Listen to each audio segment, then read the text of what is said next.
Hello, fellow homebrewers. JP here, and I want to introduce to you the brand new Brew-Built X1 Conical Series available at RateBeer. RateBeer sells the highest standard in homebrewing equipment, and the Brew-Built Conicals are just that. They're made from mirror-polished 304 stainless steel, and they come with loads of features that you and I have been looking for. They have a full 2-inch bottom dump valve, which will eliminate your clogging issues, while the sturdy base includes 4 reinforced legs, just like those big pro tanks do. RateBeer also carries the Brew-Built line of options and add-ons like casters, pressure kits, and even external glycol chillers. So you can find out more about the new Brew-Built X1 Conical Unitanks by going over to morebeer.com for detailed videos on the entire line of Brew-Built Conicals. You can trust Brew-Built with your next fermentation, and you can trust Morebeer to find the right conical for you. Brew-Built at morebeer.com. The Sunday Session is brought to you by RateBeer, who has just opened their East Coast distribution center and is now shipping orders from California and Pennsylvania. Check them out at morebeer.com. Great beer is about drinkability. Doesn't matter the style. You guys are like walking beer Wikipedia. That's the first time that you've ever accepted me as a person. Or you have a fermentation in your gut. I'm jet propelled at all times. How many guys do you think that you have the privilege to slap? Somebody who's never tasted a commercial example, and this is how you know everything about this beer? Please, you don't. I think that's bullshit. I think it's bullshit too. Wow. Are you guys going to arm wrestle? No. They're going to teabag fight instead. You heard of Junkyard Wars? Can I get another high five, Beavis? Now, live from the Brewing Network studios in Northern California, this is the radio program for home brewers, craft brewers, beer lovers, and beer geeks. It's your only source for live beer radio that brings expert brewers together with, well, expert drinkers. This is the radio program with a head on it. This is The Session.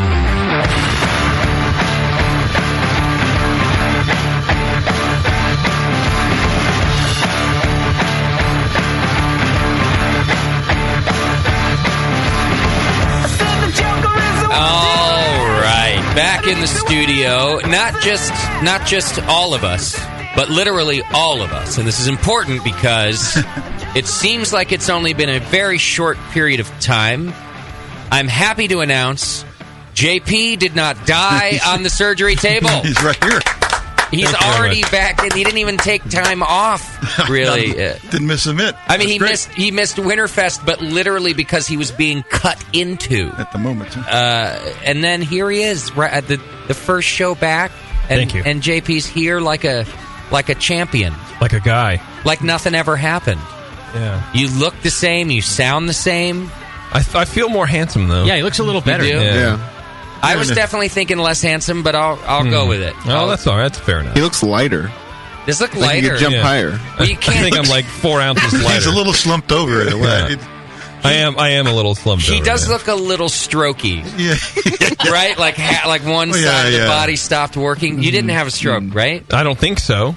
Is it just the nature of the neck being open? Yeah, like... It hurts when you move, so don't move. Yeah. I see. It's because every movement you make is attached to your neck. Yeah, well, so my scar comes down here. Oh, right? I don't know if I'm looking. kind of So for folks at home, it's sort of just above his chest, but it's at the base of his neck. Yeah, so it's about 8 inches from like the middle of my throat, a little bit, all the way kind of up, almost a few inches from my ear, I guess. The bandage is only covering half the scar. And that's the worst part of the scar for whatever reason. Like this, like the and my shirt's rubbing on it. It's a huge scar. It's pretty big, but like it's like as if you were going to chop somebody's head off, but you missed. Like you didn't get a full swing. Like Game of Thrones. You're like, goddamn bones in there. Yeah.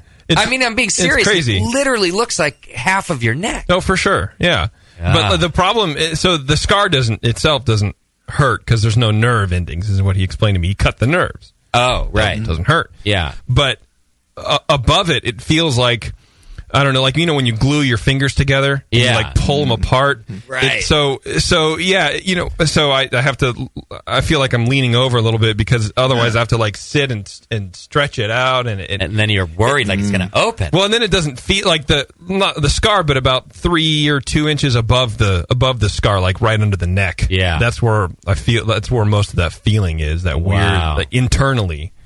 And so, yeah, I'm very cautious and protective. I'm kind of slumped over, very protective of what's going on. More importantly, how have the narcotics been? There's just Norcos. That's it? Yeah. And they'd up the bound me up. Oh, yeah? Oh, my. I gave birth the other day through my butt. Oh, yeah. You'll get a little constipation. Congratulations. No. It was Tylenol. It was more than a little. It's the acetaminophen that binds you up. It was it felt like the opening wasn't going to get any larger, and suddenly I have to get a knife in here. Right. Somebody get a drill. I almost was like a monkey and just had to pull it out. I mean, it was just like throw it across the room. Painful. It was going the other way. Right. But less pain, I guess, and more uncomfortable because you know that feeling right before it breaches. Yeah. Where it's like, oh, and then imagine stopping for 5 minutes. Just waiting there. It's knocking right at the door, and you just like, something needs to happen. Anyway, so the pain meds have been whatever. Because there hasn't been a whole lot of pain. It's just this weird, uncomfortable. I see. And then when I overexert and move and get up and talk a lot, then I start getting kind of pain, and then I get real tired and stuff. So how long into the show is that going to happen to you? I don't today? know that. Yeah. I was sitting here talking to Scott, and I'm like, yeah, already. And he goes, just save it for the show. I'm like, but you guys are the first people I've talked to that's not Taryn in a week and a half. Save it. Right. You're like, please, talk to me. Yeah. Oh my gosh, this is something that's not Us Magazine. I have all these things to say. Right. Not like, what's for dinner? Yes, I'll have more water. Yeah, JP sent me an email today, saying, hey, I'm feeling better. I'd like to come do the show, so I'll see you there. Sweet. But my first thought was, gotta relax, buddy. Take it easy. Take the night off, But then I realized that, before I sent the reply, he's been in a house with his girlfriend for like over a week. And you're like, you know what? Come early. Right. He could literally still be bleeding. He will be at the show tonight. He just needs out. And God bless her. I couldn't have done it without her, literally. Like, it's been, she was really great. Right. She stayed with me in the hospital the whole time. Wow. And got me water and helped me up and, cooked for me and picked up after. Because I couldn't, I can't lift anything, really. She didn't pull out the duty. No, she didn't pull out the duty, no. I thought you might have to, though. Yeah, I told her, I was like, you don't want to know what I just did in there. You were about to holler. Yeah. Your neck hurt. I was. Yeah. I was like, she goes, are you okay in there? And you should have got walkie-talkies. But no, she stayed home from work. She worked at home last week for me, and she really was my rock. So I appreciate that. And so, in case, folks, this is the first show you've ever listened to or some stupid thing. Of course, JP had cancer. That's true. And they went of the thyroid, and they went and they took that out, plus several lymph nodes. Okay, you almost said gonads, didn't you? I was going to say that's a little farther south. Glands. I was going to say. Yes, it had spread even farther than what the ultrasound had shown. So what they did what's called a neck exploration. Okay, where they just opened me up a lot wider and just literally they explored and found more lymph nodes that looked fucky. So why do they stop there? Like if they're finding things, don't you continue on the path? I think because based on how the lymph nodes looked around, okay, they feel like it hadn't really spread farther than what they could physically see. But that's why they did the exploration where they cut a lot wider than they thought.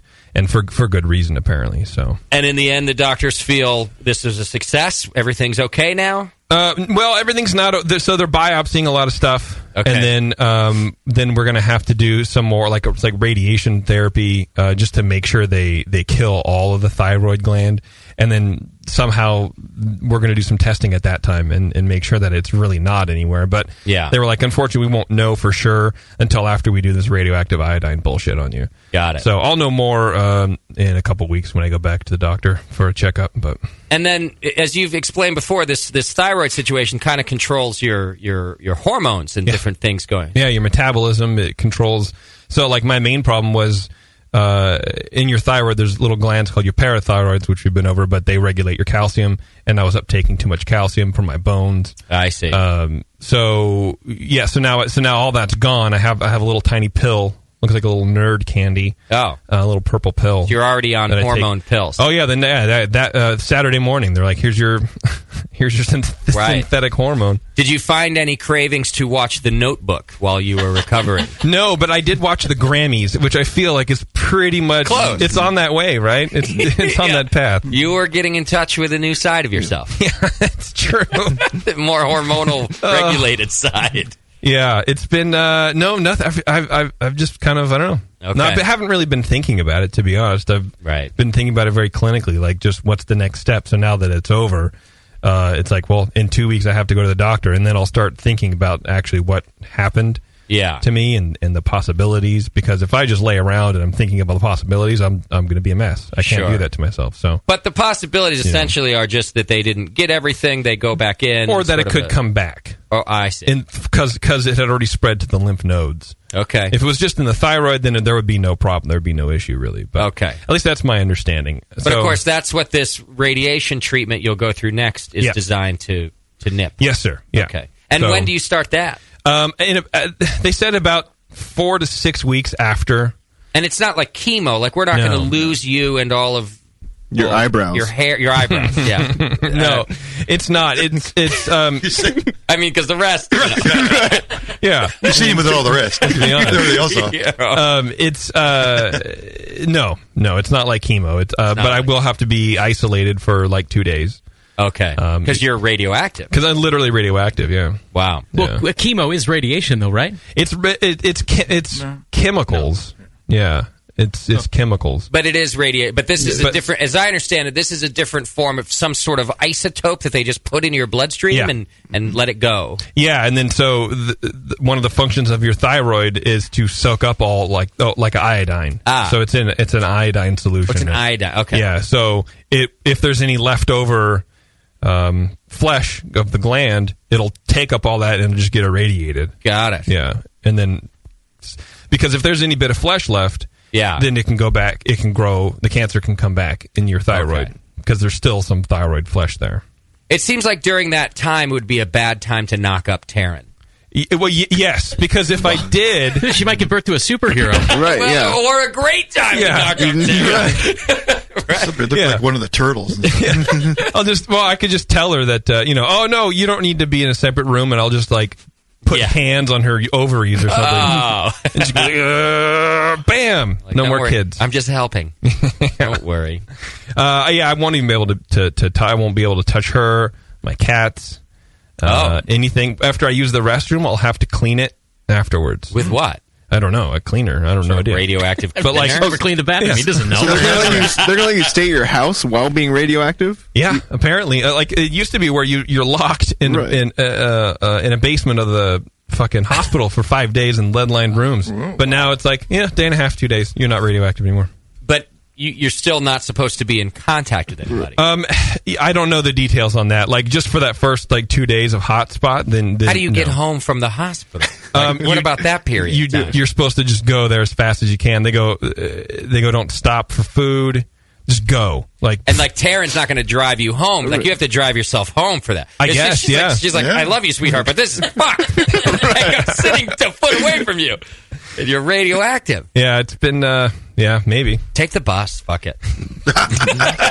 Get a hotel room. Yeah, and have all the maids like plastic silverware and shit. Wow. Like it's apparently it's hardcore. But yeah, I can still be in my own room.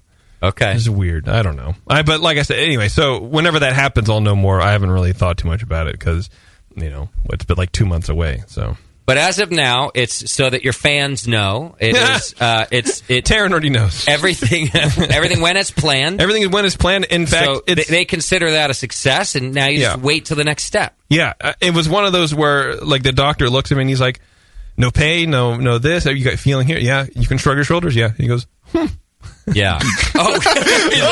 Great. Huh, you don't say. You're one of the lucky ones. I was like, I surprised him. Like he's like, huh. He was like a pat on the back for himself. He's like, all right, I did pretty good. He's like, because I'll tell you, I was hungover as fuck that morning. It was touch and go there for a while. I expected Not you, me. No, you're right. I mean, my hand. I haven't seen it shake like that since college. Have you had a beer yet? I have had a beer. I've had a couple of beers, but That's good. not much. Not much. Yeah, you're not supposed to drink on the old Norco. I haven't been taking them. I still have like 10 left. I got it. And I'm not taking them anymore. Yeah, because I got bound real hard. I'll give you $5 a pop. All right. Oh, I'll give you 6. For the 6. All right. 7. Do I hear 7? Let the bidding begin. Well, I'm happy that everything is okay. Me JP. too. Thank you very much. I avoided you. I was nervous about the whole thing. I could tell. It made me feel really good about myself. I couldn't look, and truth is, I was sick and down myself. Yeah. I didn't want to sicken you. No. But I will say, like, I did think for a moment about the hospital. I was like, oh, I don't know.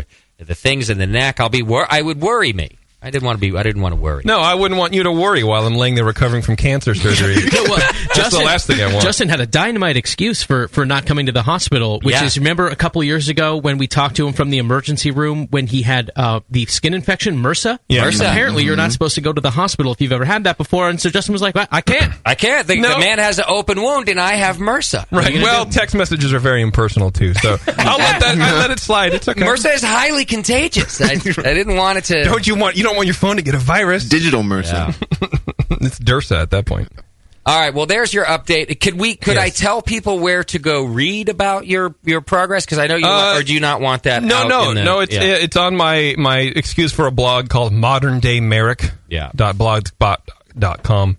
And you're writing about all this stuff, so people can go and figure out how you're feeling and doing, and the whole experience is on there. Yeah, it's mainly for me to cope with it. Yeah, a lot of it is, and I do like sharing my experiences, but I do want people to know that it's out there. It happens, and I was talking to Scott on the way here. It's kind of amazing how you kind of talk about this stuff, and suddenly there's more people than you really ever thought that have gone through similar issues or the same exact thing, or just everyone. We all have these little illnesses. Yeah. Or cancer is everywhere, and it can take any form, and you don't necessarily always know about it. And I don't know. It's been a trip. People very much relate to it. Once somebody like you opens up by writing about it, then everyone can relate. So yeah, exactly. I think that's what you're experiencing. So well, there's a lot of stuff in there. So if you want to read about how JP's doing and the whole process, it's moderndaymerrick.blogspot.com. There you go. Yes. You can go check it out there. I'm a little disappointed that your voice sounds virtually the same. Wait till I start talking. I feel like then it kind of glitches out, and I think it gets a little high pitched the more it does go higher. The more I speak, I think I don't really know. That'll be good. I mean, high. I was hoping for higher. Yeah, so was I. JP, let's test how it sounds. Repeat after yourself. But I don't like that. I don't like that. There you go. It's the same thing. Yeah. But I don't like that. I don't like that. Actually, to me, it sounds lower. But maybe later in the show, it'll be, I don't like it. I don't like it at all. Go away. Fuck this. Or maybe it'll be, I love it. Right. All right, so JP's already back in action. I'm back in action, baby. We're happy to see it. Thanks. All right, thanks to our sponsor, More Beer. You can go to morebeer.com right now and check them out. They bring you this Sunday session and, Monday session. The session. I haven't called it the Sunday session in like 4 years. Right. Why did I just do that? I'm the only one who hasn't called it that. The session, brought to you by More Beer. Go check them out. I think you can start pre-ordering rhizomes already over at More Beer. I wouldn't doubt it. They're pretty good at doing that because rhizomes, you can only get so many. They tend to sell out, and More Beer does a pretty advanced pre-sale system. So I think you can go over to More Beer now and start the pre-order process. Make sure you get your hop rhizomes so you can grow your own hops this year. Tasty, I forget, do you grow hops out there? That's a waste of time. You don't do it anymore. Just go buy them. Yeah. All that water and not even. Oh, it is a lot of water too. Yeah, we're on a drought here and shit. No. Yeah, it's like a couple gallons a day. Like Oregon in the middle of summer. It's crazy per plant. Yeah. Anyway, but you can do it over at morebeer.com. All right, tonight on the show we've got the boys from RateBeer. A couple of the guys from RateBeer. Yeah. Not to be confused with Rate Culture. Yeah. A couple of the guys over at RateBeer. We got Joe Tucker and Mario Rubio in here. Oh, they're both dudes? And typical. Typical drinkers. Boy, there is a lot of weird chauvinistic stuff, or anti-chauv, whatever you call it. feminist things happening in the beer world. You're saying? Just in general that are coming my way. Well, and believe it or not, for the first time, it's not us being accused of being chauvinistic. I don't believe it already. We would admit it, but because we have gone on record as saying like, I don't know, lighten up, everybody, or we're neither chauvinists or I don't know. We'd like to have a little fun in here, and we tend to defend people who don't succumb to political correctness. I think is probably the best description. Yeah. Well, there's like some homebrew competitions going on that people and some homebrew clubs fighting with each other about pinup girls used to promote the homebrew competition. And it's kind of back and forth. I don't really have both sides of the story, so I'm not going to promote it right now. I'm not going to talk too much about it. Right. I've heard a little bit from one side and a little bit from the other side, and there tends to be a whole lot of he said, she said going on. But there's some angry people about how it's being promoted, and then there's some other people who are angry that they're being boycotted because people think they're being chauvinistic. I mean, homebrew, is it over? Has homebrew jumped the shark like we're not allowed to relax anymore? No. I mean on both sides. I'm not even taking a side on this one, right, because it seems to be very convoluted as to, there's been some name calling and some real, like, kind of shystery stuff going on, which might be on both sides of the thing. But what I'm saying is, who cares? Like, no, we don't. Everything matters. Every single detail about life. When you're out of real problems, you have to start inventing fake problems. Yeah. Anyway. Yeah, but tell someone we'll be the beacon of morality on that. Yes, right. Tasty, that'll be our job. Which is why I'm staying out of it for now. Because I thought the first thing I'll do is I'll go, F all you guys, and nobody's being chauvinist, and then I'll find out later that actually they said fuck women and we don't want them entering our competition. And I'm like, I should probably figure something out before I say anything. Their second grand prize is best of show for a woman. Right. Yeah. So I figure I'll actually figure out what's happening before I make mention of either side. But you people know who you are. You all listen to the show, and feel free to give me your side of the story if you like. Or post about it on social media behind our backs. Either way. But clearly we'll get already, just because I mentioned it, we will somehow get lumped into the wrong side of the argument. Well, also because we're male. Right. There's no women in this room I think it's actually, as I always say, I think it's more because we're assholes than anything else. We tend to get blamed for these because we're right. All right. Anyway, we've got the boys from RateBeer on. We're going to talk today about their like best beer in the world series going on right now. Best everything in the world. Best everything. Breweries and retailers and all the new stuff from 2013. Great. So we'll find out a little bit about who's winning those things, and I think we're going to get to taste some of the beers that the RateBeer crowd voted for some of these best beers in the world. So that'll be fun. Oh, we're going to also taste the beer that hasn't been rated yet. This new beer, Evil Cubed. Oh, did you bring it in? Heretic. Oh, yes, I brought it in. What do you think? I went to the release party on Saturday. And you didn't get a growler. I myself needed to get out of the house. And you know what? But I brought my growler. And they had stopped filling growlers by the time I was leaving. Warren, for you? And I don't like to do. I had a pocket full of extra tickets just for that thing. I figured I was like, I got to taste it. I knew you were going to bring some down, and I filled my growlers with a couple other things. All right, fine. I thought it was a fantastic beer, though. It's great. We're going to try it again tonight. I really liked it. I'm going to get the guys to rate it. Hasn't been rated on RateBeer yet. Okay, good. It literally just got released on Saturday at Heretic. It hadn't been released anywhere else. They've had 2 days. So unacceptable. Yeah, get on it. This is an amazing selection we have tonight. We currently have the 2013 Beer of the Year in our glass. Yeah, Society dropped off. They came to Winterfest, and they left us, for you guys, it's in the kegerator now, a keg of the Harlot, which was their Belgian Pale Ale that we voted the 2013 Beer of the Year. I had that at the festival. It was great. That's on tap, yeah. What else? And then we got this the Evil Cubed. I'm excited to try, and then all these interesting new and one-off beers from the RateBeer folks. Excellent. All right, so we got a lot of beer to try for you, and we'll talk about how the beer got voted and nominated and all that. Let me get through just a few announcements. First of all, I'd like to thank everybody for coming out to Winter Brews last weekend. I heard it was amazing. That's all I hear. It was just excellent things. Oh, good. I felt that it was it was our best fest yet. As any fest, it had a few problems, mostly some long lines to get in. But other than that, we had, I think the final count was 49 breweries.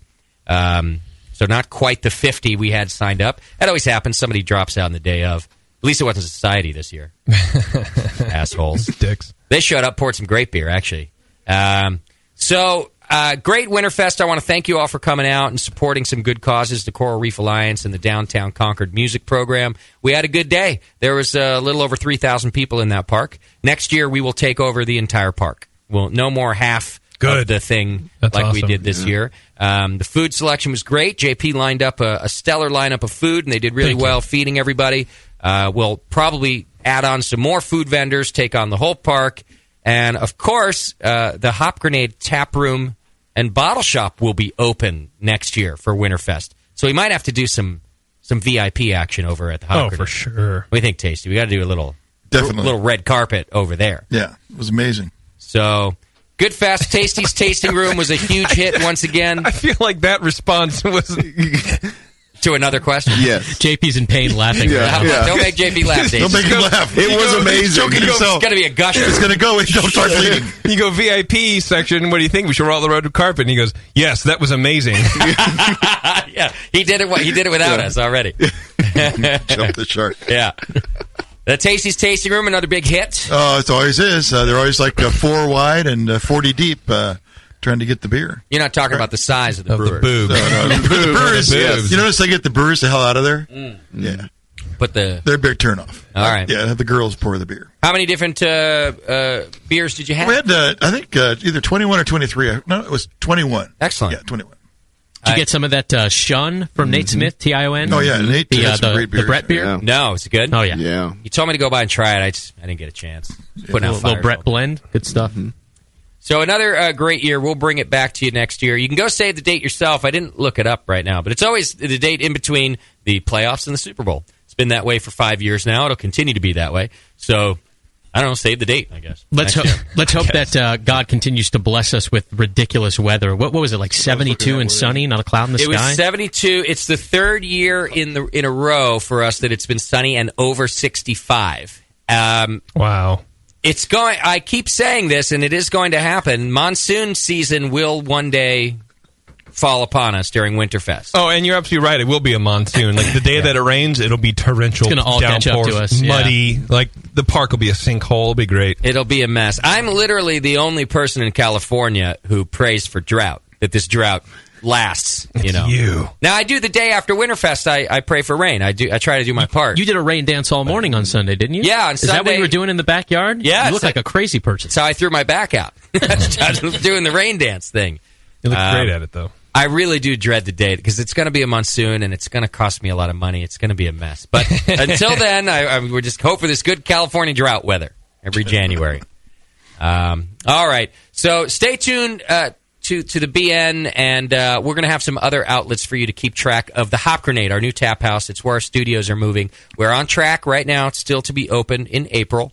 Shit happens. We'll keep you up to date about all of that stuff. Soon you will have a Facebook page and a Twitter page. They're actually all up already. There's just no content there for you, so I'm not going to direct you to them. You'll have a website, so you can track the progress, and you'll be able to come hang out on shows with us right there at the Hop Grenade in the tap house. There'll be a little lounge area. You can look inside at JP's neck. Yeah, it'd be great. For example, you can touch the scar for $1. Like today would have been a great day to have the show at the tap room. Touch the scar. Touch the freak. Raise money for JP's hospital bills by touching the scar. The day I got back, I was going through the next day. I was going through my mail, and there's an envelope from my insurance company approving the surgery, which is excellent. Good. Good to know after the fact. Yeah. But then they said I was approved for a 1-day hospital stay. 1 day. 1 day. Yeah. And you were there for what, 4? 4 days. Okay. And I'm going, fuck me. This is going to be That's only going to be $8,000. It's going to be a huge process. I mean, they're like, would you like another glass of water, JP? No! I don't want anything. Yeah, as we're leaving, you may get discharged before dinner, so I can just bring it anyway in case you want to peck at it. I'm like, am I paying for this? Yeah. They're like, yeah, no dinner. Right? I need dinner. I got Taryn here. I don't need a nurse. I don't even need this bed. It's crazy. I'll stand. Bring in a fold-up chair. That'll be $800. Right. Yeah. All right. Let's see. New merchandise in the store. If you want to help JP pay his bills, shop at the BN store. That's how we pay these guys. There's new hats, a bunch of new hat styles in there, some new merchandise in there. Our stainless steel growlers, both in, what do you call the black one? Like Tactical black. Tactical black and full-on stainless steel with the Hop Grenade logo on there. There's really all sorts of good stuff. There are BN assistant brewer onesies, baby size, not adult size. Yes. There are grill aprons with the Hop Grenade on them. So if you're like the grill guy who doesn't like to get messy, I don't know. Just in time for February. Yes. The grill aprons. Well, in California, I grilling all year long. It's true. Grilling yesterday. See? Yeah. Exactly. So lots of stuff available over. Just click the store button on our homepage, and you can do it that way. A lot of you shop on Amazon, and you've been doing it by clicking our Amazon link right there on the homepage. That helps us out. You do your shopping as normal, but we get a little piece of it. It really does help a bunch. Do we have an Amazon product of the week? Yeah, and it's the Swiss Navy Premium Silicone-based lubricants, 4 ounces of this stuff. And I've done a couple of, sex toys and other related products on this a little bit before, but I included this one because I just love the product description. It says it's condom-compatible, can be used with toys that are safe with silicone, ingestible during oral intimate play. You can't just say ingestible. We'll do the math on what it's for. Right, why you might ingest it. Ingestible. Anyway. Well, they're trying to be thorough. Yeah. I don't know why they're not buying it on Adam and Eve, but thanks for whoever bought it. What size was it? 4 ounces. Oh. That's a lot. Is that a lot? It is? I was expecting like a Costco size if you're going to shop on Amazon. I mean, if you think about it, during intimate oral play, there's plenty of moisture in your mouth. Sure. So either you're going for the necrophiliacs or the stoners. But there's use it for other things. No, but ingestible during intimate oral. There's already water there. Yeah. There's already moisture if you're alive or you're not high as fuck, right? So you're saying why lube up for oral? Right. Yeah. It seems counterintuitive. You're gonna lube up for oral. Well, okay. Good. Still, at 4 ounces, I feel like we're not having fun that often. I don't know. Is 4 ounces a lot? Maybe they're buying it frequently. How many ounces is in this water bottle? 12? 16.9. 11.6. Trying to maybe that is kind of a lot of lube, I guess. Yeah, well, and it's a spray. Yeah. I feel like 2 pumps will do you. If you know what I mean. Cover your whole body. It's going to take a lot.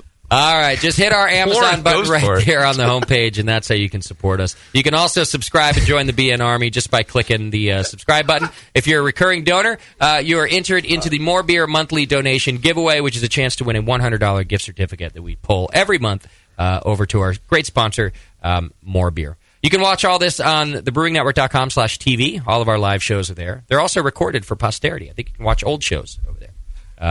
Is it working? Great. So you can watch BrewingNetwork.tv. Go and watch the live show. All right, send your show ideas over to Scott the Jew, Scott@thebrewingnetwork.com. Send feedback to feedback@thebrewingnetwork.com. Find all this over on Twitter and Facebook. See, your voice did change. It did. See, I told you. It only took 1 segment, and now I'm back. Yeah. Do we have a Twitter game? We do have a Twitter game. I found an old Twitter intro that Schumann had recorded for you. What? Do you remember that? No. Let's see. What were you doing in case of JP dies show? You're going through a bunch of old audio? Yeah. I don't know what I was doing. I think I was just programming some other introductions, and I found an intro titled Twitter Game. TwitterGame.mp3, and I don't remember ever having a Twitter game intro, so I played it. It's this. Maybe you'll remember it. Oh, yeah. You remember it? Yeah. Twitter Games brought to you today by Keystone Homebrew Supply. You can go to KeystoneHomebrew.com and check them out. They've been a great supporter of ours, and they will be for 2014, too. Go to KeystoneHomebrew.com. What's our Twitter game today, JP? that was it? That was it. Yeah. No, and now the Twitter game? No voiceover, nothing. Yeah, I do remember that. Pretty sure JP was like, here's my Twitter game intro. Yeah. And I thought the same thing at the end. That's it? Yeah. I think it's great. Well, as you know, the Super Bowl was the other day. Actually, I should say the game, because I can't say Super Bowl without expressed written consent from the NFL. But the game was Sunday, and along with the game comes a lot of great commercials.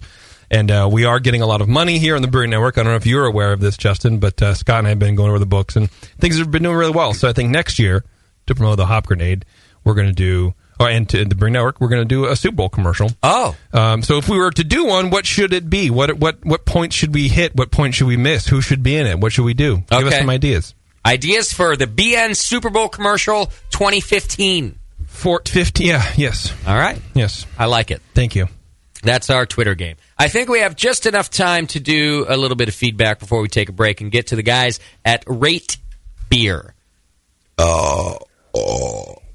Did we 86 the intro for feedback? We didn't. I have it. Sometimes I like to use it, sometimes I don't. But I have some other audio to play during this feedback, and then I have to turn down the one, and so I'll just leave it alone. Feedback's brought to you today by our local tap house here in Martinez, Creek Monkey Tap House. You can go to creekmonkey.com and check it out. Beer selection, and what an awesome place that we have right here. Tasty likes to go pregame at Creek Monkey before every show. Time, yep. And we love them. They're good people over there at Creek Monkey Tap House right here in Martinez. If you're ever visiting the studio, you should go right around the corner. We can see it from our balcony. Wave to Creek Monkey, Beardy. It's right there. And creekmonkey.com. All right, in the feedback this week, a couple of good things, a couple of long ones. Yeah. A couple of short ones. We'll get right to it. Michael Phelps wrote in. I'm assuming not the... What do I know? Yeah. He's A, and I think that works well. He says, great show last week. I literally, and he spelt it out and put quotation marks around it so that I would do it that way. Literally enjoyed listening to Adam from Reuben's Brews.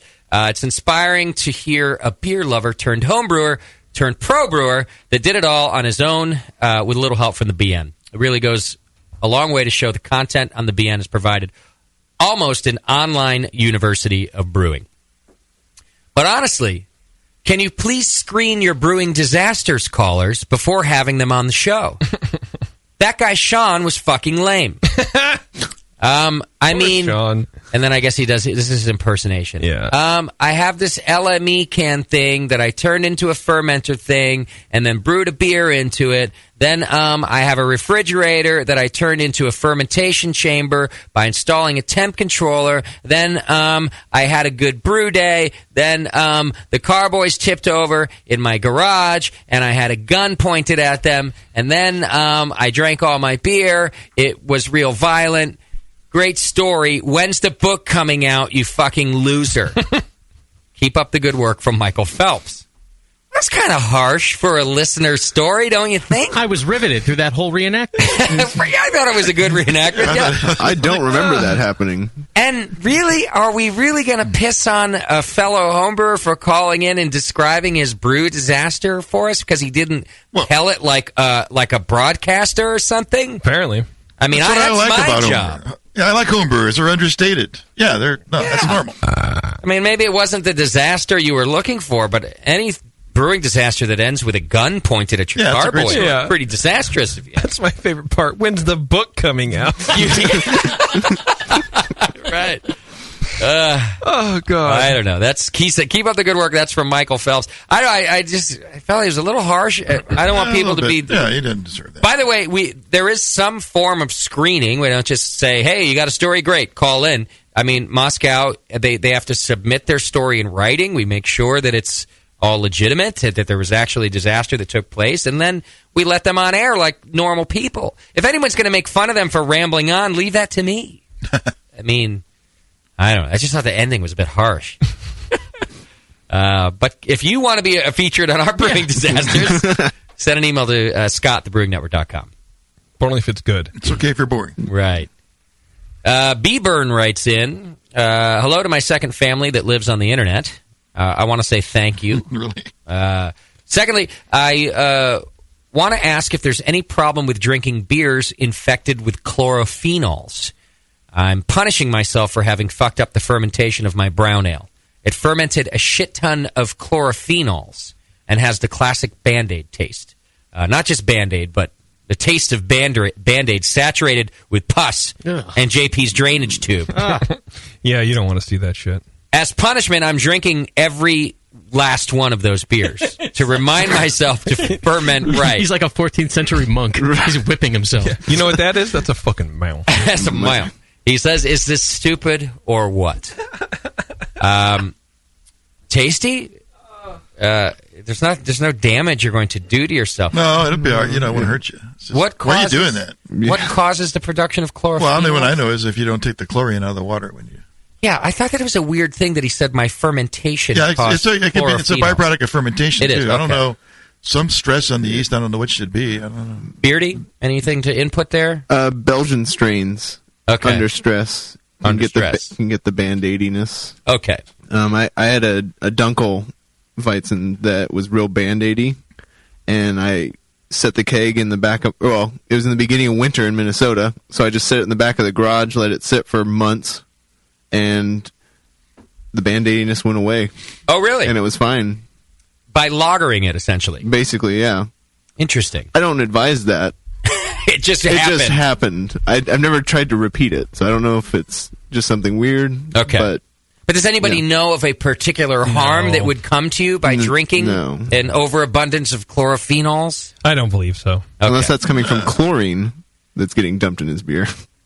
Well, that's a good point. If there is an abundance of chlorine. Yeah, I feel like sanitized with. Right. Lots of could be leftover bad. chlorine. Yeah. That's pretty hardcore. I don't think you have to do that. Like, you could just remember that it was bad. Right. Does he have to really drink every last drop?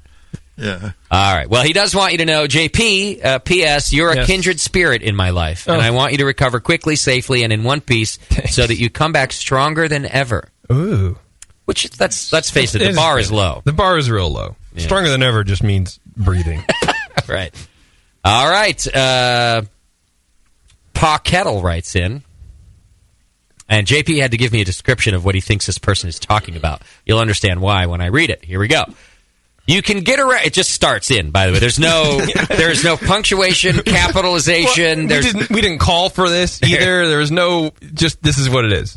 This was not like some answer to a question. Nothing. I'm reading to you as it was sent to us. Here we go.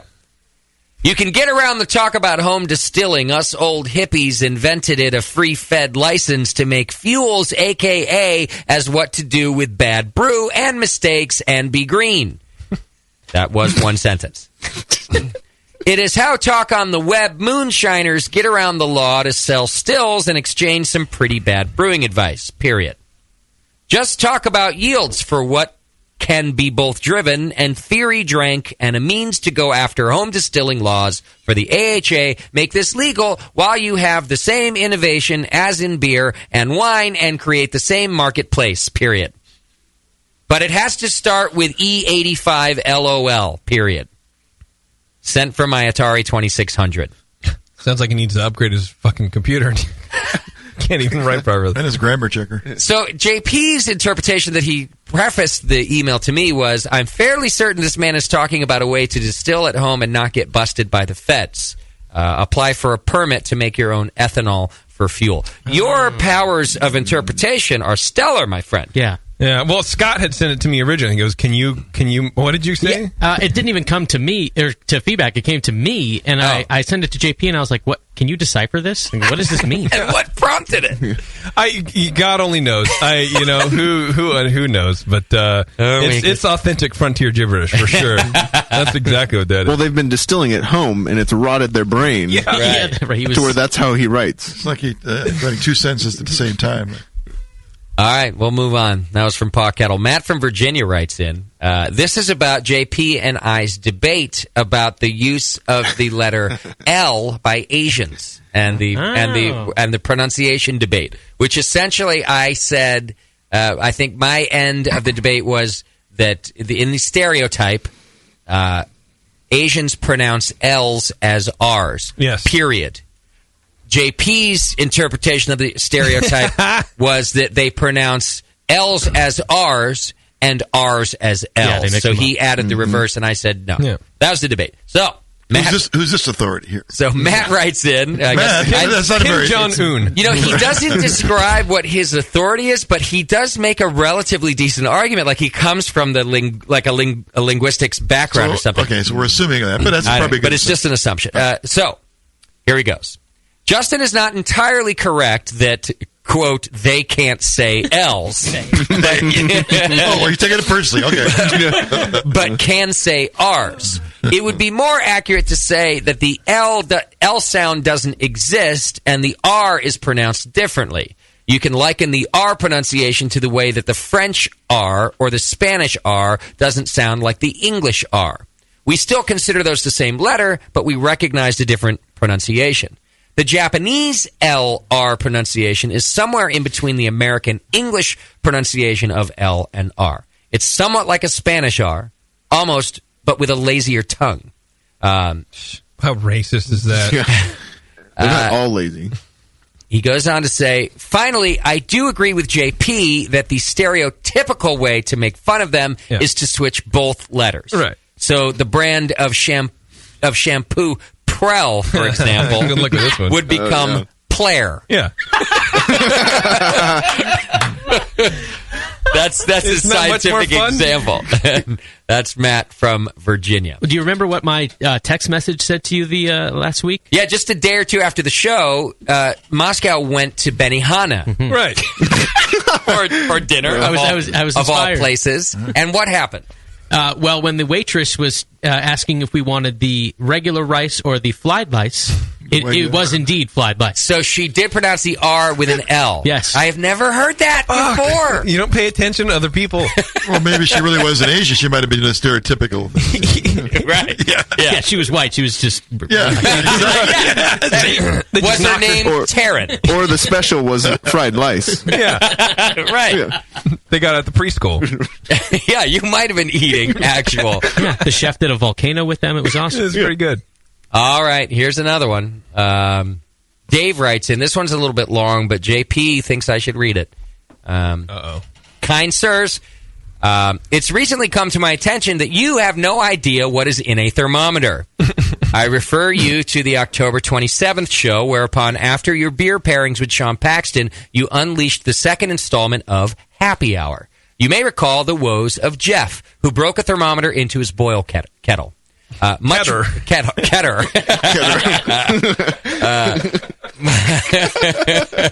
Much was made of mercury poisoning, lacerated stomachs, and the hardiness of a yeast that could ferment this toxic sludge. Jeff's is a tale I'm all too familiar with. It was the day after Christmas 2006, and I had invited two friends over to witness the art of brewing after they had asked a few questions. Much like Jeff, when asked how close is it to boiling, I chucked in the glass brewing thermometer. There was a pop, and then some cursing. Like you, we wondered what the health effects might be. Like Jeff, we said, fuck it, might as well finish this. In the days that followed, there was much debate about the level of stupidity involved in drinking this beer. But brewing thermometers, indeed all food-grade thermometers, contain ethanol, not mercury. If the line is red or blue, that is what you've got.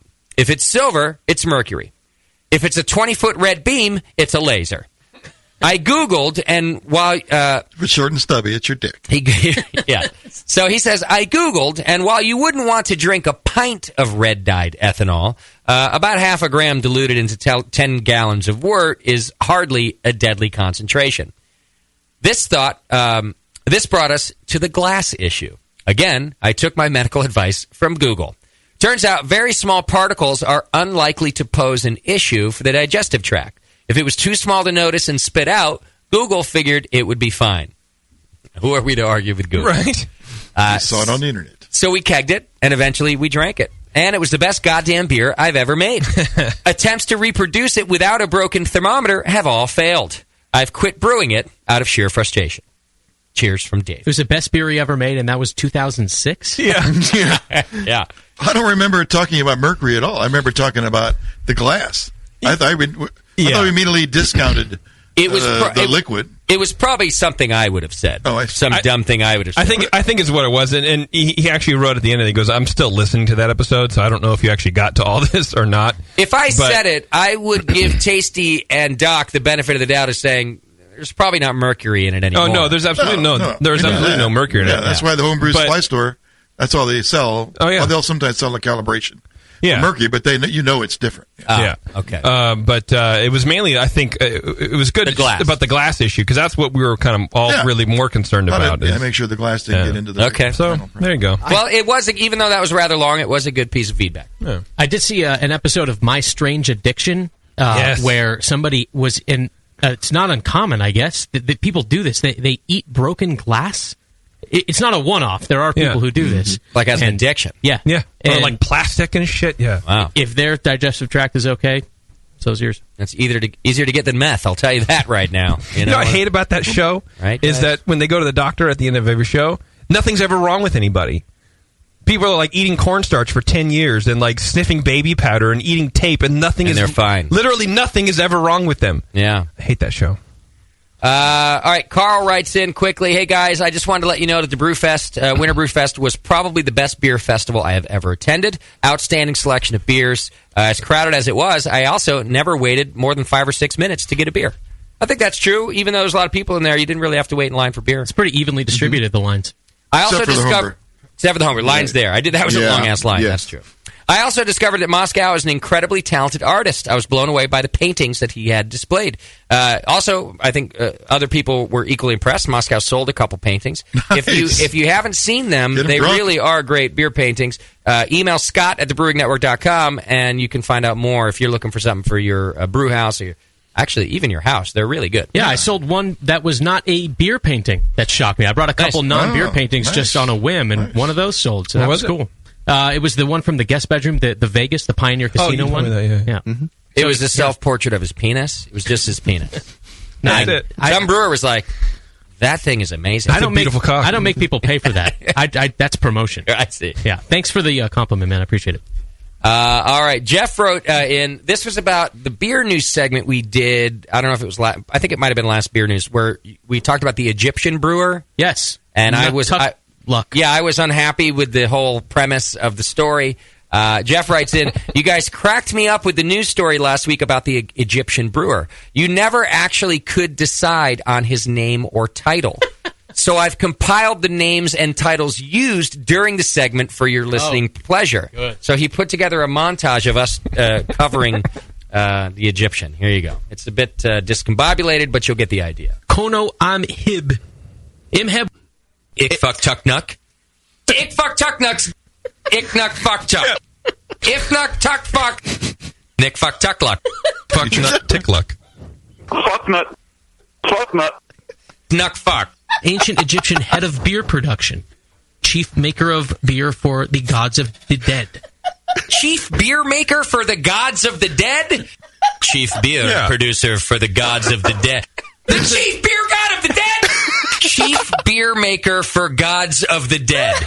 Chief beer maker for the gods of the dead. Chief maker of beer for dead people needing a beer producer. God, beer making Chief guy. beer producer of dead gods. I don't care. God of dead beer people.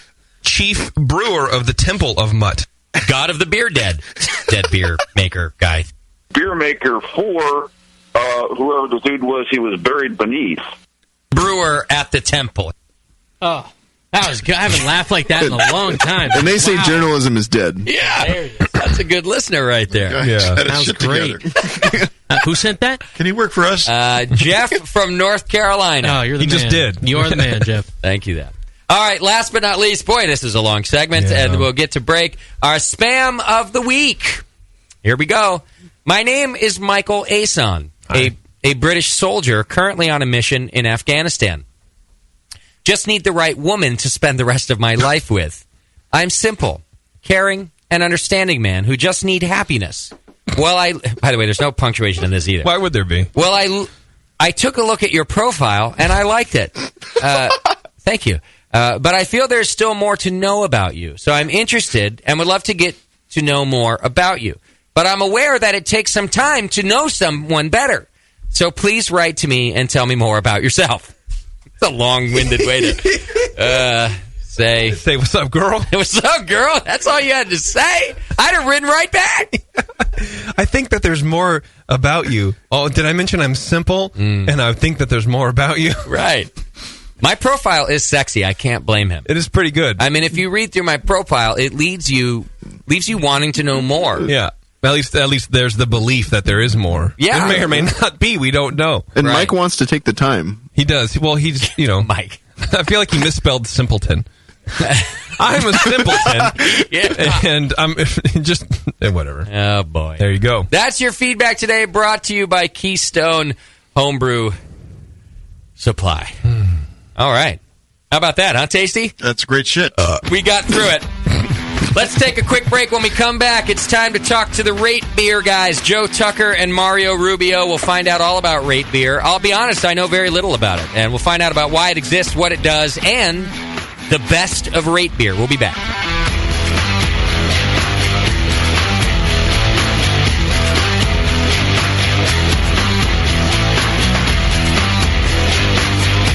You're listening to the Brewcasters.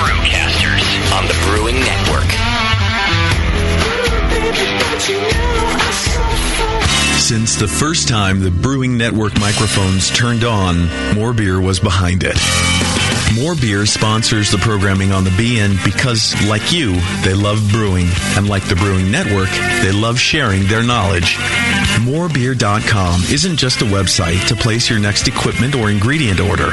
Morebeer.com also gives you access to free beer information that will make you a better brewer. Go to morebeer.com and click into the Learning Center. You'll find podcasts, technical facts, video tutorials, and more, including access to The Buzz, More Beer's social network of more than 5,000 members. And some of them might even be crazier about beer than you are. Get over to morebeer.com today and take advantage of The Buzz, the forum, the Learning Center, and make sure you're signed up to receive the newest More Beer catalog. More Beer, bringing you absolutely everything for beer making. Hi, I'm Jamel Zanishev, and in addition to my work on the Brewing Network, I write the Style Profile column in every issue of Brew Your Own magazine. Hi, I'm Sean Paxton, and when I'm not prepping for the Home Brewed Chef on the Brewing Network, you can find me writing articles on how to cook with your home brew for Brew Your Own magazine. Greetings, cretins. This is John Palmer, and when I'm not writing for Brew Your Own, I'm reading it. John Palmer, Sean Paxton, Jamil Zanishev. If you love listening to them on the Brewing Network, you'll love reading their articles, tips, and recipes in the pages of Brew Your Own magazine. Join Jamil, John, and Sean 8 times a year in Brew Your Own. And when you subscribe to BYO on the Brewing Network website, half of your subscription price goes right back to the BN to support great beer and food programming. So sign up for Brew Your Own magazine through the BN website today so you can listen and read your way to better homebrew. The 21st Amendment. Watch out! Do you like beer? They make beer. Watch out! Do you like friends and fun? They make friends and fun. Watch out! Do you still like to have a good time? The 21st Amendment. Watch out! The 21st Amendment in San Francisco, located at 563 2nd Street, 2 blocks from the building where baseball is seen and played. Try their beers in the pub or try them in the can, featuring Monk's Blood, made with real monk. Watch out! So why not have the best time of your life? Go to the 21A and Sean O'Sullivan will personally greet you with a can of Monk's Blood. The 21st Amendment. Watch out! This advertisement is not in any way affiliated nor associated with the 21st Amendment Bar and Pub, nor its subsidiaries or affiliates. This telecast is not copywritten by the 21st Amendment for the private use of the Brewing Network. Any use of this telecast without Jamil Zanishev's consent is prohibited. Suck it, JP. A vial of White Labs yeast is the key to your best beer. When you open a vial of White Labs yeast, you're giving your beer its best chance for a perfect fermentation. In addition to their already incredible variety of yeasts, White Labs is proud to announce WLP 90, San Diego's super yeast, now available year-round. WLP 90 is super clean, super fast fermenting, with low esters and has a neutral flavor and aroma profile. It's alcohol tolerant and highly flocculent. For more of the latest White Labs news, click over to whitelabs.com, where you can read reviews of yeast, learn in the lab section, and join the customer club. And if you should find yourself in San Diego, White Labs has a brand new training facility for craft brewers and home brewers alike. whitelabs.com. Discover yeast, nutrients, enzymes, and more for commercial breweries, home brewers, and homebrew stores. White Labs. It's all in the vial. A few things happened 30 years ago. ARPANET migrated to TCP/IP, and the Internet was born. Revenge of the Jedi was renamed Return of the Jedi and opened in theaters. Mila Kunis and Emily Blunt were born, beginning a rad fantasy in my mind. But all of that pales next to the fact that HopTech opened its doors and began blowing homebrewers right out of their mash tuns. HopTech doesn't fuck around. Real people shipping awesome shit straight to you. Their new website is fast and easy to navigate. Or just call 800-379-4677 and let badass bitch Jade and Bruin brother Roberto blow their warm load of customer service all over you. So visit the site or visit the store in Dublin, California and support those that support you. Get your brewing on at hoptech.com. This is www.thebrewingnetwork.com. Sit down next to it, grab yourself a paper towel, and watch those yeast have sex. You're listening to the Brewing Network.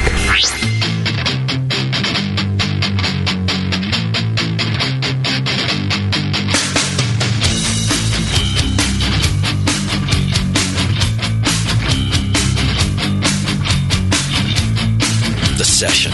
Brewing up our next batch of Radio Gold. Right now.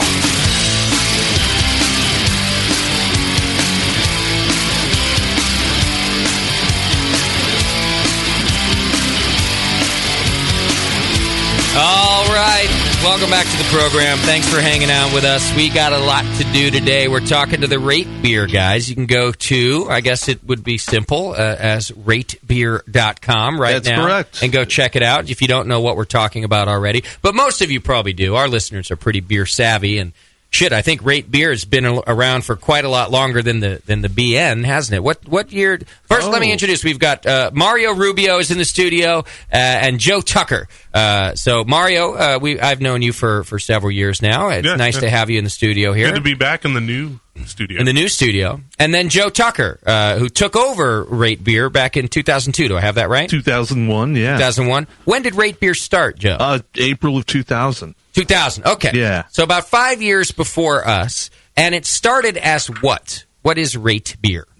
Started right from the get-go as a beer review website. So started as some guys in Atlanta put it together to mostly review their local beers. Okay. They brought in some people to fill things out. I came in and kind of switched it around to really open it up to everybody else in the world, and it became what it is today. Is the idea that it serves as a reference site? So if I've never heard of a beer and I want to know to purchase it, I can go find reviews. What's the purpose? Yeah, that's we've been creating purpose. Like after we did this totally wrong. There's no business plan. There's no nothing like this. So we're just I'm kind of observing what's happening and then creating purpose from it. But one awesome purpose is just that. So like if I'm going to the store. I want to know if like 300 people have just rated this $10 beer 33 or something. Okay. Then right now you go into the marketplace and there's a lot of beer there. It's easy to get confused and not know what you're buying. So yeah. Our mobile apps really work to help people figure out what's what in the marketplace. I'm surprised in myself that I haven't used it as of yet, and I'll tell you why. As you describe it, I realize that it's a bit like Yelp. Yelp it started out mostly with restaurants and things like that, but has expanded to almost everything. Yeah. There is very little that I do without referencing Yelp first. I don't purchase from people. I don't go to restaurants. I almost always go to Yelp. And so as you're describing RateBeer, I'm a little bit surprised that I haven't done the same. Because when I go to places like Bevmo, right, tons of selection out there, I actually like to read the little cards. They have beer buyers at Bevmo, and sometimes they know what they're talking about. Mm-hmm. Sometimes they don't. Exactly. But I do actually read those cards because at least it's some sort of way to call the mass list of beers in front of me. And so RateBeer could serve the same purpose, or does. Yeah, that's what we do. And then, like you said, too, it works as a reference for other folks, too. Just there are bartenders who just call us up, and because they're doing their board, they want to know what the ABV is. All right. Where the brewer is from, what city and state or country, and so we serve that purpose as well. I know a lot of journalists hit the site for the same reason. Sure. So lots of things. The other thing that we're doing a lot more of now is we're kind of, people used to come in to see what the top 50 is all about or whatever. And I'm downplaying that these days because the difference statistically between the number 1 beer and the number 500 beer is so kind of tiny. Oh, is that right? They all represent the upper point, 0.01% of beers. Well, that's a really interesting perspective because a lot of people will talk about how, well, it's the same beers year after year. And in some ways they talk about that as a positive thing because the beer is truly stellar. And other ways they talk about it being a popularity contest. Exactly. But when you point out that the top 500, if the difference is minuscule, that's interesting information. Exactly. And we try to keep volatility out of it.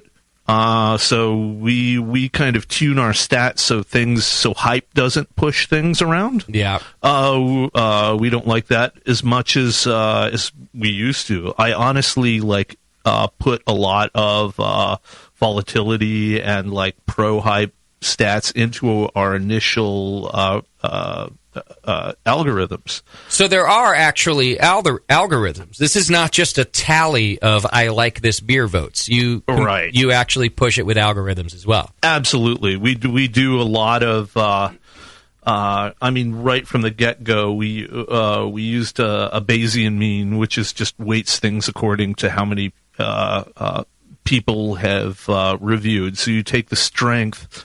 So it's not a straight average. Okay. Which is important, really. Yes. Because if there are more beer drinkers in the Bay Area than, say, there are in the entire Midwest, and I'm just throwing, there's not, but I'm just throwing this out there, then it could clearly easily skew towards your Pliny the Elder just by sheer numbers. Absolutely. So, yeah, we exactly. So we do a lot of things to balance out the effects that we're seeing. The other thing that we're doing now, which is an interesting use of stats, and is kind of identifying kind of what's new and hot. Okay. Like what's coming out, what's kind of making waves, and can we get it? Oh, I see. So we're pushing that information to Ken Weaver, who's doing the RateBeer Weekly, the newsletter.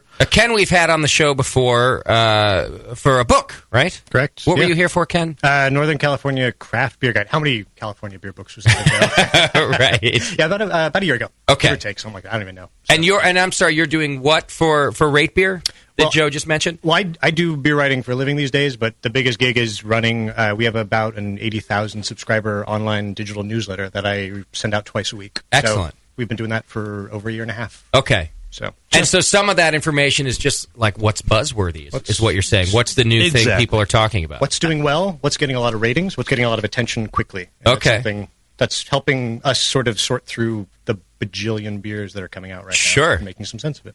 Jay, if you'll recall, he was here last time with his photographer that had did all the photos for the book, a.k.a. his good-looking wife. Oh. And now he shows up with two dudes. Yeah. What is with this? Like, guys come with their good-looking wives, and the next time they come, we invite them back, and they don't show up. And they wonder why we don't recognize them. It's a hard lifestyle to keep up. Yeah, I was like, Ken who? Like, had you send your wife in first, I'd have gone, the Weavers, what's happening? Yeah. I need to choose my company better. That's really what I'm hearing.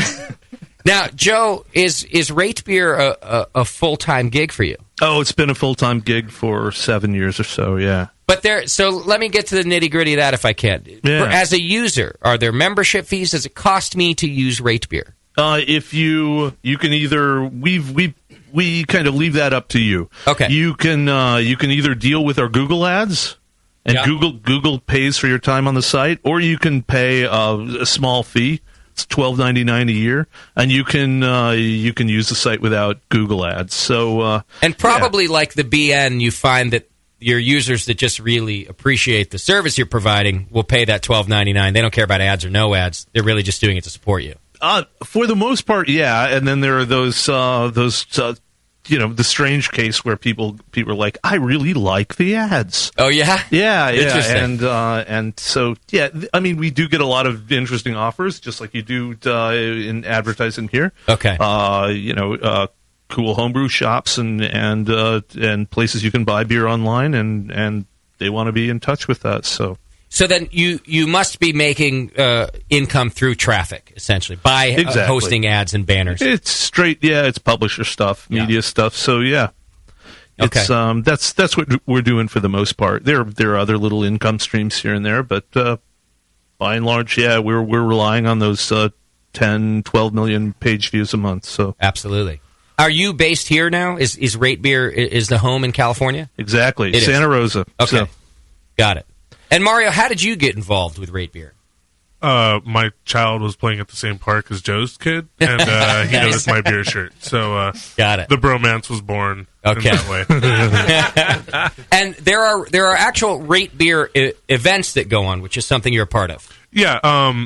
The first time I was actually here, we were talking about a beer dinner we did surrounding RateBeer's Best. Oh, yeah. And that actually went off fantastically. We brought out a keg of Younger. We got a bunch of beer from Cigar City, but it was real logistical nightmare. And this last year we started doing some more events. Joe and his wife have been curating select really small events, really looking at, the last one was from, what was it, The Art of the Barrel? Is that... Exactly, Beauty from a Barrel, and we were able, to get things like, for instance, Wicked Weed.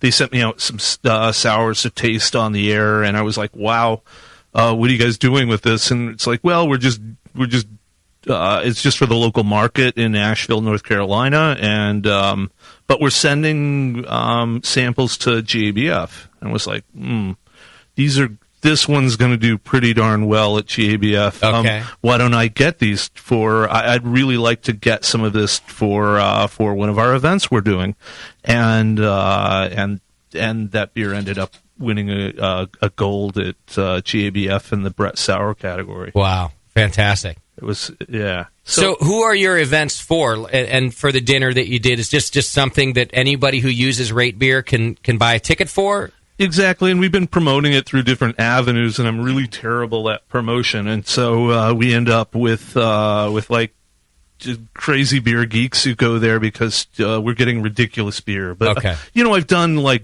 really dumb events where we have like we'll have Sean Hill from Hill Farmstead, our brewer of the year, new brewer of the year, with the Michelin chef, and like so you're drinking Hill Farmstead, and it was what. It was like some roasted pork or something. Roasted a goat.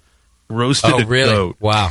And it was like this was in Joe's backyard. And it was like on a vineyard, and it's and it was like ridiculously cheap. It was like, is that right? Yeah. No one shows up. It was like so. It's like it was purposely. It was more than that, but it was. It was so exactly. I think we're just kind of on the still. Unfortunately, on the bleeding edge of a lot of this stuff. So we'll go out, get some ridiculous stuff, and hopefully some people know about it and care enough to show up. Right. You might.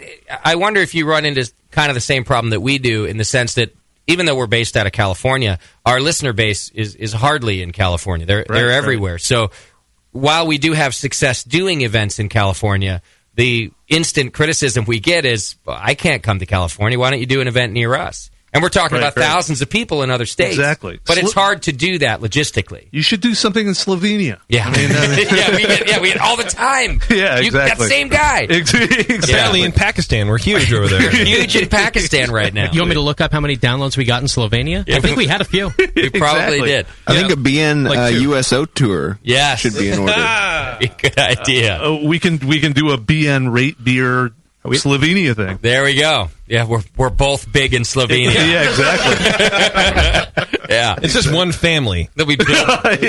One billboards of me, JP, and Joe in Slovenia. Fucking luck. Yeah, the nuke of the north.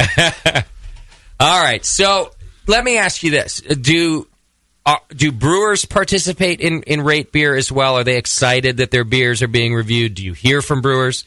I think we should crack the Strumke thing here. Get a beer first?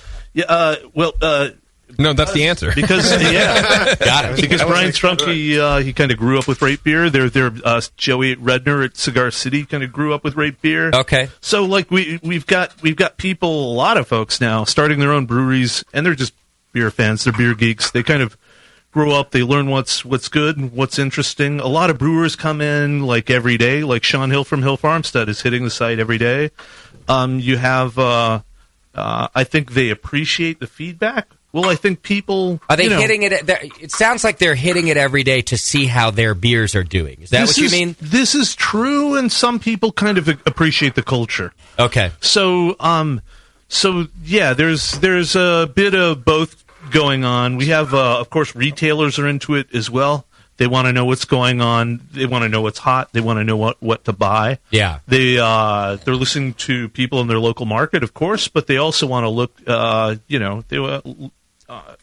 further to see if somebody's small that's producing really good stuff that sure can somehow get and bring into their store. Well, because like you mentioned too, there's so many new beers coming out that it's hard to call that information. This is something I need to feature in the newsletter soon. We've been talking about this internally, but brewers, if you are thinking of your cool, crazy, exciting new beer that no one's ever come up with that name before, come to us. Come to Beer Advocate. Come to Untappd. Just search first. Like, I mean, seriously, we've been collecting examples of just that overlap of beer names and everything, and it's just, we would encourage that to be at least one just because there's legal stuff going on now. Legal and everything. Oh, I didn't all know. That name overlap. Oh, I had no fucking idea.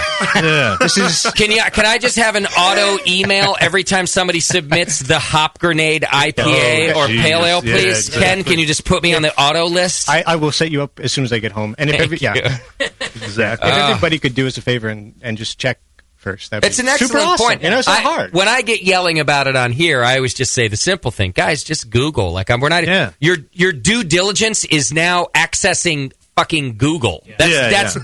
But you make an even better point. There are now two easy places to search. There's Google and there's RateBeer, which is literally an enormous database of new beers, old beers. All beers, I guess, since 2000. 240,000 beers. Oh, is that right? Wow. The strange thing is in the last year, we've added 44,000 beers. That's insane. Yeah. Do you have to manually add these things? People do. Someone does. It's all crowdsourced. Not it's you, all Joe. I do give my fair share just because, Because users upload it, essentially. If they found a new beer and they search and it's not there, they can put it on themselves. We try to make it easy for them to do so. I did want... Somebody sent me a link because the Hop Grenade, or a Hop Grenade beer, did pop up on RateBeer. Yeah. One of my listeners was all fired up.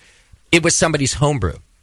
Oh my God! It literally, and I don't care about that. It literally was. It was like a beer that somebody had submitted. They had won an award for their hop. They were probably a listener, as a matter of fact, and they just had submitted it, and I didn't do anything about it because I don't care. It's a homebrew. It's probably not on the site anymore. But it might not be. But it was literally sent as a RateBeer link, and I thought, well, shit, it's on RateBeer. Here we go. I'm going to find a new commercial brewery doing my thing, and even in the description, it said it's my award-winning homebrew. Somebody probably even accidentally uploaded it, not knowing you're not supposed to put homebrew on it. Exactly. Well, Joe, how many admins do we have these days? I mean, we have about 146 or 147, depending. Oh wow! Yeah. Oh, my admin who's listening right now, Code. He wants to beat my ass hearing you say that number. We don't have that much information to call, but our forum alone has like 3 people, and he's like, I can't do this anymore. I can't even keep up with the spam. It's ridiculous. You have hundreds. It's, and they're all they work on their local areas. Yeah. But for some people, some super admins, they'll be calling breweries all over the planet. Okay. Skype makes it easy, and really, RateBeer would be nothing without these, 100 plus admins. Sure. Doing a whole lot of legwork, taking pictures, showing up every day, and copying commercial descriptions off a chalkboard. Wow. Right. If it's just a one-off local beer, that information is only available on a chalkboard. Yeah. Interesting. Do you ever have one of them get out of line? I mean, they're just people.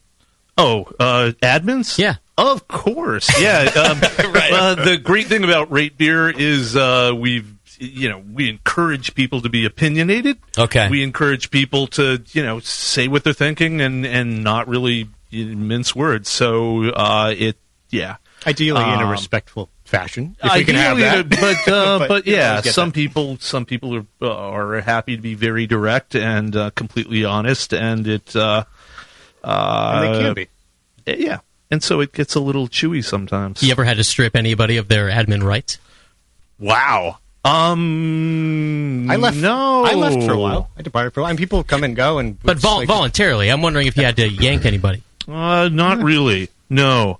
I mean, there are some people where we've changed their duties. Right. But you get to know what people aren't very good at. Sure. He calls it. You see what he does, Justin? He's very diplomatic. Yeah. Justin just goes, "You're fucking fired." Yeah. JP, I will be changing your duties. Good. I can't wipe yet. That's part of JP's recovery. Yes. Yeah. It's part of my perks package, to be honest. By the way, I did a little searching on RateBeer, and you have some issues with Bethlehem Beer Works, Das Beer House, Detroit Beer Company, and some assholes called Triple Rock with JP's Hop Grenade. With JP's, which also was unauthorized, by the way. But it was fucking amazing. A couple of those are not in the United States, and unfortunately, I don't. Well, no, Bethlehem, I'm pretty sure means Pennsylvania. That one is, but the Das Beer Works is not a U.S. Is that what you said, Das Beer? Yeah, they're not. Detroit is still part of the United they're States. Detroit. Yeah, but barely. Then I haven't checked. I haven't looked in a few months. Wow. All right, great. Now I have a bunch of cease and desist letters to send this week, Mario. Hey, I'll do that. Yeah. I won't do that. Right.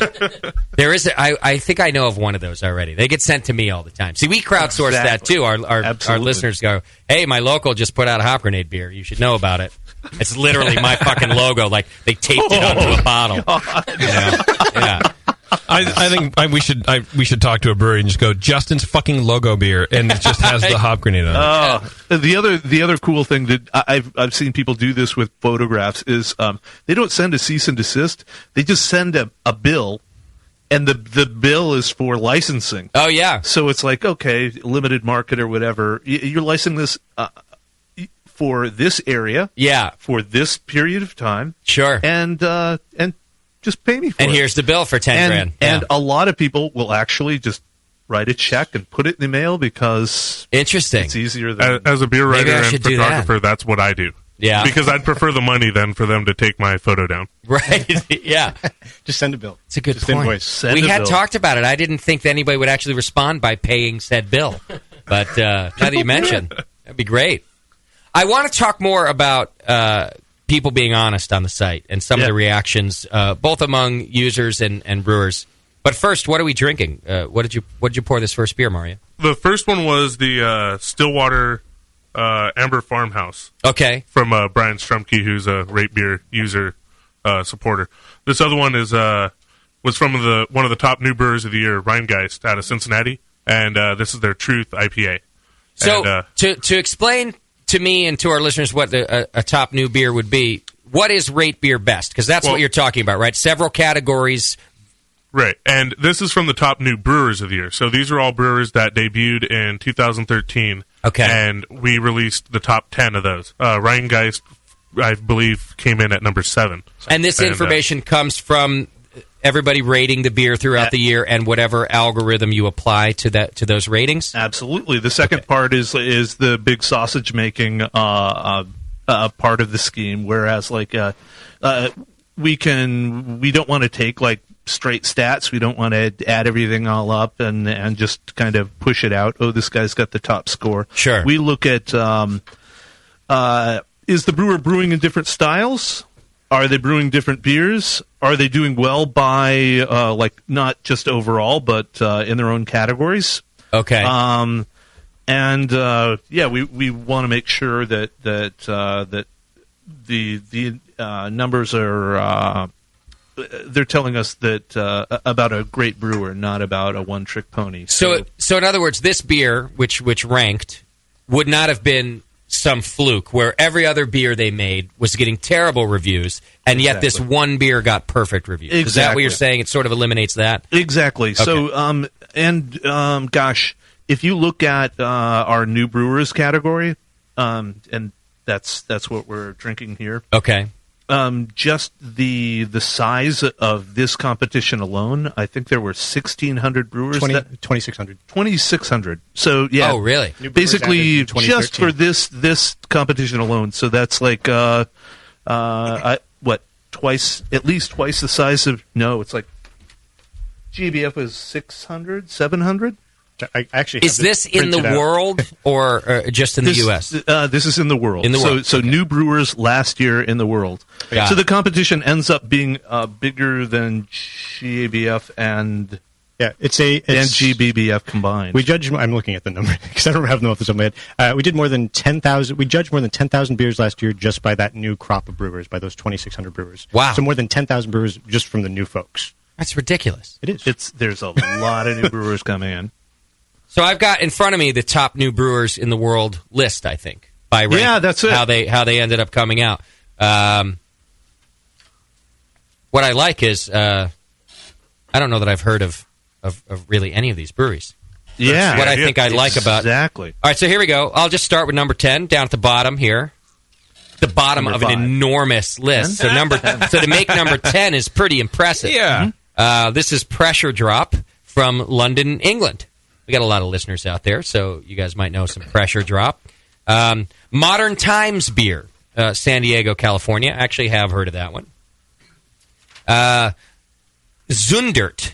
Don't know if I'm pronouncing it correctly, but they're in the Netherlands. That was number 8. Number 7, the beer I think that's in my glass now, is the Rheingeist. Am I saying that right? Rheingeist? I don't know. Is that how you guys? I'm not from Cincinnati. Rheingeist. That's probably just Rheingeist. Yeah. Rheingeist Brewery, Cincinnati, Ohio. Trillium Brewing Company is number 6 out of Boston, Mass. I'm not like revealing something that hasn't been revealed. Oh, no, not at all. Not at all. Because I'm not stopping now. No, stop! Right. What are you doing? Number 5, Weird Beard Brewery. Beardy, I think you ought to send a cease and desist for that. It's coming. You've got a in the mail. Yeah. Also out of London, England. That's nice to see. J.W. Sweetman, Dublin, Ireland. That's interesting. Come to J.W. Sweetman. We have the cure for cholera and a new IPA. J.W. Sweetman call themselves. It says craft brewery right on the logo. See, now this is one that I think I appreciate your algorithm, right? That says, okay, because I've never heard of J.W. Sweetman, and I don't know what the craft beer scene is like in Dublin, Ireland. So I want to know, are there other beers also kind of making the Rate Beer list? And you're telling me that with your algorithm, there are. This isn't just some one-off beer that got them to number 4. Exactly. So they've got several things that they're doing, and it's a lot of, especially like what happened in the past. We had certain folks that were kind of they were like markers. So a brewer rarely pops up in isolation anymore. So they're indicative of an emerging scene.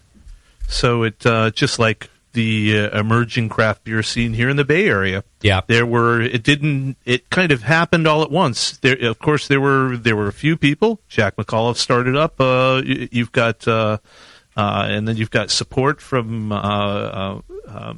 Anchor Brewing and folks like that. But Mendocino, Sierra Nevada, all this stuff popped up kind of in the same area. And so you have an emerging scene. The same thing is happening in London. Good. We have three English brewers on, 3 England brewers on, I believe. Yeah. Exactly. And the wonderful thing, us Californians will appreciate that. This here in this room is I now heard something from London. We were talking earlier that people don't mince their words. You're saying, yeah, the IPA was invented in England. California kind of took it up another level, and London's now taking it back. Oh, good. I like to see that. The best IPAs are here in London. Excellent. Good. We should stop trying then over here. Yeah. All right, number 3 out of Austria was Bevog Brewery, or Bevog, or I think it's Bevo G. It's Bevo G. Yeah. Cease and desist cease and for desist, everyone. Exactly. It sounds like Bevo Hog. Well, which is depressing. Like I said, which is how you hear things. Just, I don't know if that's just when you come into the studio and it's what you expect us Sounds to like say. huge bevo. Kind of, yeah. Sounds like she's real fat and satin cottage cheese. Oh. So mean. Same old JP, guys, huh? They didn't remove his spleen. They didn't remove the ass. They didn't take that out, Tasty. Number 2 out of Berkshire, England. Well, it's actually Finchamstead, Berkshire, England. I always get confused when they start adding commas.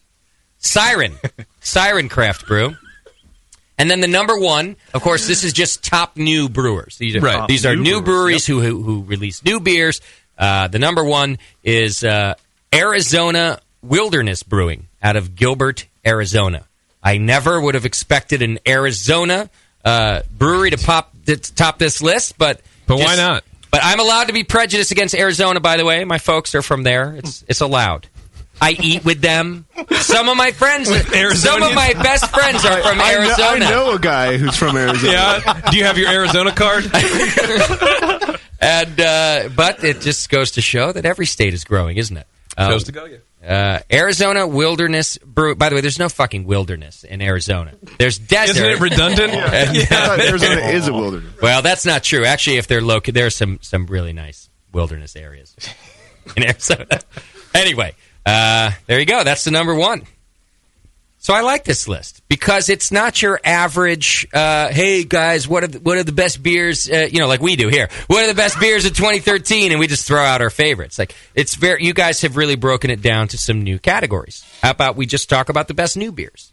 So it's a good list. I mean, we are getting to the best new beers soon. Well, yeah, there's a separate best new beers list, and this one's just best new brewers. That's best new brewers. Best So new we still brewers. got to get to best new beers. Okay. Exactly. Best new beers, new releases. We got top beers. Wow. We got top brewers of the year. That's our big culmination of RateBeer Best on Friday. Okay. We'll be putting out that list. Best new beers will be Thursday, and today was best beers in the world, but not ranked. We just had the 100 best beers. Top new beers is Wednesday. Tomorrow is by style. Oh, so you mean in no particular order when you say not ranked? Well, it was in alphabetical order, but gotcha. Yeah. Okay, all right.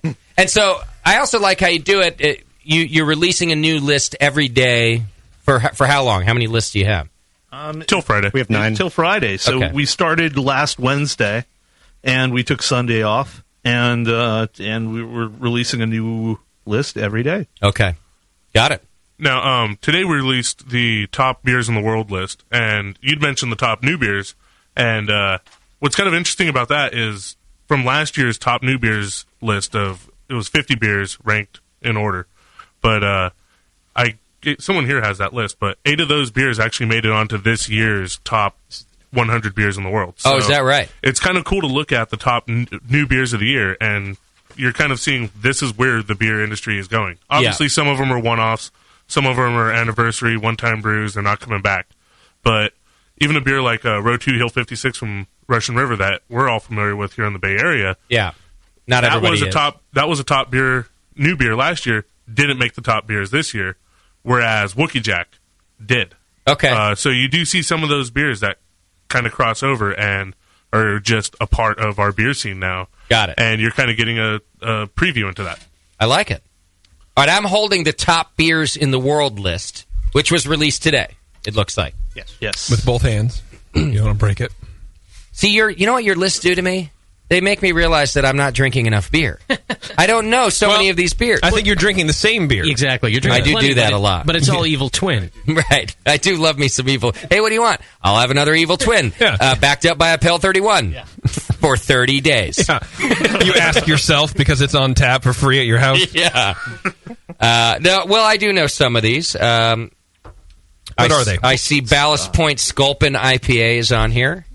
Even I think that's a good beer. And these are also not in order. They're just the top beers, the top 100. They're in alphabetical order. So not 1 through 1. Okay. I wasn't going to do that for the same reason, I mentioned, there's not a lot of difference between the top first and 500th. So I see. This is just my this is all the signal, less of the noise. Okay, it's interesting because you can tell because it's alphabetical, you get to see how many brewers just appear multiple times just at a glance, right? So you got Bell's on here on the first page just 4 times.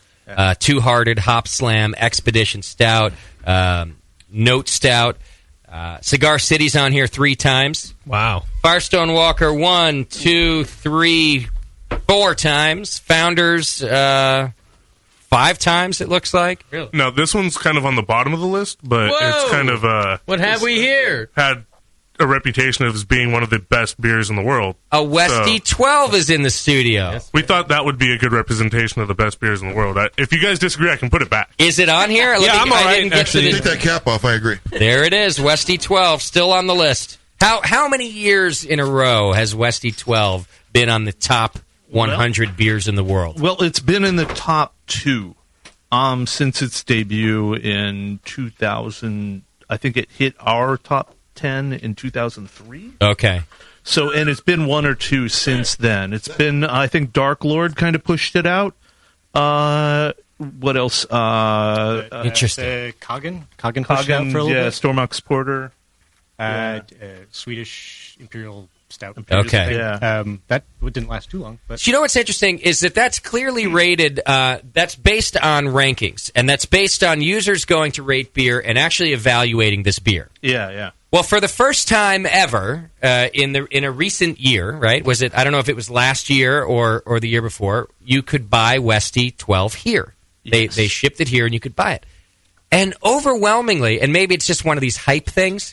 When I heard homebrewers talk about it, and different clubs talk about it, or different friends post about it, I don't know. I tried the Westy 12, and I mean, it's okay, it's good, but I rarely heard somebody go, Now I know why it's been in the top 2 every year since 2000. Like, I never hear that. I agree. There's a reason. Is that an issue? So, As I always wanted to try Westy 12 for years, and then I just happened into it. It was like twice in 6 months, and I was searching and searching and searching, and I realized that no matter how good the beer was, it wasn't going to be good enough to live up to everything. Sure. So I stopped looking, and lo and behold, it showed up at a party, showed up at another party, and it's a fantastic beer. It's really well crafted. Technically, it's a really, really good beer. Yeah. Is it the best beer in the world? Yeah.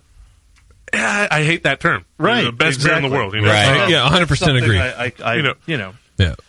But if when I had it, if you're going to go through all that to get a taste of it, then I think that kind of pushes it in that direction. Because if you've jumped through so many hoops, if you spent $100 just to get a bottle of it shipped back, you're gonna put it up on a pedestal. Sure, but exactly. I definitely think it's deserved its status. Number 1 beer in the world. I don't know about that, but it's in the discussion. It's in the conversation, and I think that's what these lists are more about. That's why we took the numbers off of this year's list. Got it. There would never be a beer that we'd ever agree on. I mean, ever. Sure. Because this would be That's the best beer in the world. Yeah, You'd never get You're to right. the answer to that question. But see, my experience with Westy 12, and the first time I had it, and I had seen the reviews, and I had known it was number 1, and I had it at the monastery in the gift shop. Really, I didn't even make it to the tour. It was one of the best beers I'd ever had. I did not have the same experience that most of the people I've seen writing about it since the bottle came to the U.S. Like, it's okay. My experience was, holy shit, this is phenomenal. It's amazing. And you brought me back one of the 6s. Right, to from me, there, yeah. That's the best beer in the world to me. It was fantastic, and we tried it against the 12. And I mean, this 12 is fine, but honestly, it tastes like I'm eating a box of golden raisins. Really? Yeah, it's raisiny. 6 is super good. The blonde. It's hot and, the 6, and it's just. I love it. I think it tastes great. I think it's fine, but I'll take the 6 any day of the year over this thing. But okay. So I agree with Mario. I don't like that. Make the list. I don't like the best beer in the world, the best thing in the world, because it's according to what you can't be subjective with 6 billion people in the world. Well, no, you can't. Like we can't say it individually, but this is sort of my point about the list. This isn't just some individual saying it. This is the culmination of thousands upon thousands of people making a review, right? So it's not just some random. Yeah, you're right. By the way, Arizona Wilderness Brewing Company. Yeah, listening. Yes, listening. That is awesome. They tweeted. They go all desert in Arizona. Do you all drive Lamborghinis, work out on the beach, and wear Ray-Bans? I was wondering about that. Those guys are foraging all the time. And I go, hell yeah, we do. Yeah, oh shit, I forgot to pay the meter on my Lamborghini before the show. It was really embarrassing, all of us driving our Lamborghinis in single file all the way to the studio. It actually, what it is, it's like those old scenes from like the 20s where everyone had the Model T, and it's just like this is the same car looking down the street. Well, how do you know whose car? It's the same with our Lamborghinis. We can't tell them apart. By the way, doesn't really matter. By the way, does Arizona Wilderness Brewing always listen to the session, or did they listen to hear their name announced on the session because they knew the RateBeer guys were here today? Maybe. Just throwing it out. I don't know. I think after their last week, they may be sick of hearing that. Exactly. Right. They've gotten so much media attention. So right after they were announced as top new brewer in the world, Fox News was like down is there that right? interviewing them. I even some couple radio people talked to me about their award. So see, Joe, you've made it. We announce our favorite beer of the year, and no one gives a shit. We get a fake. we get a joke press release. Yeah, we get a press release from the people we gave it to, suing us for using their name on the air. That's what you get. Fox News. We get cease and desist. So Fox News is less of a joke. I had USA Today asked me to do a top list, and I was like, okay, yeah, I'll do that. And then people think you're legit, but it doesn't pay the bills. So, right. So real quick on Westy 12, if people want to come up for debate, or if they just to kind of stoke some of those fires, I personally think St. Bernardus 12 is equal or better. I'd give you that in a second. Especially given that I can walk down to the corner and buy it. 10-man myself. $10 and a trip down to Whole Foods, and I got St. Bernardus 12. I'd have to try it side by side and see if I think you're crazy or not. And Justin, it's super important. I mean, batch variation too. I mean, sure. This beer varies. I mean, this beer varies. Anybody who's had it a number of times, it varies from batch to batch. This is on the sweet side for what this is. So, okay, that's one of the nice things that we can sort of get around too. Is if we've got 2,000 experiences with this beer. Yeah. Some of them had it good, some of them had a better batch, but you end up getting this you end up getting a sense of averaging where you end up seeing sort of what is this beer really like over time, over a lot of different experiences, over a lot of different situations. Right. What are people really thinking? The other thing that's interesting about the beer is that at St. Bernardus they're using a batch of Westy that they've banked, and they use it from batch yeast to batch. Okay. Whereas Westy 12 uses West Mall yeast, new West Mall yeast every single batch. Interesting. Well, why don't you think Tasty said it's not fair doing the side by side? Yeah, but I feel like that's a lot of my beer palate, if I have one, has been accomplished from the Brewing with Style shows where I have the side by sides, and not everything is in a vacuum, and it gives you context to make these judgments a lot more accurately. So I wonder why you react that way. Yeah. Well, I'm just saying that the App 12 and the Westy are both unique in their own way. Side by side, they're just going to taste so much different. It's going to be a lot of individual preference. But in terms of like the overall effect, that's for that style. Yeah, you'd be just as happy with an App 12, I think. Okay. Yeah. All right. Westy 8 also made the list. Is that common? Westy 8 always on there too? Well, but not 6. I thought you meant common, like, we can go down to the Whole Foods and pick it up. No. That it is also always on the list with Westy 12? Or no? Yeah, it's been up there. Okay. The 6. It's usually in like a top 20 or something like that, I think I would say. Something like that. I don't see Heretic on here. There's probably something wrong with the algorithm. Check it out. Or the assistant brewer. I'll take a look at it for you if you want. Both of them. I'm really good at math, and if you want me to look at that algorithm. Well, we can ask the brewer. Chris is on vacation, I think, so. That's true. Jay, I'm surprised you didn't get code to make you a bot to go vote for Heretic over and over. A million times. All right, well, let's do this. Let's take a quick break, and when we come back, I want to talk more about people actually going on and being opinionated and making their opinions known and rating their beers and what that kind of means to the beer world. So let's do that. We're talking to the RateBeer guys. You can go over to ratebeer.com right now and check it out. I got to admit, I'm very impressed with the list so far, and I like the sheer amount of information that they're putting together to make these for us. So hang in there. It's the session, and when we come back, more from RateBeer.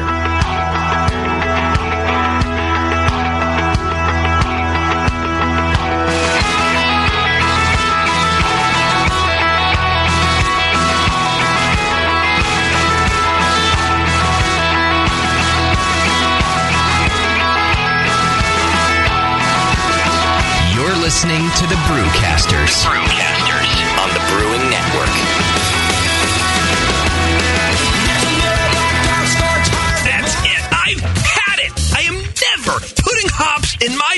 again. What? Why? It's just too ridiculous. Insane prices, stupid contract, high shipping costs, crappy selection. Dude, you need Nico Brew.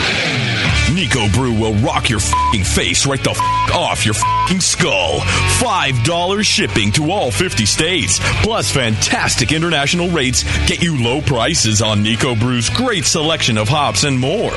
Whether you're a home brewer, a pro brewer, or a homebrew shop owner, Nico Brew can get you the hops you need in increments big and small. Single orders, spot buys, or full contracts. And there's only one place to join the uber special secret elite bare bones club where you'll get the best deals anywhere. Holy shit! NicoBrew.com. NIKOBREW. Nico Brew, your bare bones buddy in the brewing business.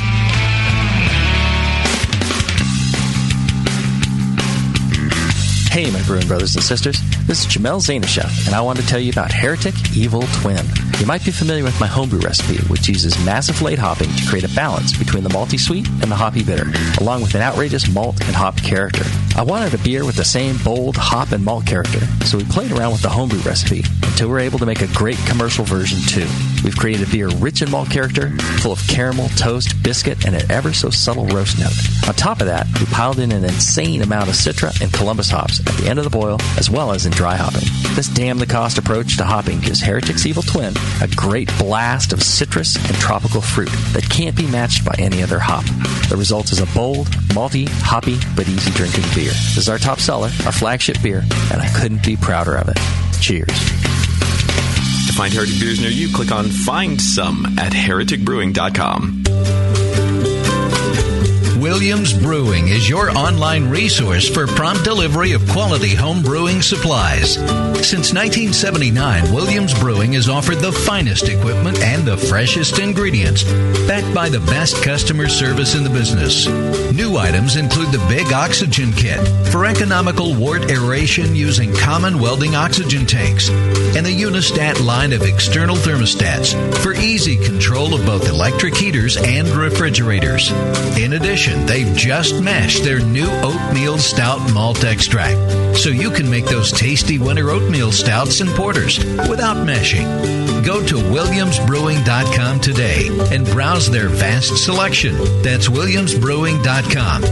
Orders placed by 4 p.m. Pacific Time weekdays ship the same day.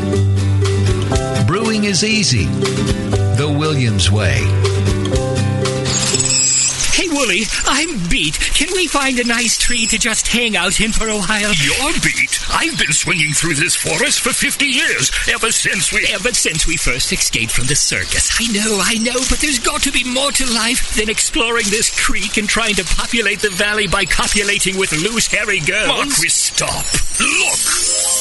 What is that? It looks like a man-made treehouse. With fresh food. And craft beer. Welcome to the Creek Monkey Tap House, boys. Grab a seat. Creek Monkeys drink free. Awesome! The Creek Monkey Tap House in Martinez, California takes their mission of fresh food and beer seriously. They only serve locally raised beef and chicken, as well as local sustainable produce. It's better for you and the planet, and it just tastes better. The beer and wine at Creek Monkey Tap House are chosen with the same care for the highest quality and rotate frequently to make each visit an adventure. Swing on into the Creek Monkey Tap House and enjoy a new legend of amazing food, beer, and wine. The Creek Monkey Tap House, online at creekmonkey.com. What's funny is brewers will say, yeah, I don't brew to style. I'm brewing my own beer. And it's like a German Pilsner, but it's black. Yeah, it's a sports beer. You know? The home of live beer radio. TheBrewingNetwork.com. Because like beer, radio shouldn't suck. You're listening to The Session.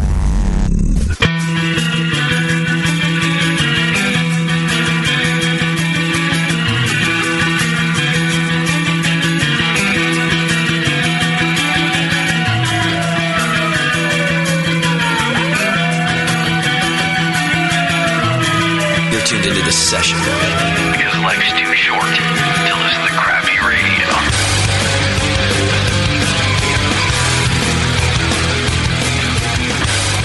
right, welcome back. Thanks for sticking with us. We're talking to the boys from RateBeer. In the meantime, if you're a home brewer or even a pro brewer, I would guess, and looking for a way to manage your homebrew recipes, all of your brewing ingredients, and your brew day, go over to beersmith.com right now. Check it out, beersmith.com. They're a proud sponsor of this program, and we love them. We also love their home brewing software.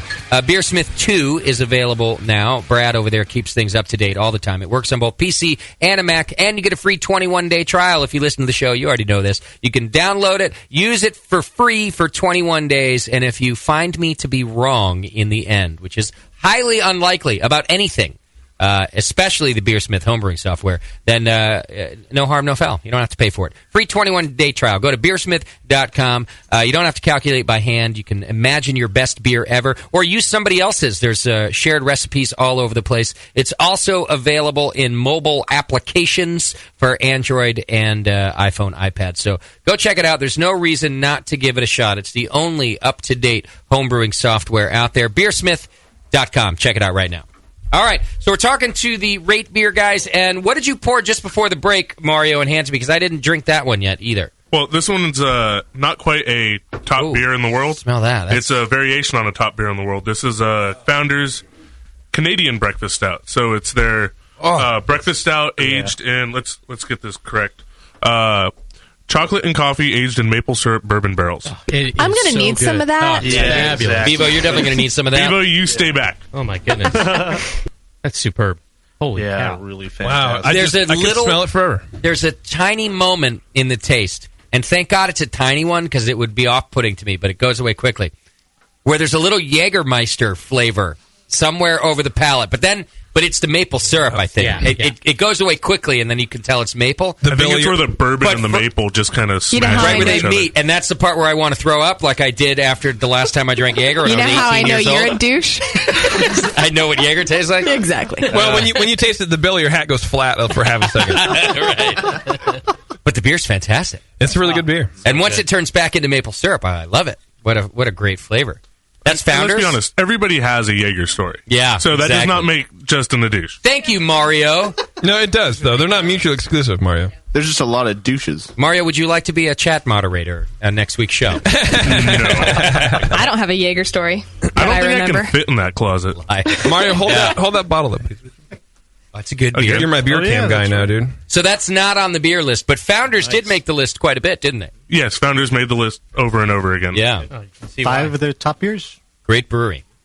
So I wanted to ask you about maybe some of the pitfalls of being the owner of RateBeer and running the site. I wonder if so some of these beers, like the West Flatiron 12, which come out of the woodwork, a site like yours opens up, allows people to rate it, and all of a sudden they're the best beer in the world. Do you hear about how that affects the brewery? Do you get contacted about that? Exactly. So what happened was we had issued the award, and this was like back in the early days when no one cared that much about RateBeer. So about when? Like 02, 03? Yeah, 03 or 04 even. Okay. And but then CNN Money picked it up for some reason. I don't know why. Okay. But so the story came out on CNN Money that West Flatiron 12 was the best beer in the world, and it so there was the normal release at West Flatiron, and there were 9, 10, 15 people in the cafe ordering the beer civilly.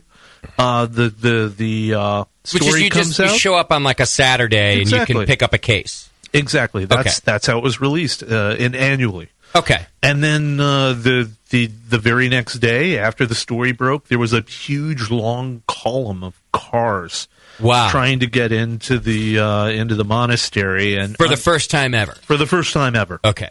And so unfortunately there was a fist fight in line as Belgian TV was like panning down the line of cars, and so it was like this. Yeah, it was this horrible moment. It was probably the Australians. Let's be honest, Australians. You know it was you guys. Of course it was. Yeah. So and that got back to me. So I'm just a little in what careful. way? What did they say? So you didn't even break the story per se. RateBeer makes the beer the best beer in the world. Right. The story gets picked up by news agencies. This onslaught of people show up. There's the unfortunate mishap of a fight that happens. What do you hear about? How does that pertain to you? I got a call from a very well-known beer writer in England who covers Belgian events and Belgian brewers, and he's one of the top experts there. I count him as a friend. He's okay. But at the time, he was pretty upset with what we were doing because we had caused this ruckus, and he didn't think that we were taking it seriously. So, that you had recklessly released this information. Absolutely, and I did. Yeah, I'm not sure what that kind of means, but it just kind of put me on my toes that we weren't joking around anymore. That the world was listening, and we should be a little bit more respectful and be a little more attentive. That some things might go wrong with this. That with great power comes great responsibility, and you just have to do the right thing. Which is an interesting perspective. I don't know how I would take it either, because my immediate response, my gut response would be, look, I just created a service where people can rate some beer, and they picked it the best beer. How's that not my fault? But my secondary response would actually feel bad. I don't want people fighting. I don't want to cause trouble. I don't want this to be a hindrance on the industry that I love. It's certainly not the product that I love, right? Exactly. So there is that secondary, but I don't know what to do with that. I mean, what have you done? Do you now feel like you have to notify people before they become the number one beer in the world? Well, yeah, I mean, the whole thing is we're just a little bit more gentle. Like the top beers in the world, for instance. We do this alphabetically now. Instead of, just so, we kind of spread things out a little bit. With the best new brewers, we definitely want to put people in the spotlight and let everybody know that all those brewers on that list are phenomenal. Even the ones in Arizona. Who've gotten a lot of attention. We want to be sure that they are recognized, and it's good for them. At the same time, I know what's happened to Sean Hill after he kind of hit the top of our list. He's got a line of kind of international brewers and beer geeks. He's the Hill Farmstead Brewery. Is that what that one is? Yeah. And they go out to his family farm. It's kind of Hill's sacred space up there, and he's got this. It's turned into a brew pub. His mom is out serving people beer every day from 11 a.m. So it's great that he's got this attention. But we all have to recognize that it's a very strange thing that a service that you provide like that could have this secondary problem. But things always change. With Westy, experiencing this, huge rush. I asked you guys earlier on Friday, we're in the Bay Area, a lot of people are getting ready for Pliny the Younger. And I don't know if, who used to go before the big hype, but I remember just cruising in Friday afternoon, grab my slice, grab my beer, go home, no big deal. Right. And then I was acting around with Joe and Ken, and they're like, what are you doing for Pliny the Younger Day? I'm like, I don't know, grabbing lunch and going home like I do every year. Not this year. No way, man. There's going to be a line, and I didn't believe it. Yeah, and that was the year they had growler sales, and it was all gone by 10 o'clock that night. And thankfully, I listened to these guys and got in and got a taste. But now it's this thing where it's like there's 4-hour waits, there's lines around the block. You can't get into the pub unless you're there for Pliny the Younger for 2 weeks. Sure, things change. So here's the other side of that. Yeah. That you sort of have an effect. Your company, your site has an effect on these. Right. You get an angry letter or a phone call or email when you've blown up this place and there's a fight in the line. Right. Did you get a thank you letter when they built a new abbey? Yeah. Because, and I mean this sort of seriously. I'm being a little argumentative about it, but they've now sold enough beer to do very well. Did you also get a thank you? Not from them, but I don't. It doesn't. I understand that the monks themselves take a vow of silence, so they're going to speak as little as they possibly can, which is totally fine with me. And I know that most of the brewers are very, very appreciative.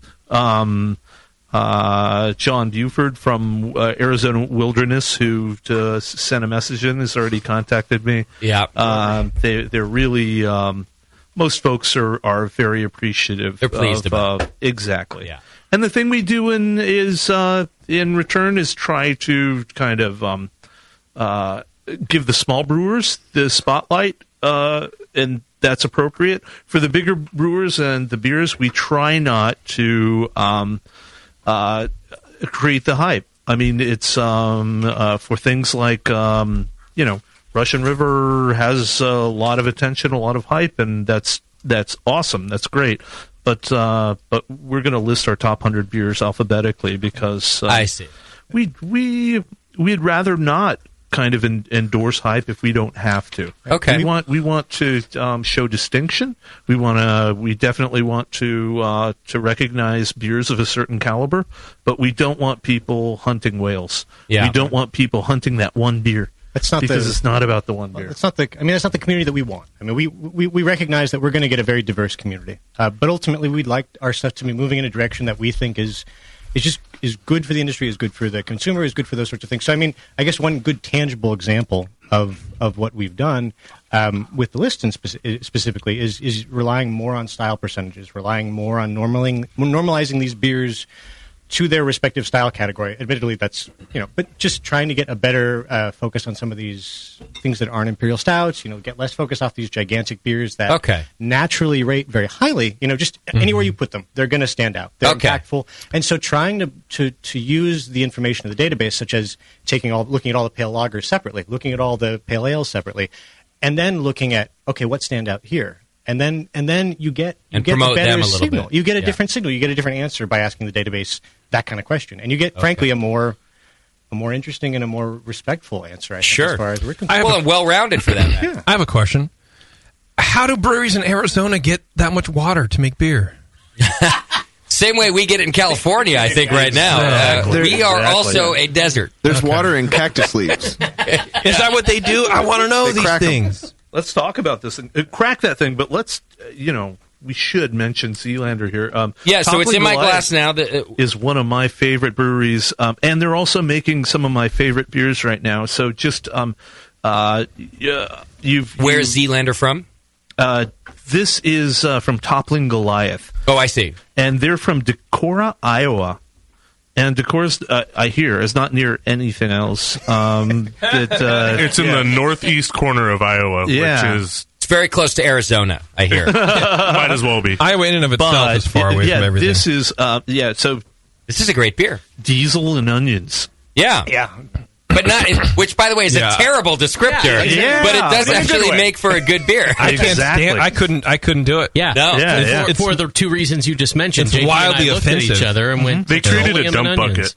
So I think we should leave, Joe. It went straight to the dump bucket. Yeah. Oh, well, I don't mean to. Yeah, we don't mean to offend. You should be more offended by the fact that we've actually never even had a dump bucket in the studio before. So if we have one now, you've really brought some shit, Mario. Yeah, that Westy This one 12. came Whatever. straight JP's over there dumping Westy 12. I saw Joe look at you like, I will cut the other side of his neck. I mean, really, I'm just digging through their IPAs and dumping them out.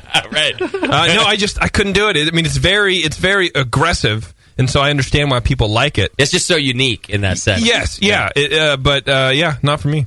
I don't know that I would want a full pint for the same reason, but I take a sip of it. It's and super it's so interesting. unique with those flavors. I go, and I often say that, IPAs, it's kind of a tight spectrum, but that's a flavor I've never had before.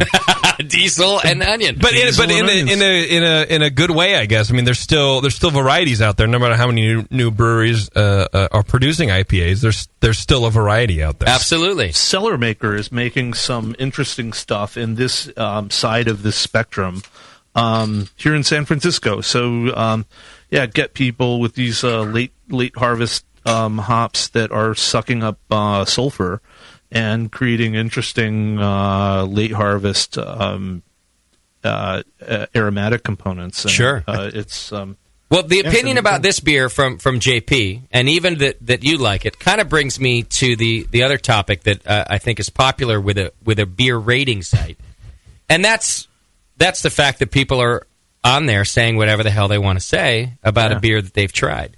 And I have a couple of opinions about this that I'll share with you because I use rating sites like Yelp, like I said.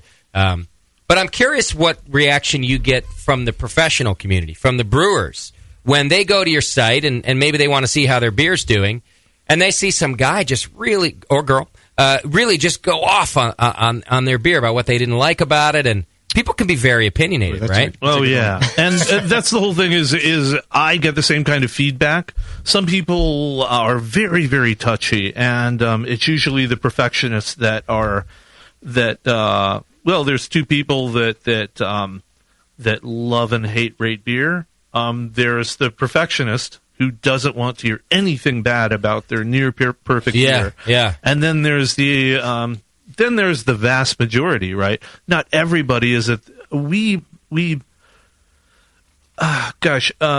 Robert Parker, who's basically the one guy who did wine ratings, and it was his palate, his nose, it was all him, his personal history that he brought to the table. Okay. It was him who was the voice of who assigned ratings for the wine industry, and people accepted that. So we've kind of crowdsourced it. We've made it democratic. This is like for the people. Yeah. We put these reviews out, and with Robert Parker, over 90% of his reviews were what they'd call marketable. So they were in a score range that they could buy his tag and put it on a bottle of wine in the marketplace. Ours are based on percentile ratings. So we are a lot more we're a lot more selective. So a lot more people hate RateBeer because their beer doesn't get into the marketable range, and that's unfortunately just kind of where we're at. Do you hear you do say it's kind of the rare other side, but do you hear from professional breweries quite a bit about that side? I don't like that this is happening. Most are pretty respectful about it. I know some people don't talk to me, but that's totally fine too. That's interesting. Yeah. See, we always think we're the hated guy in the room, but you might be the more hated guy. You might be I'm the only statistically other. more hated. Yeah. Can you says please a lot. put We don't together have an a JP. algorithm? Because I bet once you compare it to other things, we're still more hated. Oh, for sure. Yeah, in craft beer, they're probably hated more, but in home brewing, you can't get any worse than us. There are more people You should speak for yourself because I'm pretty sure I'm loved. Oh, that's true. Evo is loved, Justin, you guys do have JP going for you too, so which is not nice. helping the hate side. No, it's nice. Oh, sorry. Yeah. Hey, Joe, if you really want to be gets a lot of hate and be helpful, And who doesn't? why don't you give us the worst breweries in the country? Oh yeah, well we have fix this problem. there's a list that we have. I'm not The sure worst it's beers in actually the- operative right the now. worst beers in the world list. I mean, Yeah, the worst? it's Best of worst, it's called I thought. Best of the Beasts. There we go. And yeah, so we've got this like bottom of the barrel thing, and it's pretty interesting. Again, it's kind of driven by anti-hype, And you have published it. It's on the site. It's on the site. It's not something we roll into our RateBeer best because it's not quite. Yeah, the worst is not quite the best, but it's not our jam. Yeah, but some people are into it, and we see occasional references to it around the internet where people pick it up and push it around. I don't mind that you're not hiding this information. Now, Yeah. Tasty, I'm not sure if your question was coming from Well, I want a better place. answer. I want, like, for instance, another question is, what percentage of the beer is not that good? Oh, I see. Now I see what you're getting at. About what? Well, because Tasty, and I think he's right. Tasty has been vocal about saying in the blog world, in the beer review world, and you know what? In some ways, we're guilty of it here on the BN. Every beer you review is a good beer.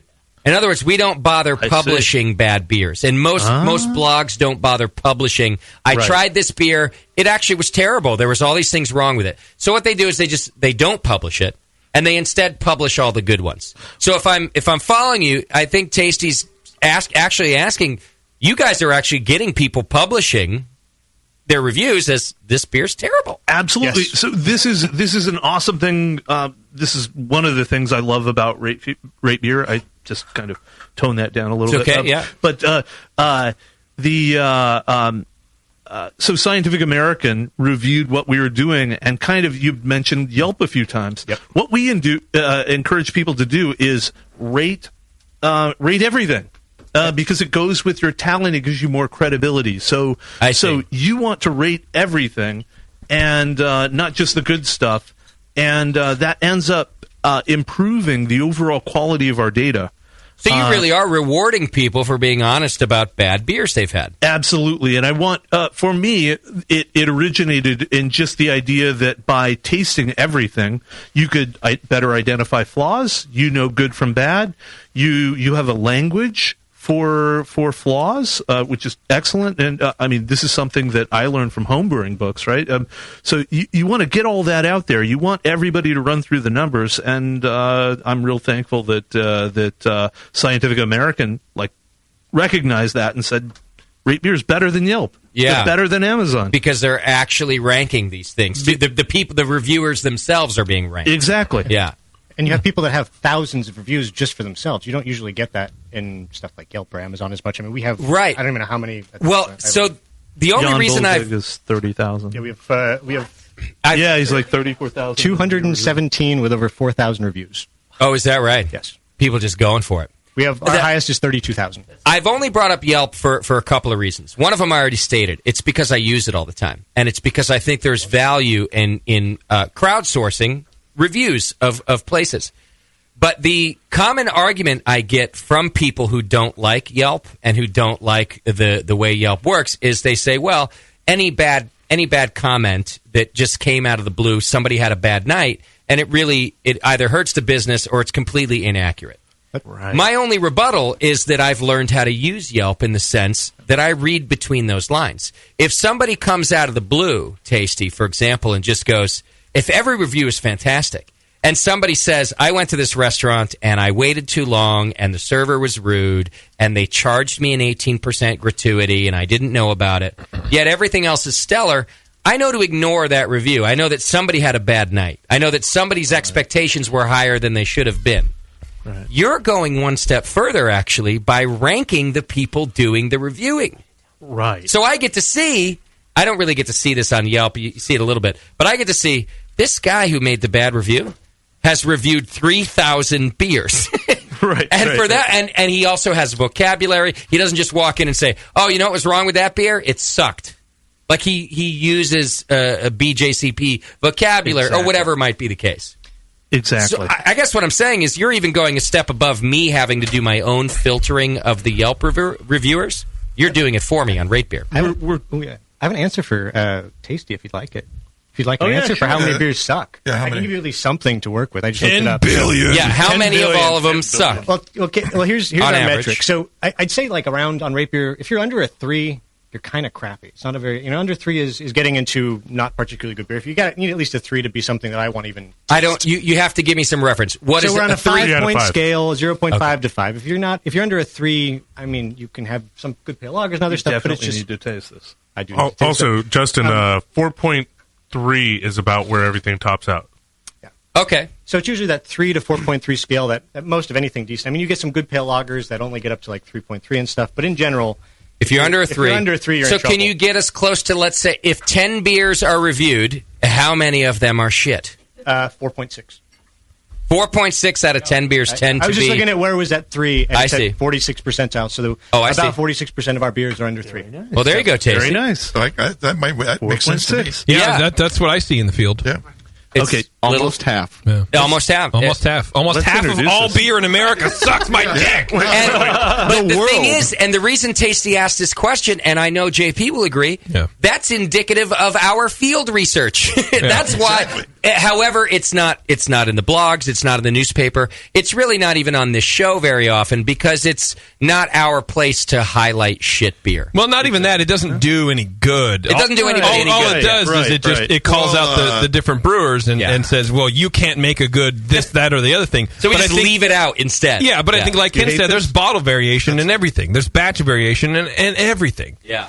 So, then it's unfair if we're calling people out based on this one beer from these reviewer. Maybe this one batch got highlighted and was something was wrong. And so it's safer. It's safer. Also, to add on what JP's saying, as someone that writes a blog, regularly, I don't want to write about bad beer because I don't want my readers to say, "Hey, remember that guy told me about that beer that sucked." Mm-hmm. Conversation's over. And that guy told me about that beer that's good and that beer that's good. This guy has guided me through the good beer that's out in the market.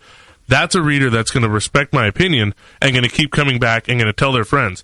If I tell them a beer sucks, they're like, "Yep, he's right. That beer did suck. Way to go. I'm not going to read that site anymore. I'm not going to trust that writer necessarily." And that's some of the response we've gotten from some other good blogs, too. Go ahead, Tasty. Well, so why do I get to know about this 46% of the beers that aren't that good? Why don't we let everybody else know? Why don't you guys help them out?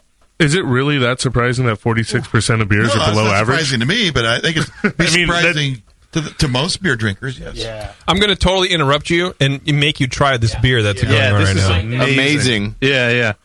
How much you get that bottle for, by the way? It's the, yeah, exactly. It's the opposite of bad beer in the marketplace. Sorry, oh, wow. Yeah. So people are gushing right now over this just Saison like this bottle from gushed all over me. It's from Side Project. So Corey King does this. He does Perennial in St. Louis, and that's a small brewer, but larger than his side project that he does on the side. He does a very limited release stuff. He likes Saison. And this one is listed as Saison, but it's also beef. Try this. Yeah. It's 100% Brett. Is it Brett? Okay. Yeah. It tastes. I'll tell you, it tastes like a wit beer, but you squeezed a bunch of lemon in, but not as gross as it sounds because of the Brett. Because it's exactly because the Brett tartness. Rides that middle line. It's very, very good. That's an amazing beer. Pineapple. I love this. Corey King is really amazing. This is one of these beers that is flying a little bit below the radar because of its limited supply. So you just fucked it up again, Joe. Now there's going to be a line. Yeah. Oh, this fist week. fights. No, I'm booking my ticket. He's doing all his best to increase his supply. But this is a great beer. Where is he out of again, Joe? Did you mention St. Louis? St. Louis. All right. Code will be needing some bottles of these. Yeah, for sure. Code. Sign that shit. Go right now. So let me go back to Tasty real quick because I think he's making a valid point. Tasty, let me ask you this, because I think Mario did answer the question from his perspective that if he were to just report on the bad beers, no one's coming back to his site. He's still getting free beer from the producers. Well, it makes me pose the question to you, Tasty, and I mean it genuinely. I want a real answer. If there is a site that lists the 46% of bad beers that they try and actually writes about them, do you go back and read that site over and over? Would you? He'd only exist for like a day. And somebody come and bomb him. Some brewery that doesn't make good beer that he's dissing. We'll just come and kill people. But would you want that site? Would you read that site on a daily basis? Absolutely. You want that information. Yeah. That's kind of what I'm getting at. A guy that knows his shit about beer. Yeah. And would taste these beers. Yeah. And give an honest opinion. Hell yeah, I'd read it. Tasty, I just watched these two guys dump out a beer though that others at the table thought was great. So just because someone else doesn't like it doesn't mean that person is right. No, that's true. But it also doesn't mean you're right when you do like it and you do report on it, Mario. Right. So I think the point is valid. And I got to admit, Tasty, if I could find some credibility within this mythical blogger where I actually respected his opinion, I found a way to read through the information and I think I'd read it too. I don't think he would exist very long. But I think I'd read it. I'd want to know about the 46% of beers he spent his money on that were shit. I think he would exist, sorry. But a lot of beer bloggers get beer sent to them. Because you if you're spending your money, you're only exactly. That's my point. It would stop. Yes. So you're right. Only He would good reviews. Yeah, well, he wouldn't exist very long because he wouldn't be getting a lot of beers out of his marketplace, and then he wouldn't have to search for it, and then he wouldn't last very long because he'd have to be self-sufficient. He would have to be self-sufficient. He'd have to buy the beer, but he wouldn't last very long because that's a lot of work for a little payout. I mean, you know how little money a blog makes. Unless there were enough of me and Tasty willing to read it that his traffic went up. Oh yeah, he were able to do this or that, and we actually were like, if you want to go to the place where at least now his opinion is not everybody's opinion, but if you wanted to go to the place where no matter what he's going to give you his honest opinion on the beer, you go here, he might just get enough traffic to make it. Now, Tasty or she. Go ahead, Tasty. If I was a brewery in the 46th percentile, right? If I was one of those at 46 and below, I'd want to know it. Yeah. I don't care if I wouldn't like the information. But if you're at 45 percentile and your sales are going strong and you're doing fine, do you give a fuck? In the long term, I do, because when the consolidation comes, that's when it's going to matter. Now, to respond to what Tasty said about wanting to know, when I get set samples as a blogger, I get a shitload of beer sent to my house. I'll admit it. I really don't pay for a lot of beer. I'll admit. I'm not going to lie about that. Yeah. When breweries send me beer, and if it sucks, I send them an email. I tell them, oh, wow. I don't like this beer. You sent it to me. You wanted my review. I don't tell you. I'm going to tell them that I don't like it. The same way that, though, we're respectful of each other. If I'm like, hey, man, you need to take a shower, I'm not going to stand up tell someone, go take a shower right now because you stink. Right. I'm going to tell them, hey, you might want to, pull them aside. Here's some Axe, maybe you go hit that up in the bathroom or something. Justin, I think he means you smell bad. Oh, no, I got it. He's actually, you got that? Okay. Well, I was looking at JP. Oh, I got that, but he was being super nice, so I'm not offended, because he did it like a blogger. Well, that's the only reason he came on the show, is to just specifically tell you that you stink. Yeah. It's a long way to run to tell you that you need to show. Are you going to take his advice? No. Okay, well... No, because he did it like a blogger. Everyone's happy in Blogland. My way works better. Ken, of the 46% of the beers that are bad, what percentage of them want to hear honest feedback? Do you have that statistic for me? 0.2. Because I can't pull that up on my phone. says no. No, they feel like they're getting that. They have a cadre of people that come by for their pint nights and their tap room tastings, and they'll stand in line for their beers. So they're getting some sort of validation. Yeah. They're getting it from a bunch of people that don't really know. Yeah. Right. And I'll say it this way. I mean, I personally, I know when we were doing the book, one of the things that we worked very hard to do was be conscious of the fact that you have locals who go there on different terms than we do. They go there for the community. They go there for other stuff. They go there for just so many other different things, which is, part of the reason that we don't rail on these guys in the first place, but you do want them to get better. I wish we could have a more open dialogue with brewers that is like, you guys are screwing this up. You guys are not doing a good job. And we try to give them that. Yeah. I mean, we try to give local brewers that feedback. I know Joe does. I know I do. Yeah. If they're screwing up, we tell them. Sure. In the nicest way that's not going to get us punched. You're not trying to be malicious. You're trying to be. We're trying to be nice. We're actually respectful of craft beer.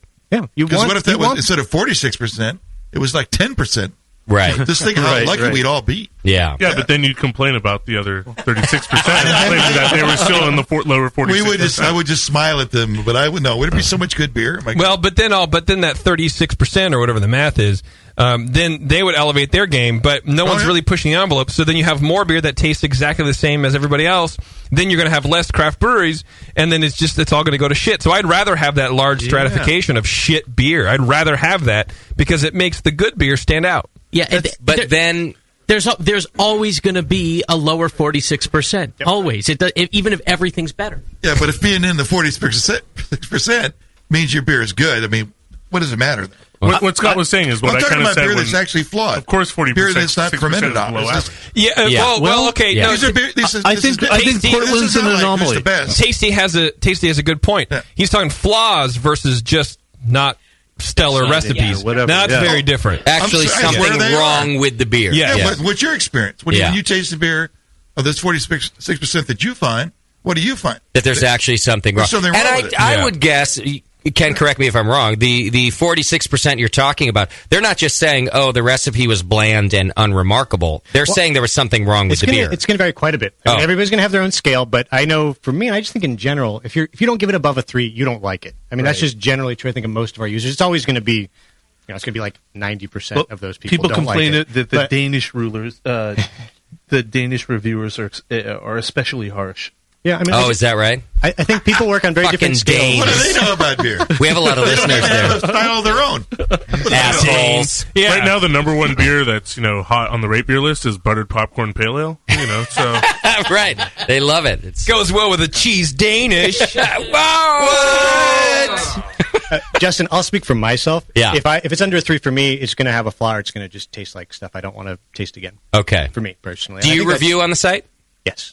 If it's under a 3, do you put in the review the flaws you're tasting? Oh, yeah. Yeah. I put in everything. You do? Yeah. That's yeah.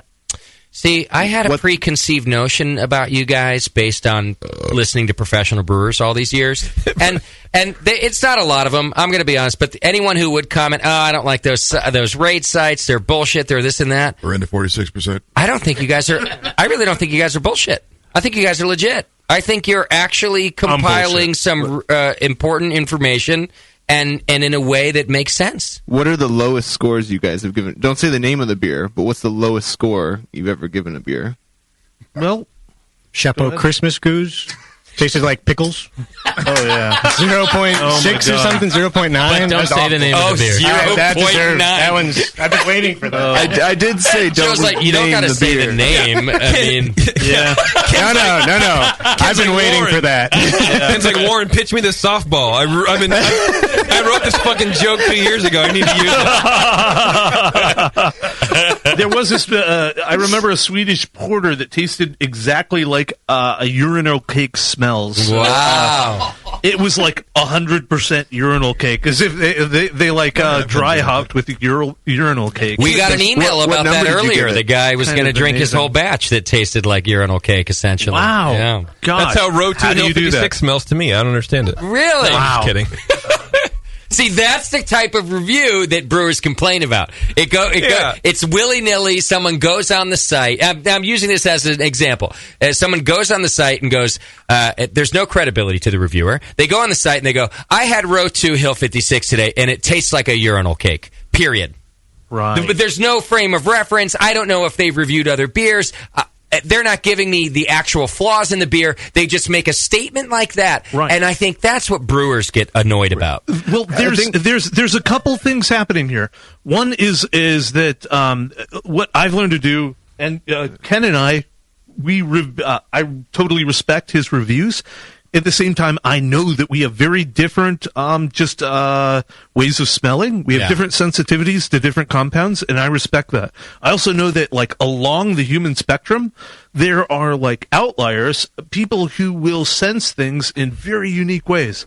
So that if you get 100 reviews and somebody says, "Oh, it's a urinal cake," or "Gosh, this just smells like spent fireworks," that is totally. It's just indicative of different sensitivities. Sure. Yeah. The variation in human sensitivity to large classes of phenols is 3 orders of magnitude. So that's a huge range. Yeah, absolutely. And we've been seeing sort of similar reaction. Because Justin was mentioning the issue with the sort of, you see this with New Zealand hops. That was a Nelson Sauvin beer that he didn't care for. Yeah. I've seen that, and we see that with the reviews. You have these vastly polarizing beers. Heavily phenolic beers are a big one just because of the way that people have vastly differences in perception. And we see that with these, like, dank New Zealand hops, these crazy ass sort of weird, diesel, all kinds of stuff, all of these different ones. And it's another thing that's deeply, deeply polarizing, and you sort of only get a good sense of it. Some people just can't stand these beers, and it's just how it is. Yeah. So, I think we're all that way. It's not just people using RateBeer. We do it on this show, too. JP does it when he tastes a beer. I used to do it with Simcoe beers before they got better. Yeah. The same thing. Yeah. One thing we want to do with that is, and I'm starting work with a couple of different research groups now, is just clustering. So it's like, okay, you folks over here have this kind of sensitivity, and we can tell that based on your reviews, right? That's rad. Yeah, and then you folks over there have a different kind of sensitivity too, and we clustering that to you. By geographic areas and all that kind of stuff. We can cluster by geographic areas, but I think it's more important to cluster by you have a sensitivity to phenols or diacetyl or diacetyl. Yeah. See, absolutely. I would love the graph for geological for home brewing for entering competition. Geographical, yeah. Ooh, that'd be interesting. Wouldn't that be rad? Like, could you imagine if you got the graph of the region for 2014 before you registered it for NHC? Oh, I and then see. So you can pick your entry level. So JP's going to brew a sweeter IPA for the East because Coast. of the judges. And then I can choose my. And then I can choose my. I can choose my entry point. Right. You know what I'm trying to say? I do. In fact, it's not cheating. It's the American way. There you That's go. what we call it. It's using information to our advantage. Ask the NSA. When JP's choosing his entry point, it's generally a bad thing, though. Yes. Generally speaking, yes. Well, it takes 4 ounces of spray lube. Yeah, every time. Do you guys have any trolls? Are there any people like Amazon book reviewers that just go around giving one my star? God. Yeah, we have stories. Lovely. Yeah. We mean aside from Mario. No, Oh, he's gosh, not meaning we literal. wish they were like He's Mario. a tool, not a Exactly, troll. real trolls. We've got some people that we're a little bit difficult. Trolling, really. A very well-known brewer from Michigan set the bar very, very high pretty early in RateBeer's history. My son was I'm not born. going to say this. Wait, Yeah, exactly. as a troll or as a good As a brewer? troll. Oh, okay. So my son's born. Stayed up one night with delivery, another night because he's crying and trying to nurse and all this stuff. Yeah. The third night, it's pretty darn late. The phone rings. I don't answer it. Phone keeps on ringing. I kind of pick the phone off the hook, put it down. They call back. Wow. And I do the same thing. They call back again. It's not the Contra Costa Times. Exactly. Okay. Yeah, it's it's like 4 a.m. Okay. I finally answer the phone. It's a very well-known brewer, and he's completely pissed off. And he'd sent me an email, and I was like, okay, LB, I will get back to this and make those corrections. Are we drinking Expedition Stout right now? We are. I just want to know what was in my glass. That's all. I'm just asking what was in my glass. Exactly. So Great beer. So yeah, so I'm a little bit pissed off, and I'm frankly, I'm insane, right? He's talking about a review on your site made about one of his beers. He's actually talking about something a little bit more technical. Oh. And it's what I thought was just really, really small. It's just kind of the names of the beers and apostrophes and whatnot. Oh, you're kidding! And he decided to call back several times over this, so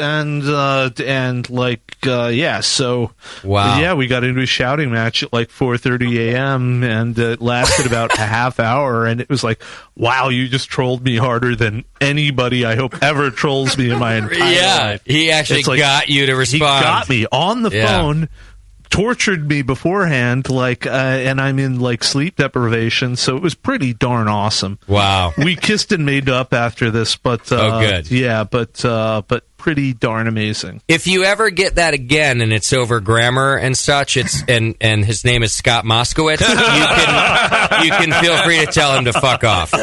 It's themselves, not themselves. Exactly. We'll get you his number so you can You're block not your. Just block it now. I'll just keep calling back. You use the Oxford comma, and it's really not needed here.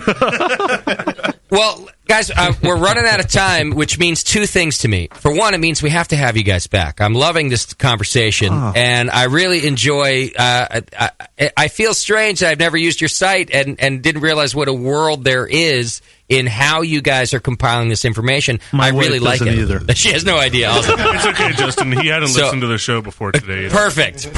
So I want you guys back, for one. That means number one. But the other thing it means is there anything of these lists that we want to get out on the show here today before we wrap up the segment?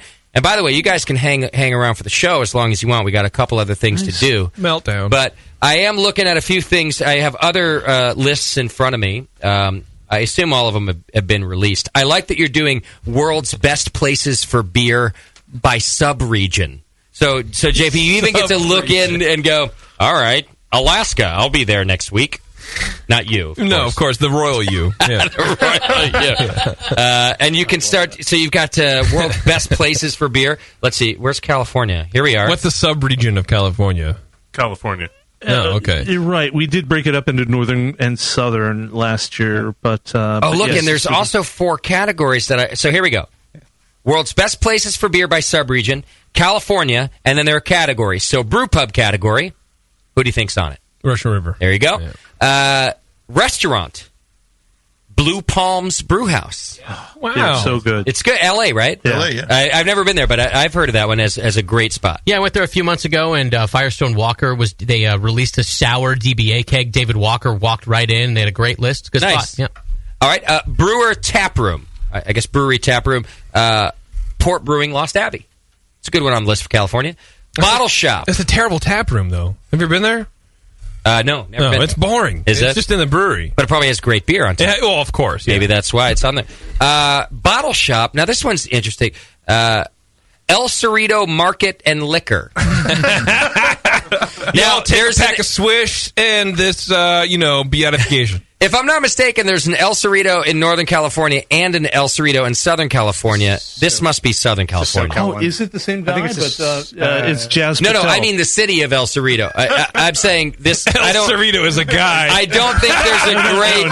No. No, he means owner. I'm sure. The owner of both places. I don't think that there's a great bottle shop in El Cerrito, Northern California. I think is there? I'm pretty certain it's SoCal because I looked it up. I'm pretty sure it's SoCal. It is L.A. Does anyone remember JV Liquors in Berkeley, El Cerrito?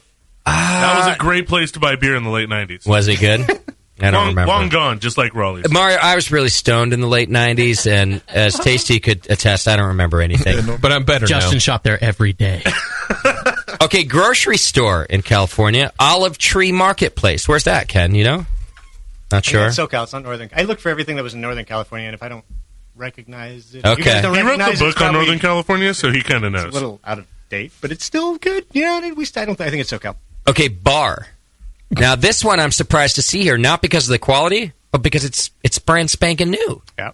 McKellar, San Francisco. The McKellar Beer Bar, San Francisco, is now in the world's best places for beer by sub-region California. Really?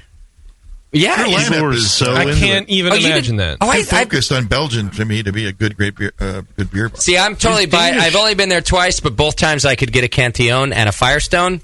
Best beer bar on the planet. That's for me. By the way, Cantillon was on tap at Ole in Walnut Creek as TVs. of no TV. Was it last night? Saturday night. You're a TV guy, Tasty. No, that's where the chicks go. I love Why? Chicks or cell phone receivers? I don't understand that. Why? It's just a better bar. Is it really? Yeah. Because of boobs. Interesting. TV, no sound, loud music. That's why they call it a boob tube.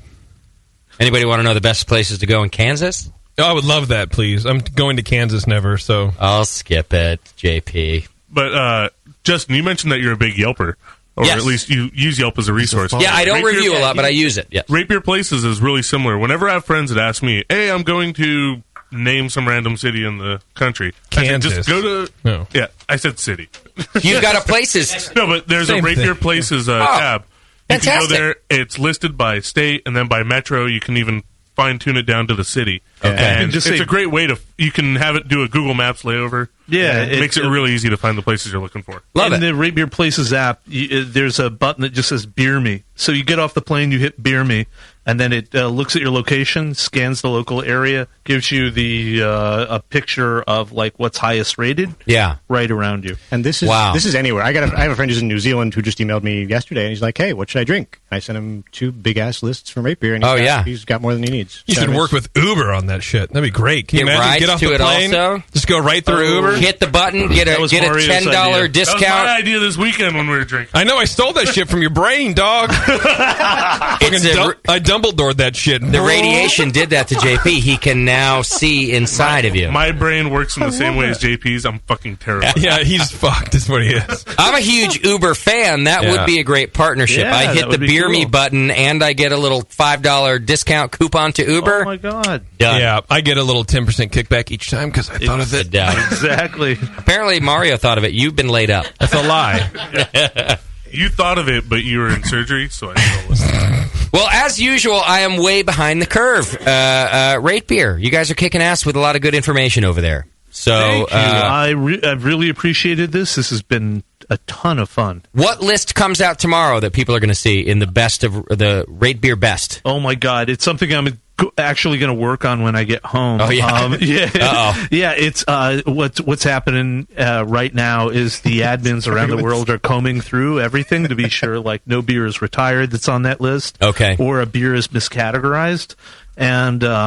And it is the best beers by category. So we're breaking everything into style categories. So they're kind of meta categories. You get all those strong European lagers together. Yeah. All the kind of hoppy American style stuff together. Okay. And you you put out these giant lists. Excellent. And what will that be, like the top 100 of each category? Top 15. Top 15. Okay. Yeah, gold, silver, and bronze in each Uber category. Excellent. I love it, guys. We got to have you back. It would be my pleasure. I think we need to do some more BN RateBeer stuff. That's going to be good. Yeah. We're down. I had no idea that we fit together. I had no idea either. Like Joe's an asshole, you're an asshole. Hey. Mario's a schmuck and Scott's a schmuck. I agree with that. Ken's really awesome and I'm really awesome. Well, you guys see how this is working? This all sounds right to me. I love it. All right, you're doing good work over there. You're doing God's work, I think. The beer god guy. Nuck fuck chuckluck. I don't know if you ever heard of him. I think that's what it is. But he's My cousin Jesus says we're doing good. He's an Egyptian god of beer. No, he's actually Slovak. he's Slovenian. Yeah. And I brought it back around to the first part of the... You're doing his work. Maybe we can bring you guys to Slovenia to get more admins. Please do. That's exactly what we need. Yeah. And in the meantime, they'll do IT calls. They're just as qualified as our admins. Right now, it's Code, who's highly qualified, and that guy, JP. Me? I'm not an admin. You are. Am I? See, that's how good our admins are. That's why Code writes to me every week. Nobody's doing anything. Was I supposed to be doing stuff? Shit. All right, let's take a break. Guys, please hang out. If you'd like to, you're welcome to do so. We got a couple things left to do here. We got some beer news to do. We've also got a brand new game, Beer or Not Beer, that we're going to play. The game next or beer news? I think we're doing beer news next. Then we'll do the game. We'll be back. It's the session. Hang in there.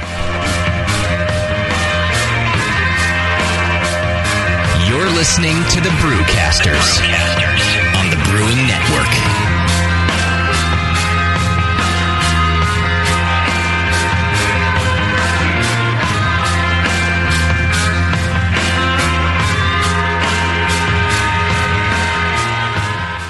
All right, BN Army, it's trivia time. What's the only homebrew shop with over 1,000 recipe kits, $4.99 shipping on orders over $100, and is also home of the Wolf Shirt? The one and only answer is Austin Homebrew Supply. For over 20 years, they've specialized in creating recipes such as the best-selling Texas Blonde Ale, Apocalypso, Hot Bomb 2.0, and Double Chocolate Stout. And they just recently unveiled their small grain kits that produce 1 gallon of beer.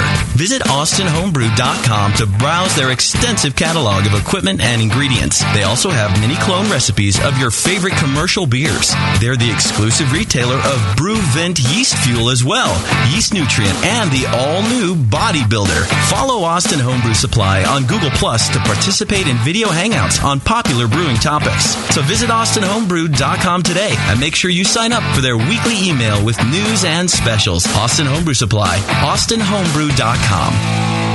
Do you know the 3 most important rules in brewing? Sanitation, sanitation, and sanitation. And no one does it better than 5-Star Chemicals. 5-Star knows sanitation. You can only sanitize clean equipment. And 5-Star knows how to clean, too. For craft brewers and home brewers, 5-Star has what you need to keep your fermenters, serving tanks, kegs, and draft lines sparkling and free of any beer-spoiling bacteria. PBW, caustic, acid cleaners, Star Sand, SaniClean, lubricants and defoamers, pH stabilizers, and more. 5-Star Chemicals has cleaning supplies, safety supplies, heat exchangers, pumps, hoses, and valves. And 5-Star is proud to offer eco-friendly products that exceed customer expectations. If you have a cleaning problem, you need the 5-Star solution. Visit 5starchemicals.com or call 800-782-7019. 800-782-7019 and get the 5-Star treatment today. When you hear Blickman Engineering, think innovation, passion, quality, and customer service. Blickman gear is designed by brewers to give you a sense of pride in your equipment. At Blickman, they know what makes brewing a pain and build gear that makes it fun. Like the intuitive beer gun, a completely different approach to filling bottles. The Therminator Wort Chiller, a new take on a plate chiller that's sized for flow, performance, and the high groundwater temps homebrewers face every day. The Brewmometer, a brilliant weldless thermometer design with brewing parameters right on the dial. The Autosparge, ultimate simplicity for preventing an overflow or running your mash tun dry. And much more, like the modular top-tier brewing stand, conical fermenters, and their Boilermaker brew pots. With more cutting-edge equipment coming soon, keep up with the latest from Blickman at BlickmanEngineering.com. And stay on the cutting edge. When I order a beer, I want my server to know more about it than I do. I want someone who enjoys good beer and loves helping others enjoy it too. I want someone who knows how to pour a perfect pint for any beer style. I want a Cicerone. The Cicerone certification program is creating the type of people who help you enjoy great beer. Home brewers and craft beer lovers know beer is more flavorful and complex than ever, and it takes some serious knowledge to store and serve beer right. Cicerones know beer. There are 3 levels in the Cicerone program: Certified Beer Server, Certified Cicerone, and Master Cicerone. Cicerones are truly the sommeliers of beer. The best beer locations have a certified Cicerone on staff. Relaxed and unpretentious, Cicerones are tested on storing and serving beer, beer styles, flavor and tasting, the brewing process and ingredients, and pairing food with beer. Learn more about your next beer guide at cicerone.org. Certified Cicerone, because it takes top talent to present a perfect pint.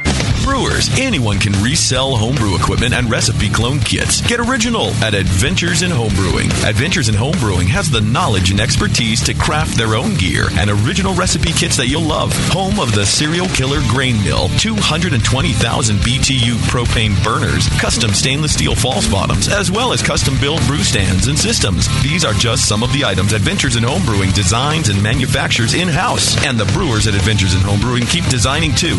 Original extract and all-grain recipe kits that are tried and tested and proven to be of the best quality. Most popular are the Blueberry Tangerine Porter, the Nor'easter Cranberry Fest, and the Peanut Butter Conspiracy Stout. Once you try one of Adventures in Homebrewing's original recipes, you'll keep coming back for more. And don't forget to use the coupon code BIG10 when you place your order to save 10%. That's coupon code BIG10, BIGTEN. Visit Adventures in Homebrewing at homebrewing.org right now and get original today. Homebrewing.org. Join the adventure. Mix me your 100-grain amber recipe, and I'm going to eat it. And then it can ferment in my gut. It totally works. The beer is almost identical to the grain sandwich. Your colon won't know what hit it. The home of live beer radio. TheBrewingNetwork.com. Because like beer, radio shouldn't suck. You're listening to The Session.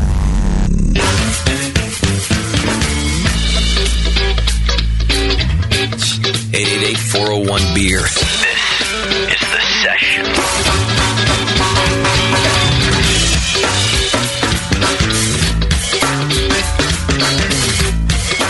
yeah, we're having a good time in the studio. Some wonderful beer shared with us by the folks at RateBeer. They brought us some really good beers. Mario, on his way out, was pointing out to me how difficult it is, the pressure of being RateBeer and bringing beer to an event. Yeah. Right? Because they're listing the best beers on earth. They cannot bring a shit. Well, you saw his reaction when JP and I dared to dump out some petroleum IPA. His neck extended about 2 feet from the base of his body. But they did bring us some really amazing beer. The Westy 12, the Saison from... brother. Side project. Side project, yeah. Oh, Lord. Somebody's side project. So they did do well. But Barrio, I was when he said it to me, I thought... Shit, you're right. I don't envy you. Everywhere you guys go for a RateBeer event, you can't just bring what you found at the local whatever. We got a 12-pack of this Black Mild from Newcastle. Yeah. What was this rated? Didn't you check? You know? Yeah. All right, before I move on, because we do have a few other things to do, but I still have Ken Weaver here working with the RateBeer guys, definitely working on the numbers side. I had a question come in from our chat room. Sure. And the question was about West Fletiron 12. The guy says, on the RateBeer site, Westy 12 has an overall rating of 100, but a weighted average of 4.45 out of 5. So how does that happen is the question. So we have 2 types of scores on our... Well... We have the sort of core score. Every beer, when you rate it between a 0.5 and a 5. That's just sort of how all the things add up. Okay. So worst is 0.5, biggest is 5. But the sort of percentile numbers, the numbers that you see from 1 to, or I think from 0 to 100, on any beer page that you go to, you see an overall number from 0 to 100, and you see an overall style percentage from 0 to 100. And then you also have the real number, which is that number between 0.5 and 5. Okay. This gets very confusing. But we take whatever that number between 0.5 and 5 is. In this case, for Westy, it's 4.4 or whatever it is. Yeah. But and then we translate that into a percentile, sort of what it looks like relative to everything else out there. So if Westy only has a 4.4, but nothing's higher than that, then it's in the 100th percentile, or it's in that top 1% of all beers. It's a curve. Yeah, and so we just normalize it to that. And we do the same thing for the style percentages, wherein instead of, so the overall one is against everything, and the style percentages is just in the, I think, 80-some style categories that we have, and we renormalize it against that. So you can end up getting, pale lagers are probably the most obvious example where that's useful, where, I mean, your 100% pale lager is like a 80 or something overall, just because that's how they rate. So, I see. So you get to pull a lot of stuff out, but that's why that number looks that way. Okay. So. Well, I'll have you know, I never would have graduated college if it weren't for the old curve. So I commend you on it comes in handy. Yeah, absolutely. Normalizing these things. Thank you, guys. I think I'm going to have to walk home if I don't. All right, thanks for hanging out with us. Thanks also to Joe Tucker, who's running RateBeer over there now. Good guy. And, of course, Mario Rubio hanging out with us and doing the same, bringing us beer and talking. Thanks, Mario. Oh, you're welcome. And real quick, just so we can put it in terms you understand, Pale 31... 93 percentile overall. Oh. Pale ales rate a little lower than your barley wines, imperial stouts, and such. 95 by style. So gives you a sense of it's top. It's the top of the pale ale, even though it's top, at a one top 20 pale ale kind of range. Got it. And top 10 overall. Excellent. That does help me understand. Although when he prefaced that with terms so you understand, I thought he was going to go, so 2 plus 2. Because he's heard the show before. He knows how that goes. And then you get 4. Here's how you can understand it. Thank you. Yeah, get it. Why didn't Ken say so? He did. All right, thanks, guys. Go to ratebeer.com. Check it out right now. I like those guys, and I like the site. I like what they're doing over there. I will agree with you. I may actually start using that damn thing. I really am a ratings and reviews guy, so I really don't understand why I've held off this long. That's great. Just as Mario was leaving, he said that he might start listening to the session. Perfect. Yeah. Which one do you think will happen first? His might was bigger. I'm being pretty serious. Like I do a lot of Amazon shopping. I don't buy anything without reading a shitload of reviews. I don't go to any restaurant without reading a bunch of reviews. I'm really big on that stuff. I don't know why I haven't done it with beer yet. I think I haven't had... I didn't know about the algorithms. I didn't know about the way that they're actually weighting the information against different reviewers and against styles and beers. Everything they explained to us. So I think I just was reluctant that it was bogus, but... I really don't feel it's bogus. See, and I agree. I didn't know about the algorithm either, which makes me lean towards trying it. Yeah, because I was the same way. Because I go through reviews and I see these people review just whatever. Like I think you were making the point. This restaurant, I had the worst service ever. 3 stars. Really? That's 3 stars for you? So you needed and I'm like, forget this. I mean, there's so many bad beer palates out there, and so much bad beer that it's all going to be. But they're weighting it. They've factored that in.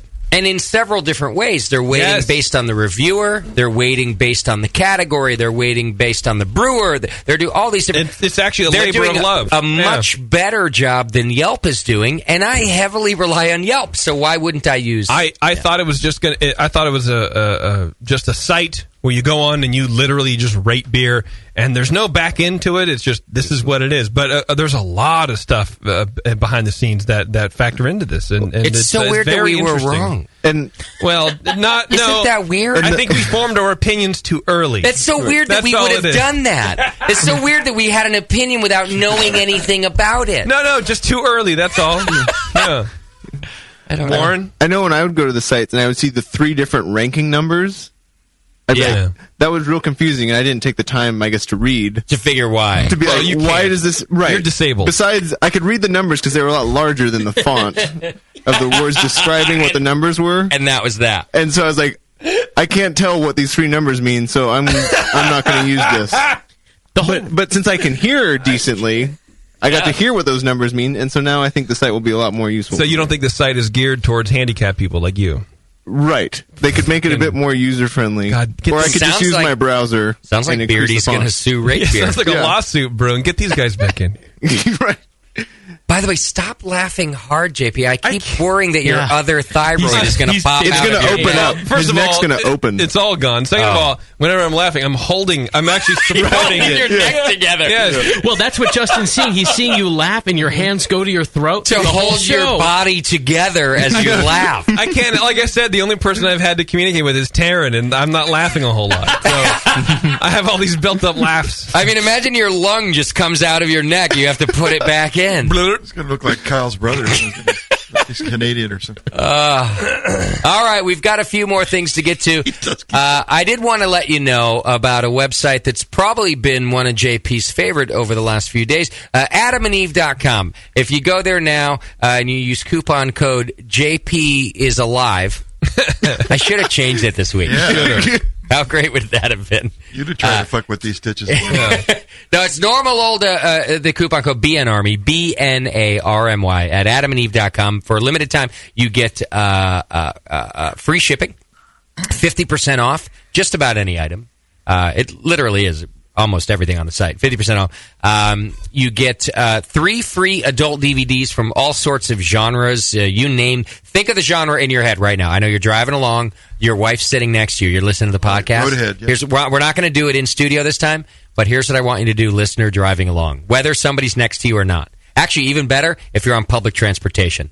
On the count of 3, when I go 1, 2, 3, it'll go 3, and I want you to say your favorite genre. And I guarantee you that Adam and Eve has that. All right, so it'll be silent in the studio. So listeners at home, you're doing it. Wherever you are right now, get ready. I know you got your earbuds in. You're doing the thing. There's all these genres not on Adam and Eve. You can choose 3 free adult DVDs from genres such as 1, 2, 3, 6. Redhead. 7 people just got fired. Or looked at really creepily by the person next to them on the bus. Yeah. Anyway, all those different... next time, get a video camera ready. And also film yourself doing it on public transportation. I want to put these on our website. How great would that be? Some guy's like, butt fucking! Actually, on public transportation, no one would bat an eye. That happens on BART 3 times a day. Right. Big breasts! Just some random... I really would love those videos. All right. AdamandEve.com, plus a free gift so sensual that it's very sensual. Use coupon code BNARMY. It's a great way to support us, actually. And Adam and Eve supports us. You can support them. That then supports us again. It's a whole happy... It's like a circle jerk, since we're on the subject of... Never a big fan of those. Every time I get roped in it, every time I don't like it. Every time I'm like, see, this is why I don't do these The hormone pills are working. He's always an optimist. a pivot man. He's always hoping that the next circle jerk it's going to be the good one. This one's going to be the right one. This one's going to be what they always told me about. All right, AdamandEve.com. Is it all right, though? All right, we got some beer news to do, right? Yes, we do. All right. It's time for the beer news. It's the Brewing Network's Beer News, brought to you by homebrewstuff.com. Well, it's Hangover Monday after Super Bowl Sunday, and there's always one of the biggest features of the Super Bowl when the game is shitty, like it was yesterday. It was bad. Are the beer commercials, and there were plenty of them, as per usual. So I thought maybe we could go through some of the good ones and the bad ones and the average ones. All right. So Somebody's been doing their homework. I'm pretty sure they were all Bud. I didn't see any other commercials. So Bud Light and Doritos. I canceled cable, so I only watch on the internet, and I don't think I got all the commercials because there were very few beer commercials. Well, you missed a lot of Bud and Bud Light. I did? Yeah. That's disappointing.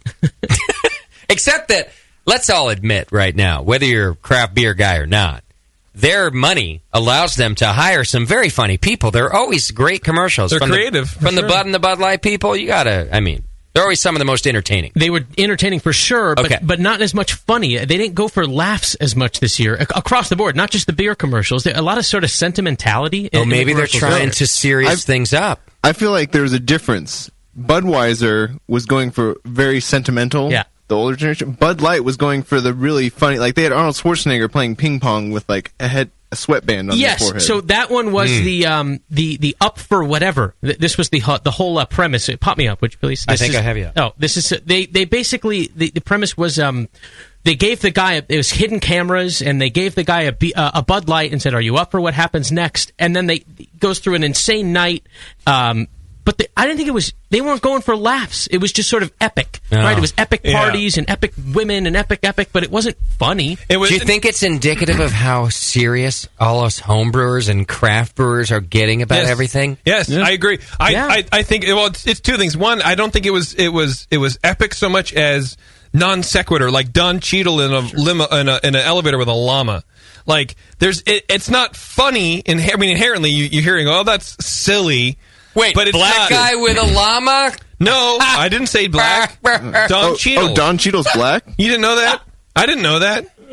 But yes, I agree. So I think what Big Beer is doing, they're latching on to craft beer, but in the worst way, because a lot of craft beer fans are super fucking serious about beer. Yeah, and so they're tapping into us. Yeah, they're but to the wrong part of the keg. In an emotional. Yeah, I won't. No, all right. This is how it starts. How are you? I'm very well. How are you? I'm Kelly. Ian. Ian? Ian, pleasure to meet you. If I give this to you, she hands him a Bud Light. Can you pause it right now? She sounds like all of our annoying girlfriends right now. Hi, I'm Kelly. How are you? Like, get to the point. Fuck. The point was actually, hi, how are you? Of course, whatever. So the point was, if I give this beer to you, are you up for whatever? Not, how are you doing? Hey, God, they taste... No!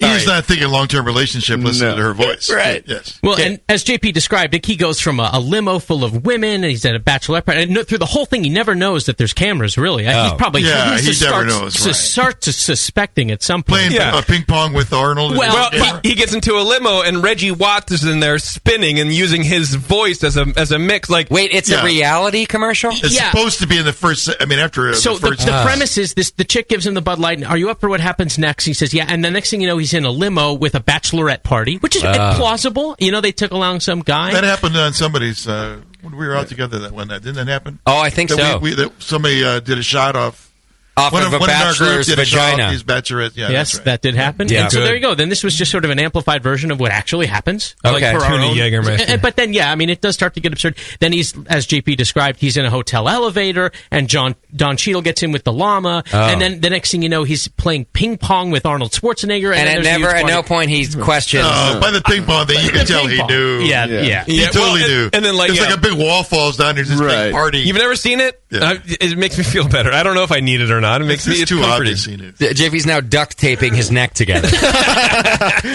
But this is how the commercial He's ends. blooding it. I like the blood. Bud Light, the perfect beer for when you somehow find yourself in a limo with Reggie Watts and some bachelorettes. Then get styled by Minka Kelly before Don Cheadle, a llama named Lily, and the identical twin of the girl you just met take you to a party where you defeat Arnold Schwarzenegger in a sudden death ping pong match that puts you on stage with One Republic.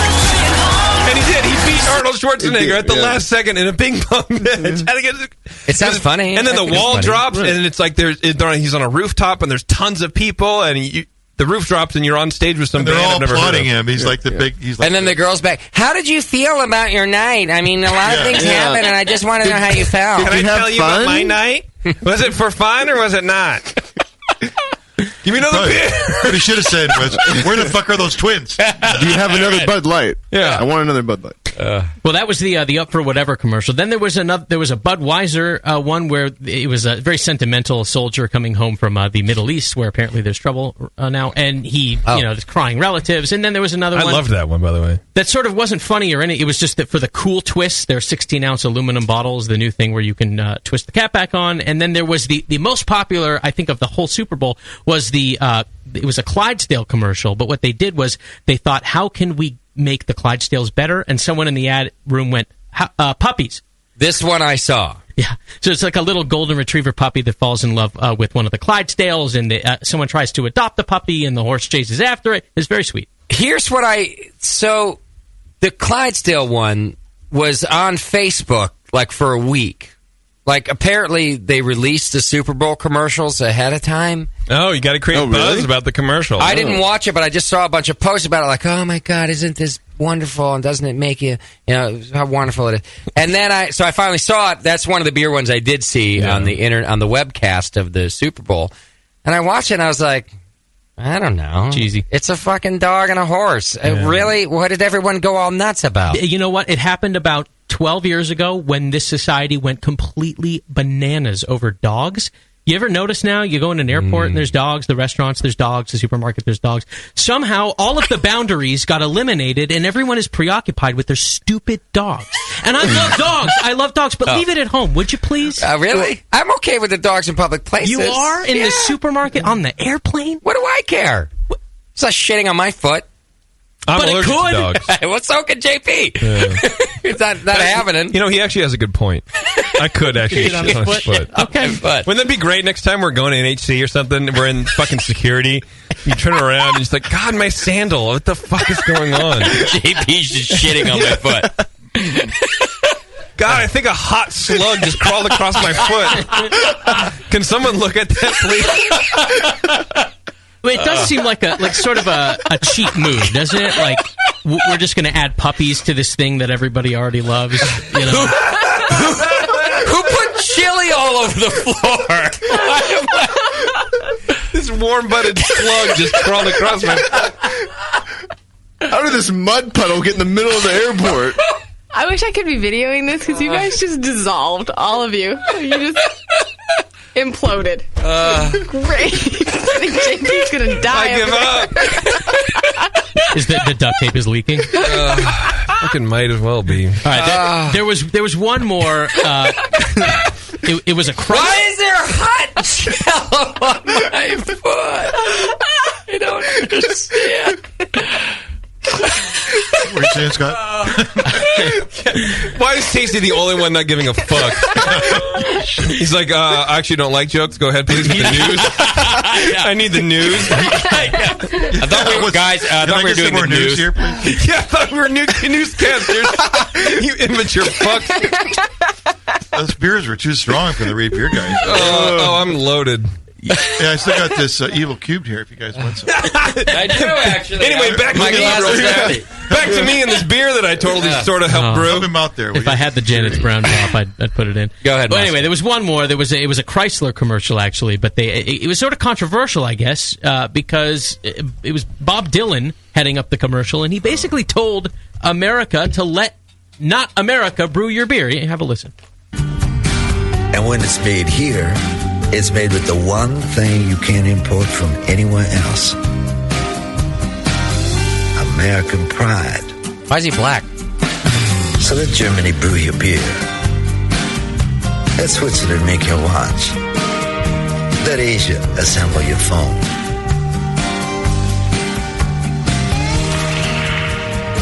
We will build your car. Anyway, so he told Germany I saw that. to brew our beer. I feel like that's incredibly racist. Yeah, racist. Asians will build my or phone. Let Asians it's like very build your racially phone. profiling. However, that's not what Americans were upset about. No. Americans were not upset about the racism. They were upset about the fact that he said, let Germans brew your beer. So let Germany brew your beer. And I also can't understand what he's saying. It's kind of gibberishy. It's throaty. Yeah.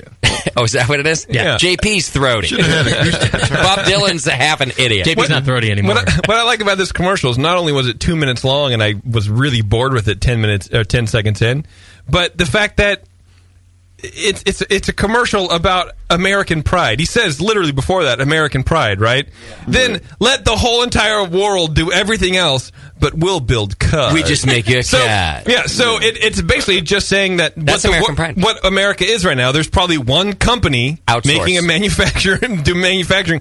Every other company can get the fuck out. That's American. Chrysler just needs to be here. That's it. BT Dubs, your car is going to have zero resale value and it's going to die after 100,000 miles. Yeah. So I didn't see the commercial, but I did see on the Face Suck that everyone was complaining about the Bob Dylan thing. So I YouTubed it. I thought I'm a Bob Dylan fan. Are you? And everyone was really upset about like what he had to say. And I thought, you think he wrote that?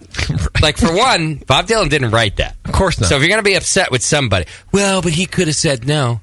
Are you going to say no to $4 million or whatever the fuck they offered him? Hell no. It's capital. That's the American way, by the way. Capitalism. I will pay you to say things. Yeah. Period. Sure. That's America. Goddamn right. But then, so I thought, well, I don't what know. if Bob Dylan 20 years ago sold out I was just going to say that. In the 90s, yes. Yeah, 20 years ago, yes. 30, in the 40 60s, years maybe ago? not, but only No. because nobody was offering. Right. Absolutely right. You know. Anyway, I didn't see the hubbub, but I don't give a shit. And then everyone's really saying, "Oh, Bob Dylan just said let other people make our beer." Who cares? Relax. I'm fine with Germans making Does anybody my beer. really care? Scott, do you care? No. Who does really care? I don't know, but Are you who's offended? What I got a lot of was Bob Dylan sold out. I'm sorry, the guy who has a radio show on Sirius XM satellite radio and who's been in more commercials than not. Right. Oh, that guy sold out. Sold out, and then just the Get whole outta thing, here. like he's disrespecting American brewers by saying let the Germans. Yeah, I hope I Sully's don't know. really Is pissed he- off. Everybody's so upset about. Oh wait, now I'm things. angry. Yeah, Matt Burleson sucked Bob Dylan's balls. Tasty, were you upset? Did you feel like he was saying he was disrespecting your beer? Answer him right now. He's like, what are we talking about? I really didn't catch that part. Actually, I didn't. I didn't see the commercial. I guess. Yeah, he was sleeping. It's fine. You wanted the goddamn news, Tasty. I did remember when the game ended. I was snoring. Right. I don't know. I just don't see everyone wants to be upset about. Aren't there other things to be upset about? Yeah. No. In fact, they can't burn in California anymore. Can't make fires. I think he sold out for the Save the advertising air. money. That's all I think. Yeah. I just don't care. I don't call it selling out because he's using his brand to sell another brand. Who cares? Here's a legitimate question about the scenario. Oh, you mean a legitimate question the about others the scenario? weren't legitimate? This first one. Do you think First one ever. that 8 years. Do you think that a guy like Bob Dylan Yeah. actually needs the money? No. Yes. No. So Yes. the legitimate No. question No. is why did he? Why would he do that commercial? America Maybe Bride. he Because you meant can never it, have maybe enough money. Is that what it is? Yes. Like Arnold Schwarzenegger. What is he making a fool out of himself? Well, He's not adding to his brand, is he? But he has a character flaw to fix Right, because he's he trying fucked to the broad rebrand and the, himself. and I know, the but extra baby. Right. That's what they're called, right? Extra babies? Yes, All right. thank you. Extra baby. He had the extra baby. So And Bob Dylan's supposedly worth 180 mil. Yeah, he That's doesn't not a need the lot. money. so No, that, he needs the money. So That's isn't not a a more lot. valid question just why? Because he's not. People say sell out, assuming he did it to add. So now he has what 190 million. Bob, I don't know. What's the difference? I'd like to take a look inside Bob Dylan's garage because I guarantee you all his cars are not American. Right. With 190 million in his bank account. So then why did he? 150, Why did he 80. do it? Like, Well, that's right. Chrysler's owned by an I just think Italian people are company. asking the wrong So he's question. For the Italian money. first. Come on. But the money, not. I think not the money. So The money. so Not his the money. principal said, Maybe he's just trying What? to be relevant. If you make another 10 mil, Or no, this is what it is. Okay, first of all, I guarantee you these are the two things. One, he has a new album coming out shortly, so he has a lot of buzz going on. valid reason. Two, look, because you're technically worth 180 mil, that doesn't mean you have that in the bank. Right. He wants. I mean, how much might do you have to think he sell got for that? 20 million? The money's a bad argument. 4 million? 5 million? Is it though? Because Yeah, it I don't is. know what's going on in his life. I have no idea if he's bankrupt. You know how many stars have been bankrupt? Like you think the kid from Different Strokes. Everyone thought he was a millionaire. He's You're poor right as that fuck. there could be something happening, and that's a good answer to the question. There could be, but it's unlikely. Yes, but it's mainly brand promotion. Number one, it was a 2-minute commercial playing his music. So number one, he got paid to do the music, right? Then he got paid to do the show, but it's promotion for his upcoming album. I guarantee you it's coming out, or he's going on tour, some bullshit like that. And then also something else that I forgot. Oh yeah, Also, why the does he radio look, show? Why does he look younger than Tasty? Plastic surgery. How is He that? is. Is he younger? I don't think he is younger than you. I think this is the one case, Tasty, where you're younger than the person we're talking about. I'm younger than the Stones. I know that. Oh, Scott's is saying it's not money, right, Scott? Not money. Bob Dylan is 72 years old. What principle? He's doing it like That's he's my got a question. message he's delivering? Yeah, Bob That's Dylan correct. Yes. is 72 Really? years He believes old. the message. I think he hates America. That's what I think. So he's buying into the message. That's him speaking. When were you born, Tasty? He What won't year? say. What year? It's not What year? 72. No, that doesn't matter. You weren't born in 1941? What era? Was the Depression happening? era. Because Post WW2. The war was still raging in Europe. Post 2. He said Raging. post-war. Like post the day that it ended, or like... Like way past the end. Way past. Well, because Bob Dylan's 72. So Bob Dylan has built his career on I'm for the working man and Right. the working men and women. It's part of his image. Right. It makes perfect sense Right. that he would do a commercial like Absolutely. this. Yeah. He Except probably for the really part- believes it. Except for don't working men brew beer in America? Well, that's not enough. We have lots of skills. Possibly, he sold out to the car side and threw the beer people into the bus. Right. Yeah. I think AB InBev is a sponsor of Chrysler Motor Corporation. Let's see who really owns this this hydra of corporations. He did an awful Italian. 2-minute commercial so that dumbasses like us would sit around for 10 minutes and talk about stay it. relevant. Yeah. Huh, that's a good point. Listen to Bevo. All right, go ahead. I don't want to. Next story.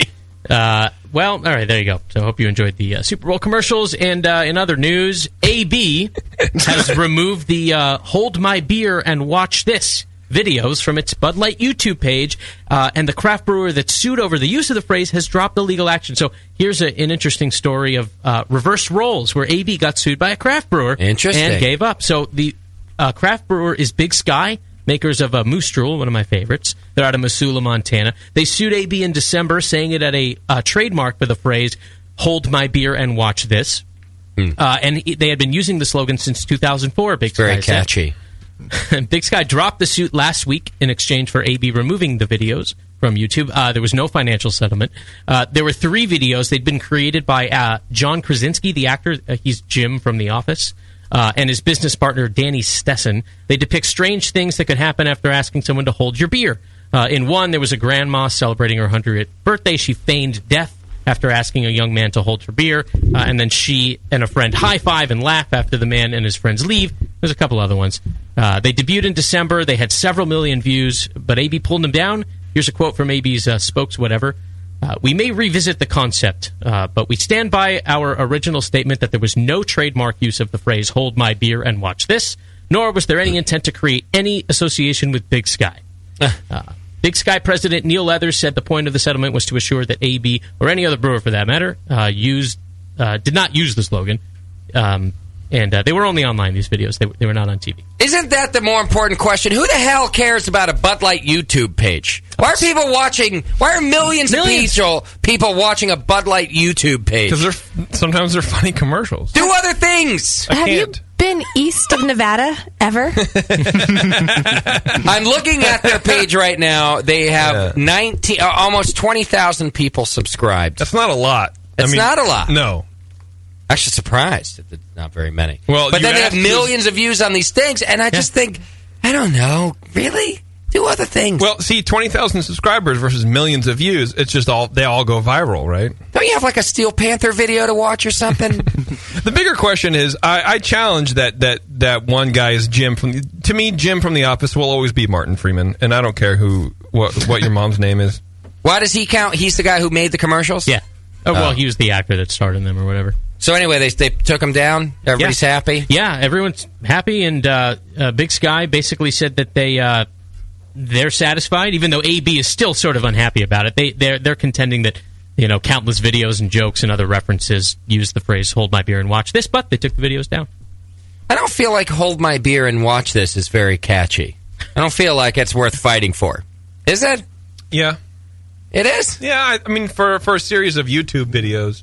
Hold my beer and watch this. And then he goes and does something funny like the front flips over an animal making out with another animal. Or I don't know, whatever happens after that. After you hold hold my beer and watch this, Scott. I'm going to jerk off in your face. Oh, no. No one's excited. Now that's funny. No, I just want you to see where I'm coming from. Right. No one's excited that craft beer just stuck it to the man. Right. Well, that's true. I like that. Good point, Beardy. What's Fuck next? you, Beardy. Yeah.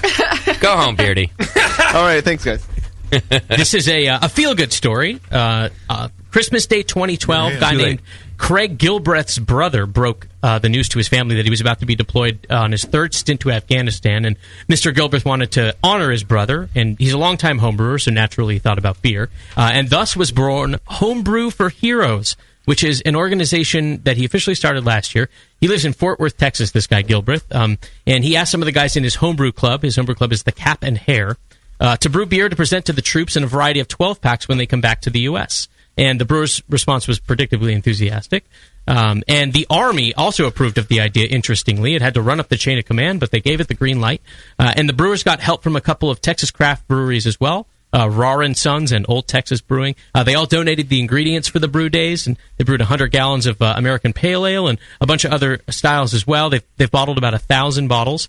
And what they're going to do is present them to the troops when they come back. They get off the plane, they say hi to the families, and there are the Homebrew for Heroes presenting them with all sorts of awesome homebrew beer. Welcome home, fuckers. You thank me. Woo! Fighting for our right. I like it. What better reason to... I like it! What better reason to brew homebrew than to give to troops? So they'll be carrying duffel bags, all their worldly possessions, and now a case of beer. Now a case of beer. That might. It's funny that they come back from a place that has bombs that might randomly explode buried in the ground. But here in America, we just give you a fucking case of them. Here, these might blow up at any fucking moment. Welcome back, post-traumatic stress disorder. Keep them cold. We're going to give you a box of IEDs. Yeah, like every homebrew disaster story we've heard is bottle bombs. Hey, in now Texas listen, where it's hot, you got to worry about the worst thing that can happen. If these start to explode, listen, it's not what you think. Friendly fire. It's not what you think. Good point. Terrible. Next week, there's going to be a story in the news about a soldier murdering his family because a bottle bomb exploded. Bottles for veterans went awry when a veteran shot up his neighborhood. Leave it to you guys to turn a feel-good story into a disaster. It's not me, it's a home brewer. We can fix this. Tell them to put them in like steel box and then with wheels on it. There you go. And make the box soundproof. Yes. Well, poor Greg Gilbreth says that he had hoped the Homebrew for Heroes would get homebrewers in other cities to do similar presentations for returning troops. And they said they were going to provide suggestions for what to do and what not to do. But now you know what not to do. Don't bottle condition. Don't bottle condition. Do not bottle condition. Let's see how this turns out. Then Just don't. That's a great idea. Yeah, that's a great idea. I'd great purpose. Thank you. Here's one last one, and this is the opposite of the Big Sky AB story, predictably in the news. Another trademark dispute. This is out of Bothell, Washington. There's a brewery called Foggy Noggin. They received a cease and desist letter last week for naming their beer 12th Man Skittles IPA in honor of the Seattle Seahawks. But the order did not come from the Seahawks or from Skittles. It came from Texas A&M. Yes. The same place that sued the Seahawks in 2006 for using the phrase 12th Man. In that case, the university and the Seahawks settled out of court. This one was Foggy Noggin. Now, here's the owner, Jim Jameson. He said, I was blown away that this university even heard about us using the name for our beer. I mean, the beer we made will only serve around 55 people. It's a small keg we planned on filling. This is a one-off, one batch, one keg that they planned on serving during the Super Bowl on Sunday. That's it. So they were renaming one keg of beer that they had brewed. And they heard about it somehow. And it sounds like a homebrew keg. It sounds like 5 gallons. Yeah, a corny. Yeah. Right? Yeah. Small breweries. Yeah, well, so it was made, just interestingly, it was made with Marisauder and Columbus and Centennial, and they use Skittles in the recipe. So the origins of the term 12th Man aren't really concrete, but the traditions in Seattle and College Station, where Texas A&M is located, it goes back decades. In '84, the Seahawks retired the number 12 to honor the fans for making all the noise. They're known for that. Texas A&M traces their use back to 1922. They had an injury-plagued roster on their football team, and they pulled a guy out of the stands named E. King Gill, and they suited him up to play. And then he never took to the field, but he was sitting on the bench there in all his gear. And so the legend strengthened on the campus to sort of support the team. And the words "Home of the 12th Man" adorn the stadium. But they feel so strongly about it that they how did they find out? That's what I want to know. You know what? I'll tell you what. RateBeer.com. They got a bot. It's exactly right, Tasty. That one is as simple as flagging a Google search. You can set Google searches to just send you stuff when it comes up. Yeah. They promoted it on their website. For Justin Crossley. He gets it. Oh yeah, every time they're like, 12 inches. Google News Alert. What a joke. You just set your news alert, and that's what the 12th Man has done, clearly during this time of year. As soon as it got posted on the Foggy Noggin website, it just flagged, that's all. Yeah. It's got to be that simple. I'm sure you're right. Because otherwise, exactly, they didn't even brew a batch of beer. Yeah. If it's one keg, they didn't brew a keg. They renamed their pale ale or whatever the fuck they did. They took their pale ale and threw Skittles in it. Which is great. Yeah. It's rad to do, especially if you're a fan of Seattle and you're in fucking Washington. What a cool thing to do. It's too bad that they got a little cease and desist about it. By the time they get the letter, the keg's gone because it's a 5-gallon keg, so... Yeah. Boo-hoo, they got away with it. Well, they got the letter early enough that they pulled the keg and They pulled it, apologized. yeah. And they never. Well, if they served it, they renamed They it. should have advertised it so early. Yeah. Well, then I'd get another 100 people to advertise the same thing, and then the A&M wouldn't know which ones to go after. They would be so busy writing letters. They could way behind. Just do it anyway. You could flash mob it. It'd be fun to do, right? What a mess. All right. Well, that's trademark law for you. Yeah. Well, let's hear Bob Dylan blow hard once more. So let Germany brew your beer. Yes, indeed. That's the news. You wrote that. Brought to you by homebrewstuff.com. Our friends at Homebrew Stuff are still in the middle of lager season for one more month. Go to homebrewstuff.com/promotions and get all sorts of great stuff on sale and brew some lagers. Who's Jiminy, by the way? What do you mean? Let Jiminy brew your beer. Let Jiminy. Oh, The fuck Jiminy. is Jiminy? Jiminy Cricket? Yep.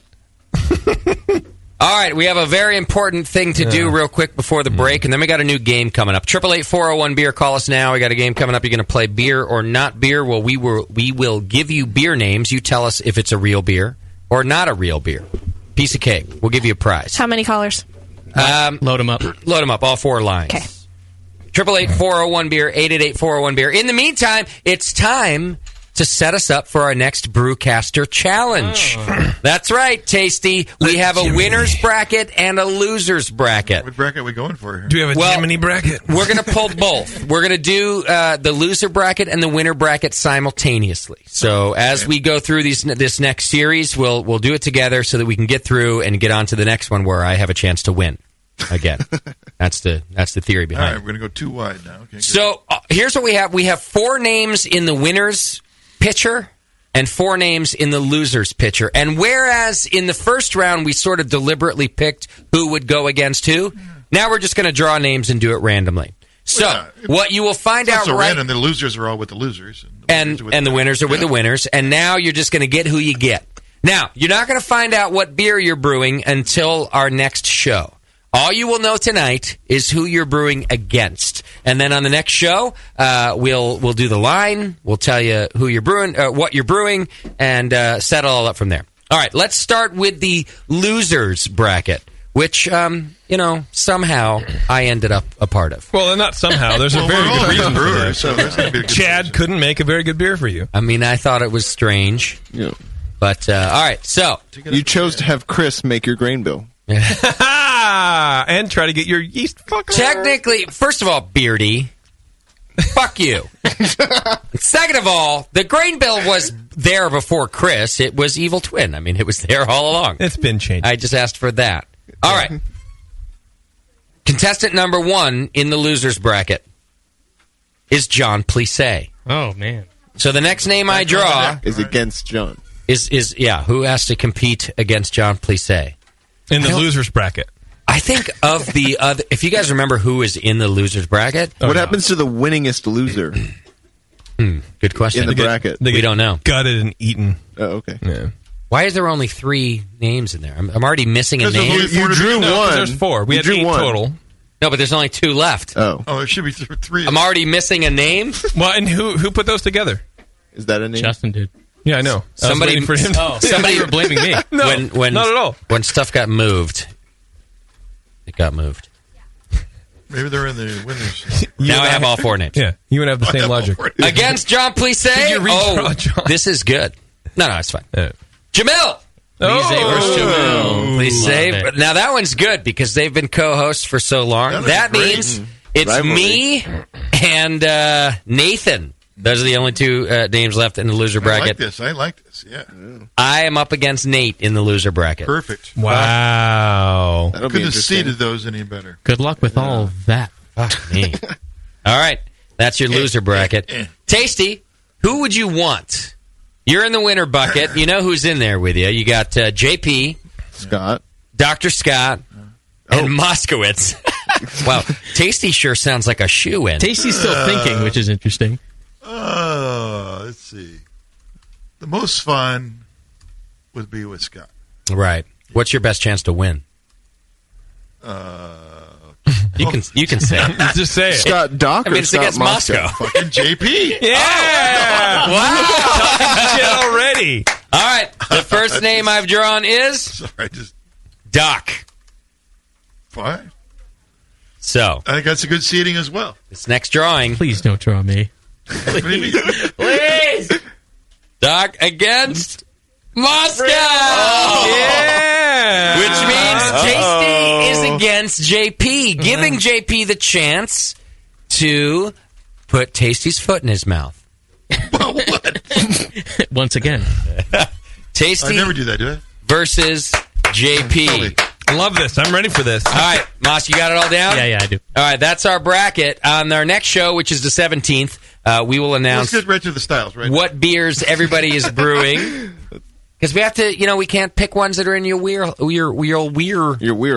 Wow, the RateBeer guys messed us up. Yeah, they did. Good job.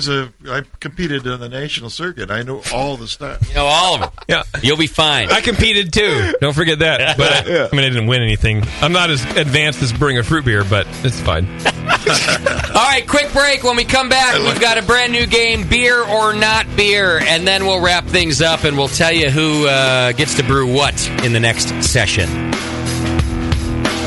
You're listening to the Brewcasters. The Brewcasters on the Brewing Network.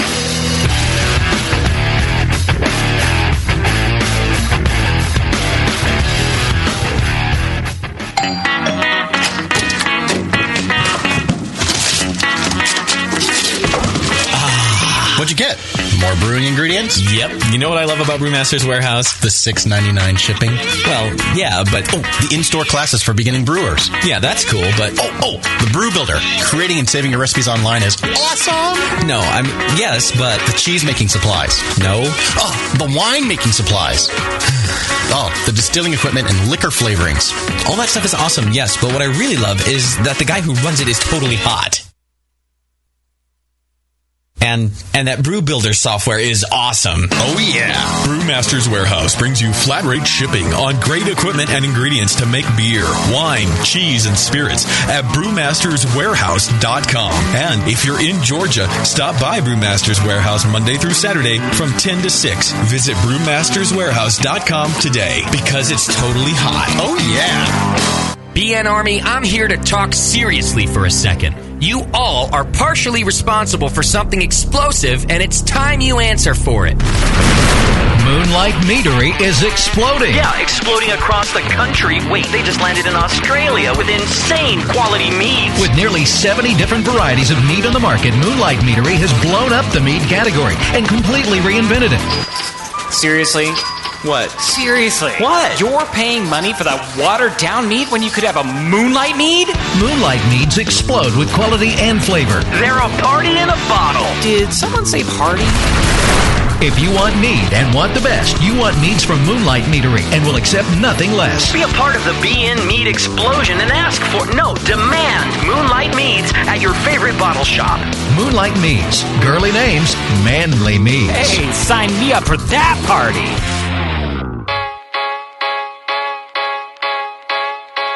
There's an app on the iPhone for just about everything, including beer. Apps for finding a pint of beer. Apps that look like you're drinking a pint of beer. And now, there's an app for brewing a pint of beer. Introducing BrewPal, the most all-inclusive beer brewing app for professionals and hobbyists that fits in your pocket and goes wherever you do. Recipe formulation that can be imported and exported with a customizable database. Mash and sparge calculations, yeast pitching rates, carbonation tables, and more. Available right now for less coin than a pound of grain. See BrewPal in action at brewpal.info and download it for your iPhone at a special introductory price right now. BrewPal, all the brewing software you need, right in your pocket.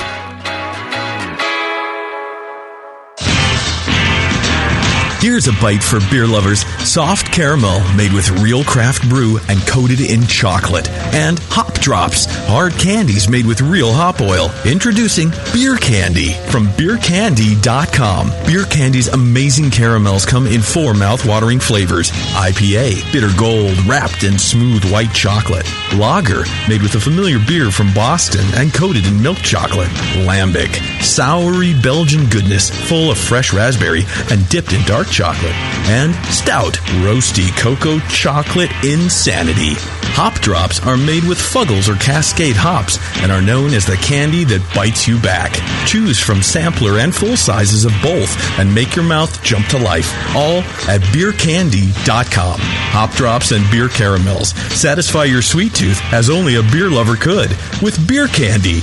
Visit beercandy.com today. Hi, I'm Jason Harris, the proud owner here at Keystone Homebrew Supply. We're thrilled to be entering our 20th year of supplying this great industry. And to show you, the Brewing Network Army, how much we appreciate your support, we're offering you 10% off your first order on our website, KeystoneHomebrew.com. Just use coupon code BNARMY at checkout, and I'll get your order out the same day. My goal at Keystone Homebrew Supply has always been to have a complete supply of everything a brewer could want. When you place your order online or when you come into our store, it's our goal to have everything on your list and more. One aspect of KeystoneHomebrew.com that we're really excited about is the ability to fulfill customers' exact grain bills.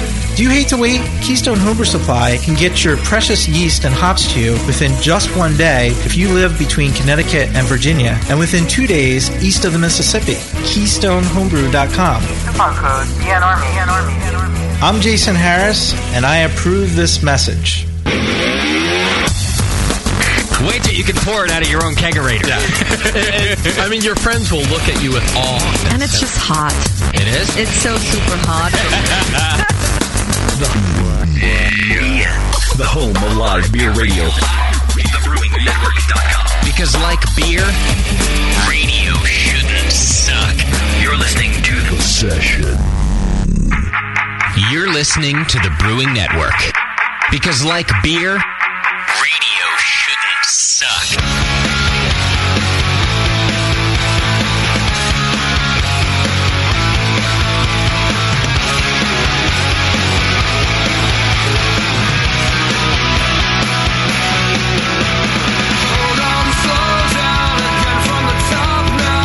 Welcome back to the program. Thanks for hanging out with us. We got just one more thing left to do, and it's fun. We got a new game. I think we did a similar version of this a long time ago, but Moscow revamped it for us and made it better and brighter, and, well, it's just more fun, and it's called Beer or Not Beer. And before we do the whole thing, what's the premise, Moscow, since it's new? Yeah, I'm just going to read you the name of a beer, and you're going to tell me if that's a beer or if we just made it up. It's not a beer. Got it. All right. So, there's a lot of crazy beer names out there. A lot of people being sued over them, for that matter. And so you just tell if it's actually a real beer name or not. And that's our game. We'll send you a prize. We got some new stuff to say. I've got one Hop Grenade Growler left from Winterfest. We sold almost all of the growlers that we had on hand. Oh, awesome. And I've got one left. How about we give that away as a prize to our lovely contestants for calling in to play Beer or Not Beer. We'll meet our contestants in just 1 minute, but it's time for the game everybody's talking about is Beer or Not Beer. That's not a beer, stupid. That's a country in Africa. I'm going to say that JP's Rubber Dick is not, in fact, a beer name. You're an idiot. That actually is a beer. And now, Beer or Not Beer. That's right. Taking the internet by storm. Weather on the nines. It's Beer or Not Beer. All right, let's go to our first contestant. What are we going to try here, Moscow? Just first one to get 3 consecutive beer names correct? Yeah, first one to get 3 in a row. You know what? If nobody does it, so be it. We don't need to give away a prize. Then we won't give away that coveted growler? You got to get 3 in a row. We'll give it to Beardy instead. It's the growler? Oh, yeah. Oh, man. Well, that's not full of beer, though. Turn yourself Warren, on. turn yourself on. Fucking Beardy! You've been here for 2 shows! Doc! 2 shows, Doc! Maybe it's something about you weren't here to turn it on for about me. 30 shows. You're married. Doc's been here for 7 years. You're married. You have to turn yourself on all the time. Don't worry about it. Oh, that's not nice. What did you want to say, Don't worry, Beardy? she's not listening. You don't even remember now, do you? It's gone. Doc! All right, let's go to our first contestant, 2 in the stew. What's happening, buddy? How's it going? It's going all right. Do you know I just took a piss, sorry.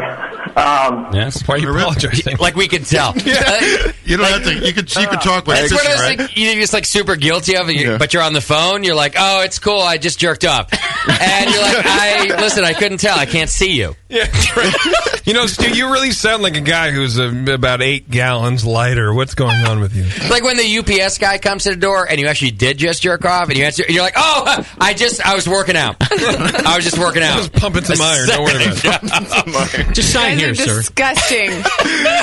Sammy knows what I'm talking about, don't you, Sam? Sammy's waiting. He's married. Of course he knows. I like the UPS guy. He knows all about my working. My inner workings. All right, 2 in the stew. We're going to read you a beer name, and you just tell us if it's a real beer or not a beer. If you get 3 in a row correct, you win. That's it. So it's one at a time. One at a time. And no monster deliberation. Just fire an answer at me. And listen, don't be Googling shit. Wait. No, I'm not going to fuck with you guys. I'm sitting in my bedroom. I'm good. He's not going to Google. He's going to rate beer it. Yeah. Wait, so you're not going to give me a list of 24 and I got to figure it all out afterwards? All right, the first one you read. Can you repeat numbers 10, 12, 14, and 16, please? There was one that started with R. I can't remember, but I don't think that was a beer. All right, here we go. Surprisingly, I'm happy you're alive. Isn't that funny how that works, Stu? It's surprising. All right, you ready, Stu?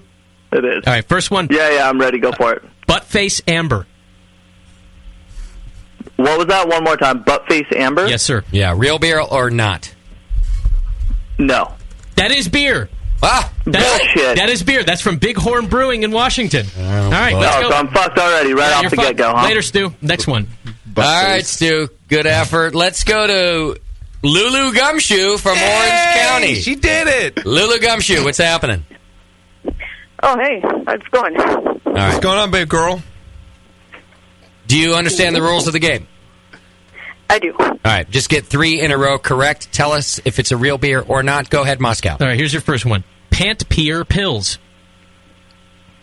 What was that again? Pant Pier Pills. Pier. No, Pier. Pier. Like you're peeing The your pier pants. of pants. Exactly. Pant Pier Pills. I'm going to say that's a beer. That is not beer. Sorry, Lulu. baby. Later. Oh, she was so nervous about calling in. Yeah. We already need new contestants. First time, long time. 888-401-BEER. I'll tell you what, we'll take repeat customers. So, Lulu, you can call back 888-401-BEER. We're not picky over here. Let's go to Fred in Boston. Fred, how are you, buddy? Good. How you guys doing? We're doing well. Get 3 in a row correct. Here you go. Tell us, you know what to do. Happy ending. Fucking hell. Happy ending Imperial. That sounds reasonable. Happy ending Imperial Stout. I'm going to go with yes. That is a beer. That is a beer. That's Sweetwater, Georgia. Okay. There's one. Next one. Beef Curtains Brown Ale. Oh. All right. Good Lord. All right. I'm going to go with a no on that one. That is not beer. One more and we got a winner. Yeah, so far, I'm with Fred on both of these calls. I would have voted that way. Absolutely. Let us all vote on the third one because it's important. I really wanted the second one to be real. I really did in my heart. Fred, didn't we all? Yes. All right. Yeah, you wanna? Well, let him vote first. You want to vote first? Okay, here we go. You and every truck are over 50. All right. What's the last one? Vaporized Dankness IPA. Oh man, that sounds like a beer geek dream beer, and so it's kind of on the fence. I'm going to go with yeah, sure, that's a beer name. That is not beer. Wait a second, oh, you fucking asshole! Not beer. Not how the game works. I would have voted no. I would have said no. I would have said no too. Sorry, Fred. These aren't TTB. I mean, the ones that even the one was the other one that butt face. All right, the next time I say everyone wants to vote, here's what happens: Beef curtain brown. The person gives their answer, and then I get to go around the room and ask what we think. Do they get to change their mind? No. Oh, That's why I said he has to give his answer first. Okay, fair enough. Yeah. All right, let's go to Scotty in Fanger, California. What's up, Scotty? Stank Fang. Hey. Thank you, Scotty, Beardy. what's up?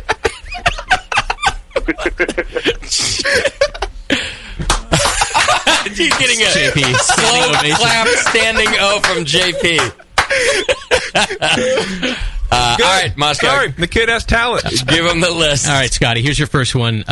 Polygamy Porter. Yeah, that's a real beer. I've had it. That is beer. Yep, that's Utah Brewers Co-op. Spare us All right. the personal, Second one. I'll have what the gentleman on the floor is having, barley wine. What? What was that one? I will have what the gentleman on the floor is having, barley wine. Fuck if I know. Maybe. I don't know. I'm going to say no. That is beer. That's from McGuire's in Florida. Of course it's a beer. That's the most clever name I've ever heard of. Thanks, Scotty. Sorry, brother. That's an adorable name That's for not barley wine. TTB. I'll have what the gentleman's having. All right, let's go to a new caller. Let's go to Riggs, who, by the way, Riggs came up to the Winterfest. Oh, did he? Brought beer. Oh, Riggs, I'm sorry I missed I think you, his Riggs. brewery's called like Alohana or something. Alohana, honey. I think Honey, honey, hal, hal. I think it's hand jobby. What is it? Exactly. The hand jobby, my mommy. No, they came and poured beer from Ohana. It was nice to see Was you it up good there, beer? Riggs. Thanks It was for doing good beer. It was great. Really good. Yeah. The guy pouring it wasn't. He was ugly, but Yeah. but the beer. Yeah, that's what when I stepped away for a little bit, Oh yeah, no, I meant the other guy. Yeah. Yeah. Yeah. He had a nice dick. Okay. It was all veiny and shit. It was all veiny. You ready to play some games, What is Riggs? wrong with you guys? I think we're all really drunk off RateBeer beer. Well, I mean, I walked up and I was like, "Hey, bro, what's up with that dick?" And he was like, "Oh, it's all veiny." Fuck Christy and Veiny. All right, Riggs, here you go. All right, here's your first one. Screaming Chimpanzee Pale Ale. That's near beer. What? So yes, beer? He says Beer, yes. That is not beer. Oh, Riggs, you're out. That is not beer. Sorry, bro. Did I get a chance to say anything? I believe the pronunciation is chimpanzee. Chimpanzee, you're right. Sorry. Yes. All right, let's go to RT. RT from Oregon. You ready? Retweet? Yeah, let's do it. All right, here we go. Santa's Butt Porter.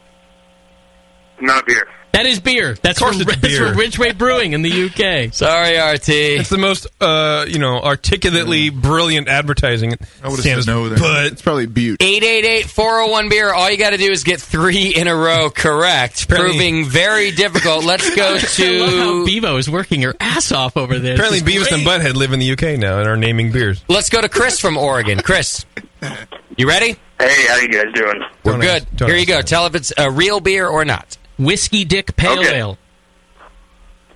Can you say it again? Whiskey Dick Pale Ale. Whiskey. Huh. I'm going to say it's a beer. That is beer. That's from Oscar Blues. All right. Next one, Panty Peeler Triple.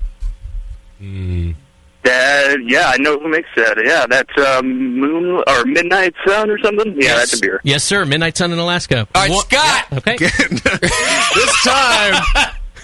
Now, Chris, you're going to vote whether it's beer or not beer. You don't get to change your vote, and then we're going to talk about it afterward. All right?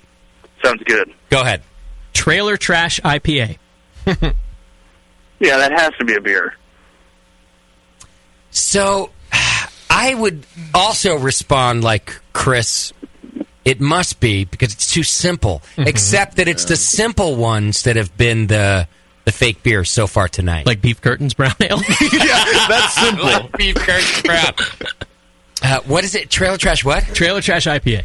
I would say no. I think no, too. It's because for a few reasons. One, because the other two were yes, but also the whiskey dick. I mean, that kind of threw me too. I was like, well, Yeah. that can't really be, but apparently. How is it that is. a name? Well, Right. some of What these state was that? Some of these may not be TTB Colorado. approved. Exactly. You have to keep in mind that some Oscar of these are Blues. like on Yeah, tap Oscar at Blues the in place, Colorado. and they haven't been Well, like. that's what we're going to put on the fucking chalkboard. So who cares? So there's Right. doesn't matter about decency in this category. No, and exactly, and you don't have to worry about label approval. This is TTB what and all makes that. it difficult. Right. Then, Right. Yeah. then the trailer trash is so obvious. Yeah, sure, somebody's done it. So you say so. I Taser say says yes. Also, Beardy. Yes. All right. So it's 50-50 in this room. Well, what does Bevo think? My opinion doesn't matter. That's why I was skipped. That's true. Well, you are a female. Good point. Yeah. No, She that's makes what a we good saved you point. the Yeah, last she does. Okay, carry on. Can you say your opinion with your vagina?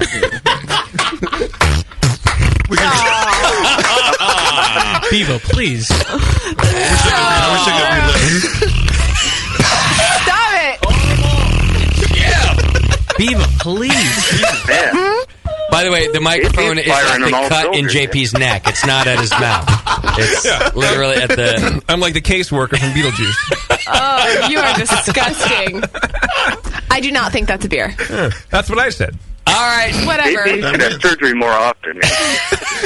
All right, he said yes. Moscow? Bevo is right. The caller is wrong. It is not beer. It's not a beer. Of course it's not a beer. Sorry, Chris. Trailer trash? Not beer. Right. Well, Bevo is right, but so are Jay and I.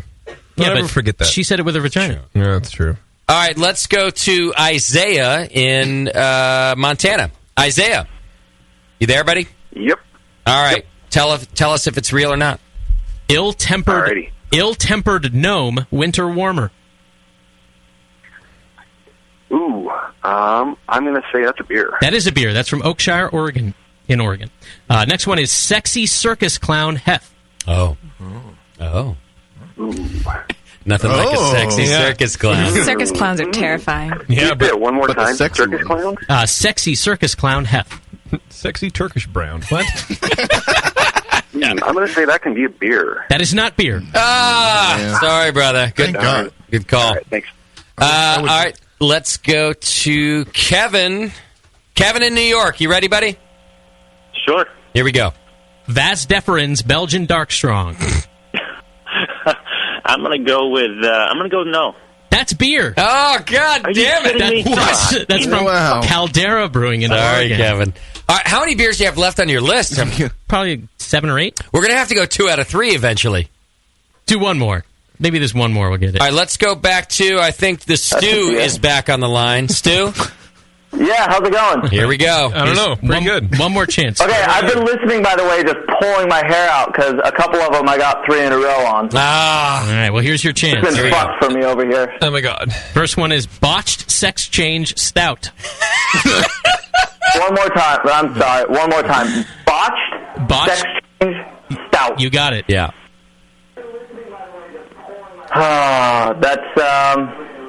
That's not a beer. That is not beer. You should trademark it. All right, here we go. It's not beer. Number 2. The next one is spicy fish wife spiced beer.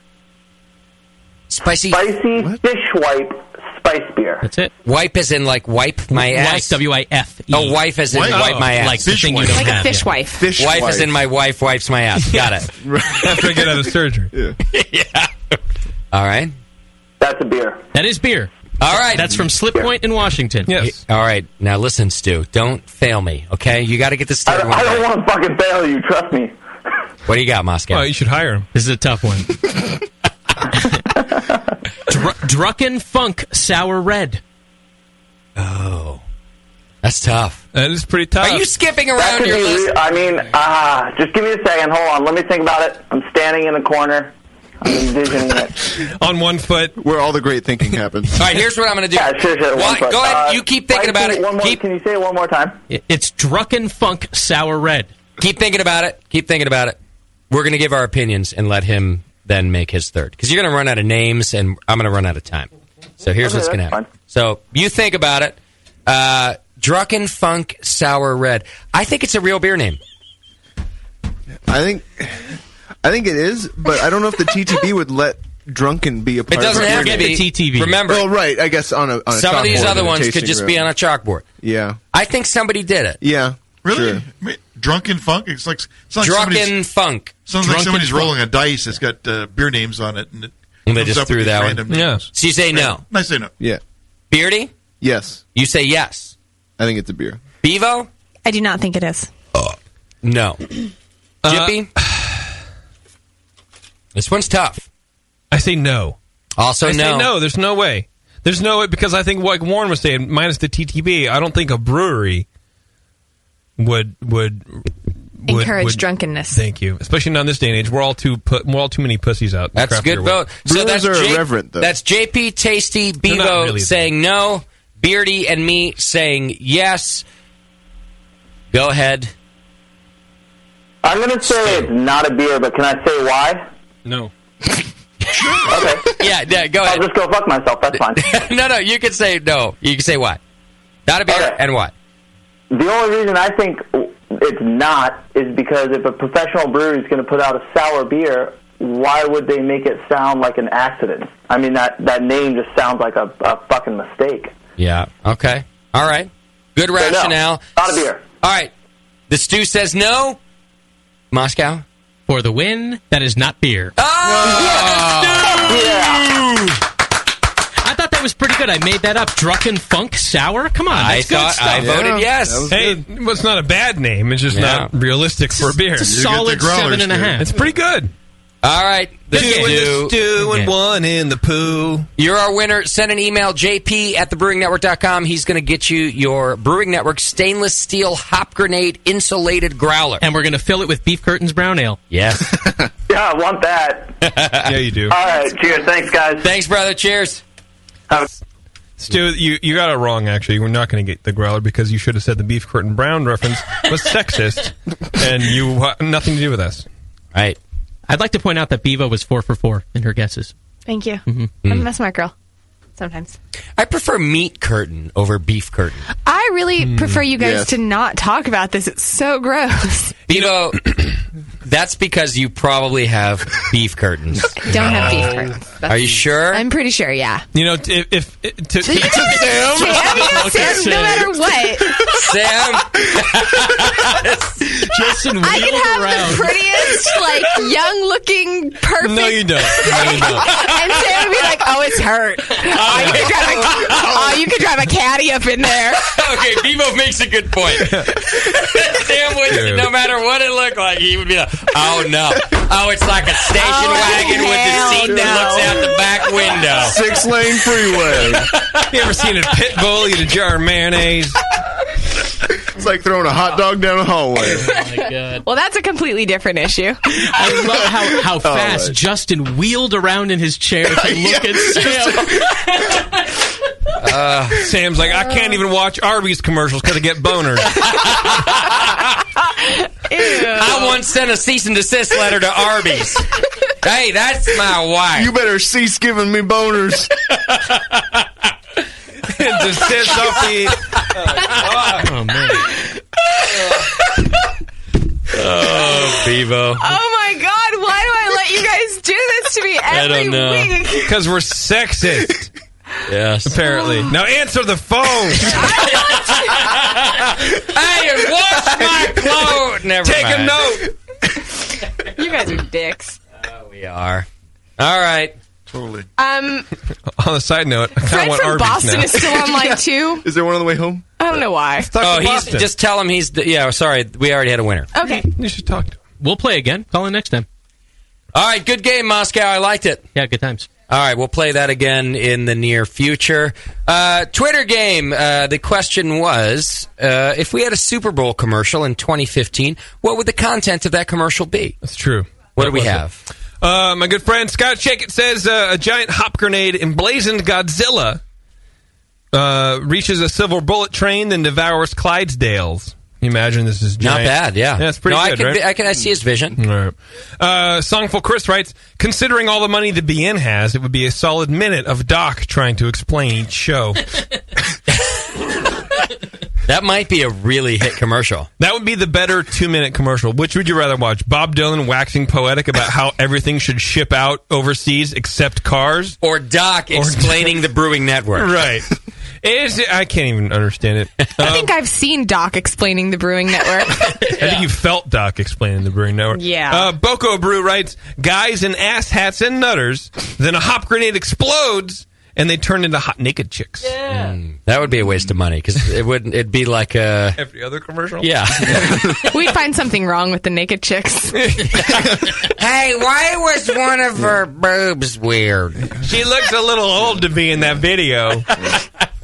Yeah. And then J.S. Berry writes, Sugar Valley brewer strumming the guitar as a Martinez Martian lands at Hop Grenade Bar and begin to break in. The door collapses. Now open appears. Wait, what was that guy's name? What? J.S. Berry 818. Oh. So apparently, is he on acid? Sugar Valley would be playing the guitar. Martinez Martians would come in and then open the Hop Grenade Bar. That's terrible. Yeah, because that's who we want to market to. I mean, I like that he went for it. First of all, they never never see it because they don't have TVs. Except like in the common room. Or legs. Yeah, well, and it's in Concord. Are you talking about the hospital now? In the common room at the hospital? No, because, up the street where the Martians are hanging out, that's like a... Oh, that common room. Yeah, okay, never mind, sorry. Anyway, so there you go. I took that off, so we only have 3 now. Okay. The giant hop grenade emblazoned Godzilla reaches for Silver Bullet train, then devours the Clydesdales. Like it. Considering all the money being has, it'd be Solomon of Doc trying to explain each show. Also like it. Guys in ass hats and nutters, hop grenade explosion, hot naked chicks. What do you think, Tasty? I like the Godzilla train thing. Me too. Yeah. That's my vote. Yeah. Anybody else? That's pretty good. Godzilla train. There we go. It's mediocre, just like the Super Bowl. Yeah. Well, I think mediocre was a compliment for that thing. I don't know. I didn't watch. I slept through the entire Super Bowl and then found out I won the Super Bowl poll at my office. How much did you win? $50. Nice. But I didn't pay any money or choose the squares. A coworker did it for me. Wow. So you have to give her a cut? Nope. Nice. Well done. You have to make out with her? Nope. It was a he. You sure? Did you make out with him? Could you make out with him? No. Does he know you have beef curtains? His beard rivals yours, Warren. Oh, really? So you want actually rivals? Come on, be honest. Nobody's beard rivals that thing. He's trying. He's trying. I see. Okay, I got to give him. He's hella old. Oh, and what does he do at the place? He's not like a doctor. He's a medical technician. So he works on people. Yeah. With that beard. Yeah. I wouldn't do that. That's not acceptable, Beardy. How do people feel about him working on? Yeah, like Beardy works in a warehouse. Well, you know, I don't get led around people. Well, I work with, the visually impaired. Oh, good point. So they need to have something to see, like follow that guy. They can what help. guy? Like, that guy with the beard? They're like, I can see that. Good call. Oh, the long face. All right. Are we done? Yes. Okay, we're off next week. It's SF Beer Week, Tasty. I know you're going to be out doing your thing. Oh, yeah, I'll be out there. We got a couple events to go Probably to. less than usual. I know we're going to... Oh, yeah, you got to recover a little bit? Well, no, I mean, you know. Oh, less than outside I might just of... do 2 now. Right. Yeah. I know that Moscow will be over at the Anchor Brewing Company out at Anchor to cover a new beer release that they're doing this week. Yes, stoked for that. Look for photo and radio coverage of that event. Yep, absolutely. You can get that on Facebook and Twitter. So you guys see I reversed that? That's on Wednesday? I do. I didn't see it so much as I heard it. Anyway, Sour Sunday's coming up. Everyone goes to that, don't they? That's yeah, a Triple Rock. I'll be there. We always promote that, not because they pay us to, but because we love it. And several other things. So we're off next week. We'll be back on the 17th. JP, can you get us out of here? I can get us out of here. You know what I realized? I forgot to tell you about how when I was waking up from my anesthesia, I was shushed in the recovery room. You were censored. I read that. I was censored because I was cursing. Like you had Tourette's. Yeah, and I remember coming out of it and the ladies going, please be quiet. And I'm like, were they angry? No, she was stern, frustrated. Like, kind of almost borderline, like I offended. I was being offensive, and I don't remember what I was saying, but I was talking about German Pilsners. But with a lot of cursing. Apparently, I was cursing a lot. And then the surgeon came in, and apparently I was talking to him about IPAs. And I don't remember this. And then the next time he came, the first time he came when I was in my actually hospital room, so he came to check up on me like the day after. Yeah. He brought it up as if it was an inside joke, and I'm like, I don't understand what you're talking about. Oh, because you were down and out. Yeah, and he's like, oh, you don't remember? I go, I have no idea. He goes, no, we were having a conversation, a great length of a conversation about IPAs and all these things. He started laughing at me, and I'm like, are you fucking for real right now? And I was like, what was I saying? He goes, I don't know. You just kind of wouldn't stop talking. Moscow, you're fired. Why did we not think to have a recorder of all the people waking up and being totally incoherent to have a recorder on? JP is our guy. Well, because I figure he sounds like that anyway. It's true, but And I think Moscow was working when JP was waking up. Whatever. No, I was working up Friday. I was waking up on a Friday. Yeah. He wasn't working. Oh, man, that would have been fantastic to hear. So I totally forgot to tell you that. The thing is, I've heard you with your Tourette's, like when you work downstairs sometimes and you're just doing shipping, you have the same thing. No, I'm not. I'm sort of being serious. Like all of a sudden, a whole conversation of just F words. Oh, he's down there, and you just hear motherfucking shit, cunt, fucking dick, and it literally has no context. There's not another sound in the room. It's just JP doing that. That's too bad. And so it really doesn't surprise me that happened as you're sort of half coherent. Yeah, to be honest, I was really nervous about what I would say. Did he say you were defending IPAs? I tried to ask him, but I think he was like just checking on me. So he was trying to not really paying attention because I'm sure everyone goes through that weirdness. Maybe not quite. But it was so like bad. specifically, I'm cold. It was like, wait, there's a transition there. Yeah. Specifically, German Pilsner. Because I remember when I'm getting wheeled out of recovery, I asked the lady because she was clearly offended. She was hot. You were getting thrown the fuck out of recovery. I have a feeling she was like, look, we need to get him out into his room real fast. And I distinctly remember her being pretty good looking. And so I'm like, I want to make sure I didn't offend her. And I said, I want to make sure that I wasn't being offensive. I apologize. And I was very over chatty. It was like I was drunk. Oh, yeah. And I'm like, what was I saying? She goes, you were saying something about German Pilsners and being generally offensive. I'm like, oh. and being generally offensive. Maybe that's how you got your own room. Maybe. They were just, you offended everybody in recovery. German Pilsner, I pour on your fat ass. You whore, and then you lick up my balls.